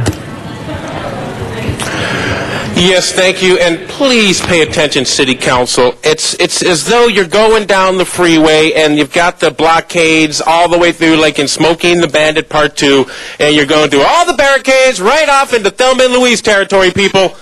Do you know the financial crisis that the city is under? In case you haven't read LA Daily Blog, you're talking about massive firings. You're talking about shutting down libraries, parks, all kinds of services. LAUSD, same problems. You don't have enough money to run the city. What I'm trying to tell you is that you had to borrow $1 billion. You don't have the money to pay it back, and everything's going to be liquidated and discounted, and the city's in big trouble. So here's what we have just today, people. We got a jazz fest. Yeah, let's spend $7,000 on a jazz fest. Probably 8 people will show up. Yeah, we got a mixer. That's a couple grand. Oh, let's have a bazaar for about $5,000. Oh, a movie has to be shown for another $5,000. Here's a block party for a couple grand. Another block party for $2,800. And here's even a special event fee waiver. Stop the budget cuts. You're having a special event fee to stop the budget cuts. I got an idea. Maybe stop with the special event fee waivers. We don't need money spent on donut sprinklings and cookie cuttings and face decoratings and all kinds of this fun, feel-good stuff. And I hope that the feds are watching. I heard they are. Barack Obama's cabinet, if you could please look into the nonprofits that get this money. Things like El Grito Festival, things like LA Access Broadway. I don't like it. I'm here to say, if Zumadog was auditor, you'd be seeing the nonprofits looked into, and you will be seeing federal racketeering charges filed if it's looked into. You better get it together, people. Barack Obama's breathing down your neck, and the city's going bankrupt. Stop the insanity. Matt Dowd. Number 23. Okay, yeah, Dennis, you called my name on item 21, but you didn't come to the Valley. You said John Walsh, Matt Dowd, but then you voted it. So that one is on the tape. But you got the opportunity to reconsider it and come back to me after this one. It looks particularly bad today, the fee waivers. I thought we'd really, I thought we made some headway on these over the last couple of years, but there's a particularly bad one, Bill Rosendahl and Ed Reyes. I'm going to boo this one, $100,000. But see, John Walsh, he, in fact, no, let me just stay on these for now. I'll come back to that on item 21. And there's only one of these items is getting reimbursed to the city, and that's the BET Awards post party on June 28. That matter is now before us. Open the roll, close the roll, tabulate the vote. 10 ayes. Thank you. We have just a couple items left on the agenda. Number 24, Mr. Clerk. Called special for Did we cards. have a amendment on something? The last item did have an amending motion on D. Okay, so with the amendment, That item was as amended. pardon me? The item was adopted as amended. Okay, and we passed that? Yes, you did. All right. 24? Called special for cards. Mr. Walsh, 24. And we have 20, Mr. Walsh passes. That matter's now before us. Open the roll. You get an applause for that, Mr. Walsh. Open the roll, close the roll, tabulate the vote on number 24. 10 ayes. Next item, I guess, is number 27. Called special for cards. Mr. Zumadog in the Valley. You're out of time, Mr. Zumadog. You're out of time, so we're not going to hear from you on that item. That matter's before us. Open the roll. Close the roll, tabulate the vote. 10 ayes. Very well. Number 28 next, Mr. Clerk. That's the last item, called special for cards. And it's Mr. Walsh. Mr. Walsh is going to speak on this matter. Thank you, colleagues. For doing nothing just like the city council does. Alcohollywood. We have T-shirts that say that, but now it's all over the city. We're talking about public convenience or necessity for wine tasting, off-site consumption. I'm telling you, the LAPD should be here because 90% of the violent crime is caused when somebody is drunk. In fact, I'd like to see every one of you 15 show up here without at least one person, one city council person, under the influence of alcohol, and everybody knows who I'm talking about. I'd like to finish by saying that if you disagree with anything I say, come Wednesday. He's not talking about this item, Mr. President. Mr. Walsh, you're off the subject.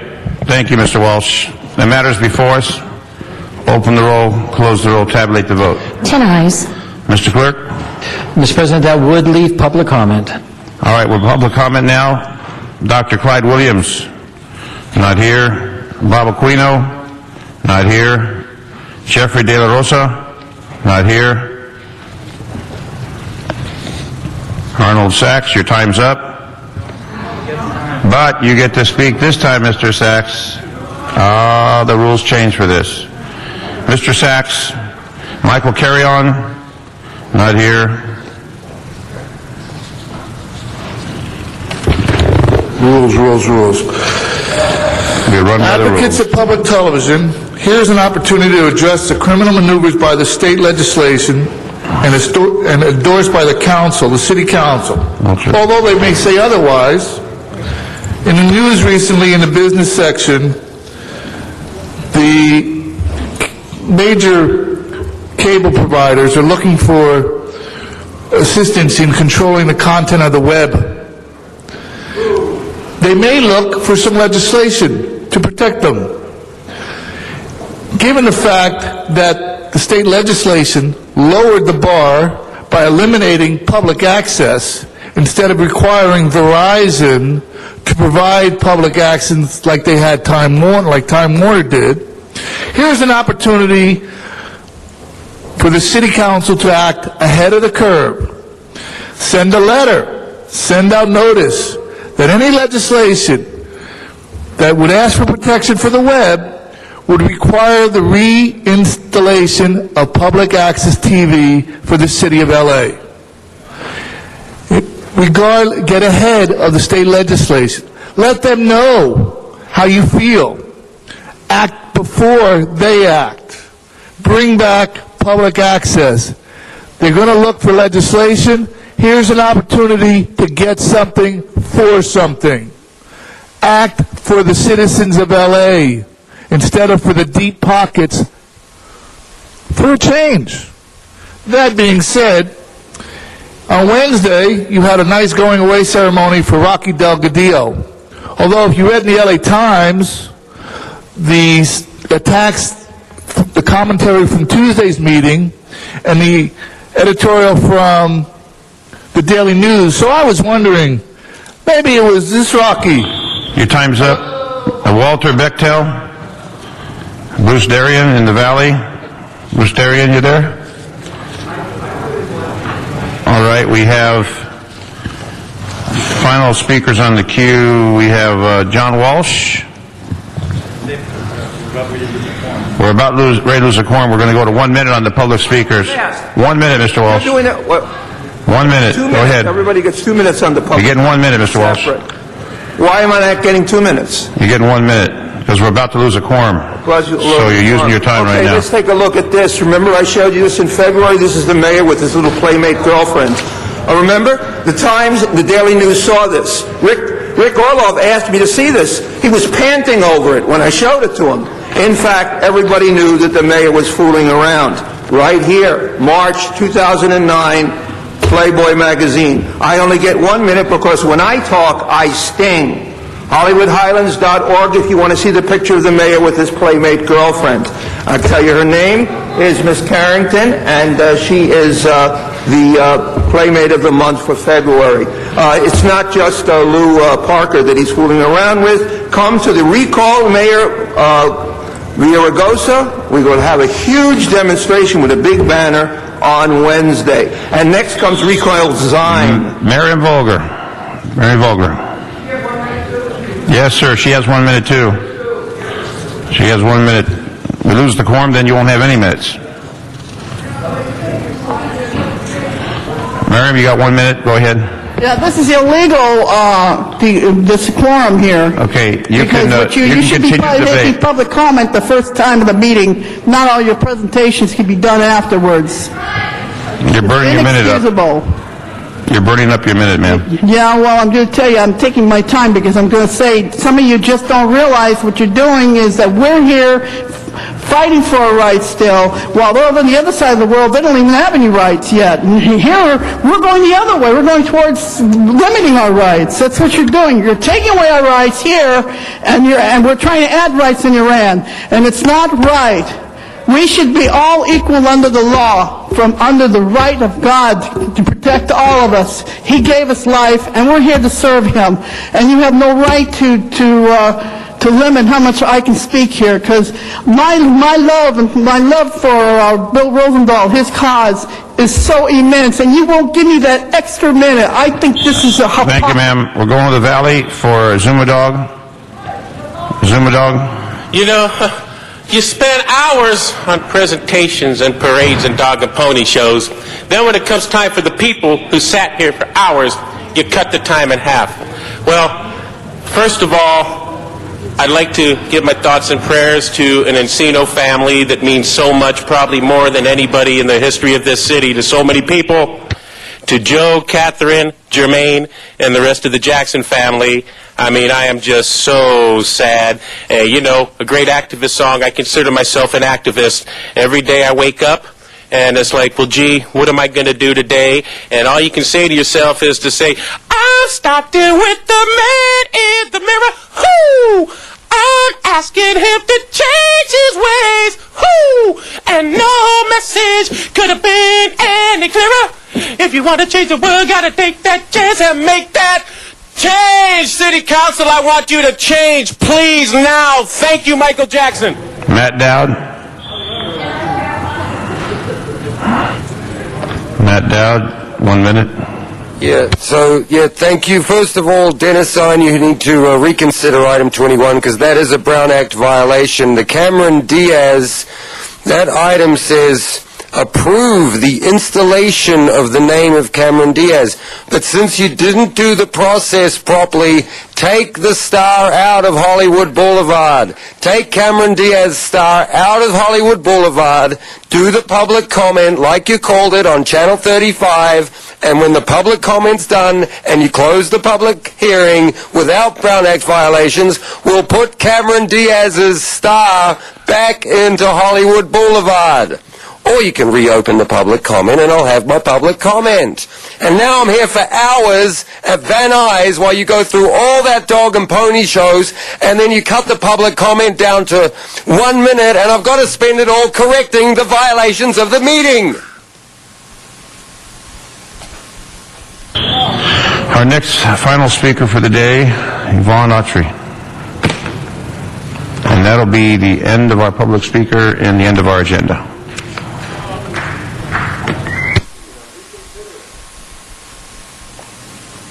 You're curtailing my timing to just 1 minute. Discourages other people, members of the community who have a right to be heard. We have to listen to you for 4 hours without the adequate 2 minutes. It's horrible.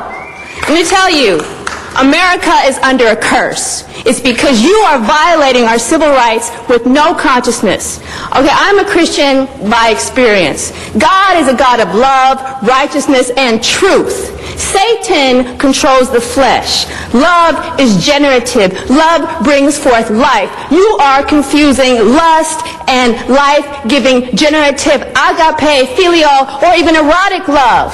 Homosexuality is an indulgence of the flesh. Please refrain from associating and invoking my God, Jehovah, Yahweh, God Almighty, God of creation, balance, harmony, and peace, and heterosexuality, and the institution of matrimony between man and woman. It is not possible to ratify, even acknowledge, or recognize union between anything else. America is under a curse because you people are unlawful. Thank you. That's the end of public comment for today.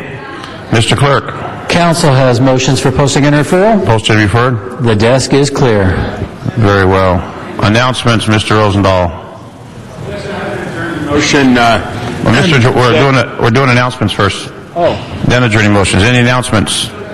Yeah, EchoFest is... Announcements, Mr. Huizar. Ms. Hahn. Thank you very much, Mr. President. This Sunday, for those of you who would like to go see a great, spectacular fireworks show at Hollenbeck Park, we begin with a concert at 4 o'clock and the fireworks show when the sun starts to settle. So please come join us. It'll be a lot of fun. Hollenbeck Park on the corner of 4th Street and near Boyle. Thank you. That's a pre-4th of July fireworks show. Yes, the pre. Ms. Hahn, announcement? Well, I just got this late-breaking news that Tom LaBonge was named as the 2009 John Marshall High School Distinguished Alumnus of the Year. So I think that's a great announcement. Tommy! He's well-deserving of it. Congratulations, Tom. Mr. LaBonge, can you recite the previous distinguished alumni from the school? Many of them, including Mike Haynes, who was okay. I knew you'd have some of them. I want to say tomorrow, join with Mayor Antonio Villaraigosa for the Day of Service, Mayor's Day of Service, starting at Chateau Park. right in the heart of the Wilshire area at 4th and Vermont, Mayor's Day of Service. Thank you. And thank you.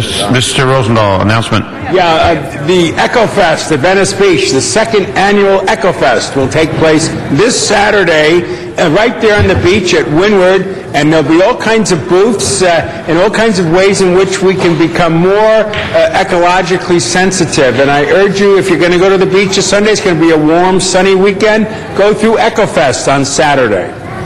Any other announcements? Please stand for adjourning motions. Adjourning motions? Mr. Labange. Tuesday, at our meeting on Tuesday, we adjourn in memory of Michael Jackson as well as also Farrah Fawcett on Tuesday. Thank you. Thank you.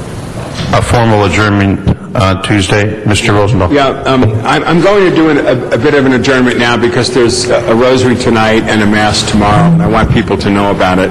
Mrs. Guadalupe Victorian passed away, and her husband is the barber that everybody goes to on Grandview, where we have our farmers market on Sunday. She was born in Udell, Texas on February 3rd, 1931. Upon graduating from Dragon Business College in San Antonio, she began her professional career with the Veterans Administration in San Antonio, Texas. She married Raphael Victorian in January 1, 1963, and moved to West Los Angeles in 1964, where she lived for 46 years.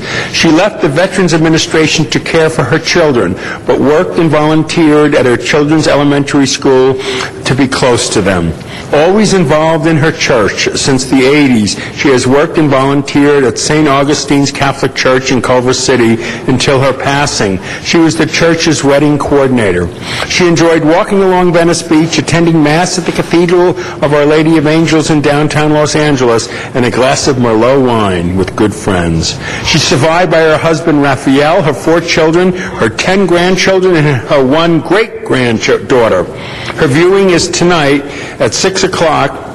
At the Holy Rosary will begin at 6 o'clock at the Chapel of the Risen Christ, Holy Cross Cemetery. I'll be there in Culver City. Her memorial mass will be the next day, Saturday, June 27th at 1:30 at the Chapel of the Risen Christ at Holy Cross Cemetery, Culver City. Interment will immediately follow. Many of us have been grieving the loss. She fell. They were literally, all we have is the moment. They were waiting for the car. She fell and went into a coma, was rushed to the hospital, and never came back. May she rest in peace. Thank you, Mr. Rosendahl. I have an adjourning motion. Philip Bragger passed away June 23rd, born April 10th, 1925, to Russian and Romanian immigrant parents, grew up in Boyle Heights, moved to West LA in 1937, attended Hamilton High School, dropped out to join the Navy in 1942, served 4 years overseas on the USS Pinckney transport ship, and a second-class radioman and gunner on the landing crafts transporting the 1st Marine Division on the beaches of Iwo Jima, Saipan, Palu, Mindanao. His ship was hit by 2 Japanese kamikaze planes. He and others were awarded a Commendation of Valor for throwing the live ammunition rounds into the sea while his ship was ablaze. He ran a very successful business, Sierra Plastic Incorporated, a Sierra Pacific footwear company, with his son Jeff for 51 years. A great man, would be missed by all his family and friends. Survived by his wife Jewel, daughter Sandra, son Jeff, who was also a personal friend, and wife Janine, grandchildren Chad, Alana, and sister Marion. May he rest in peace, Philip Bragger. Mr. Clerk.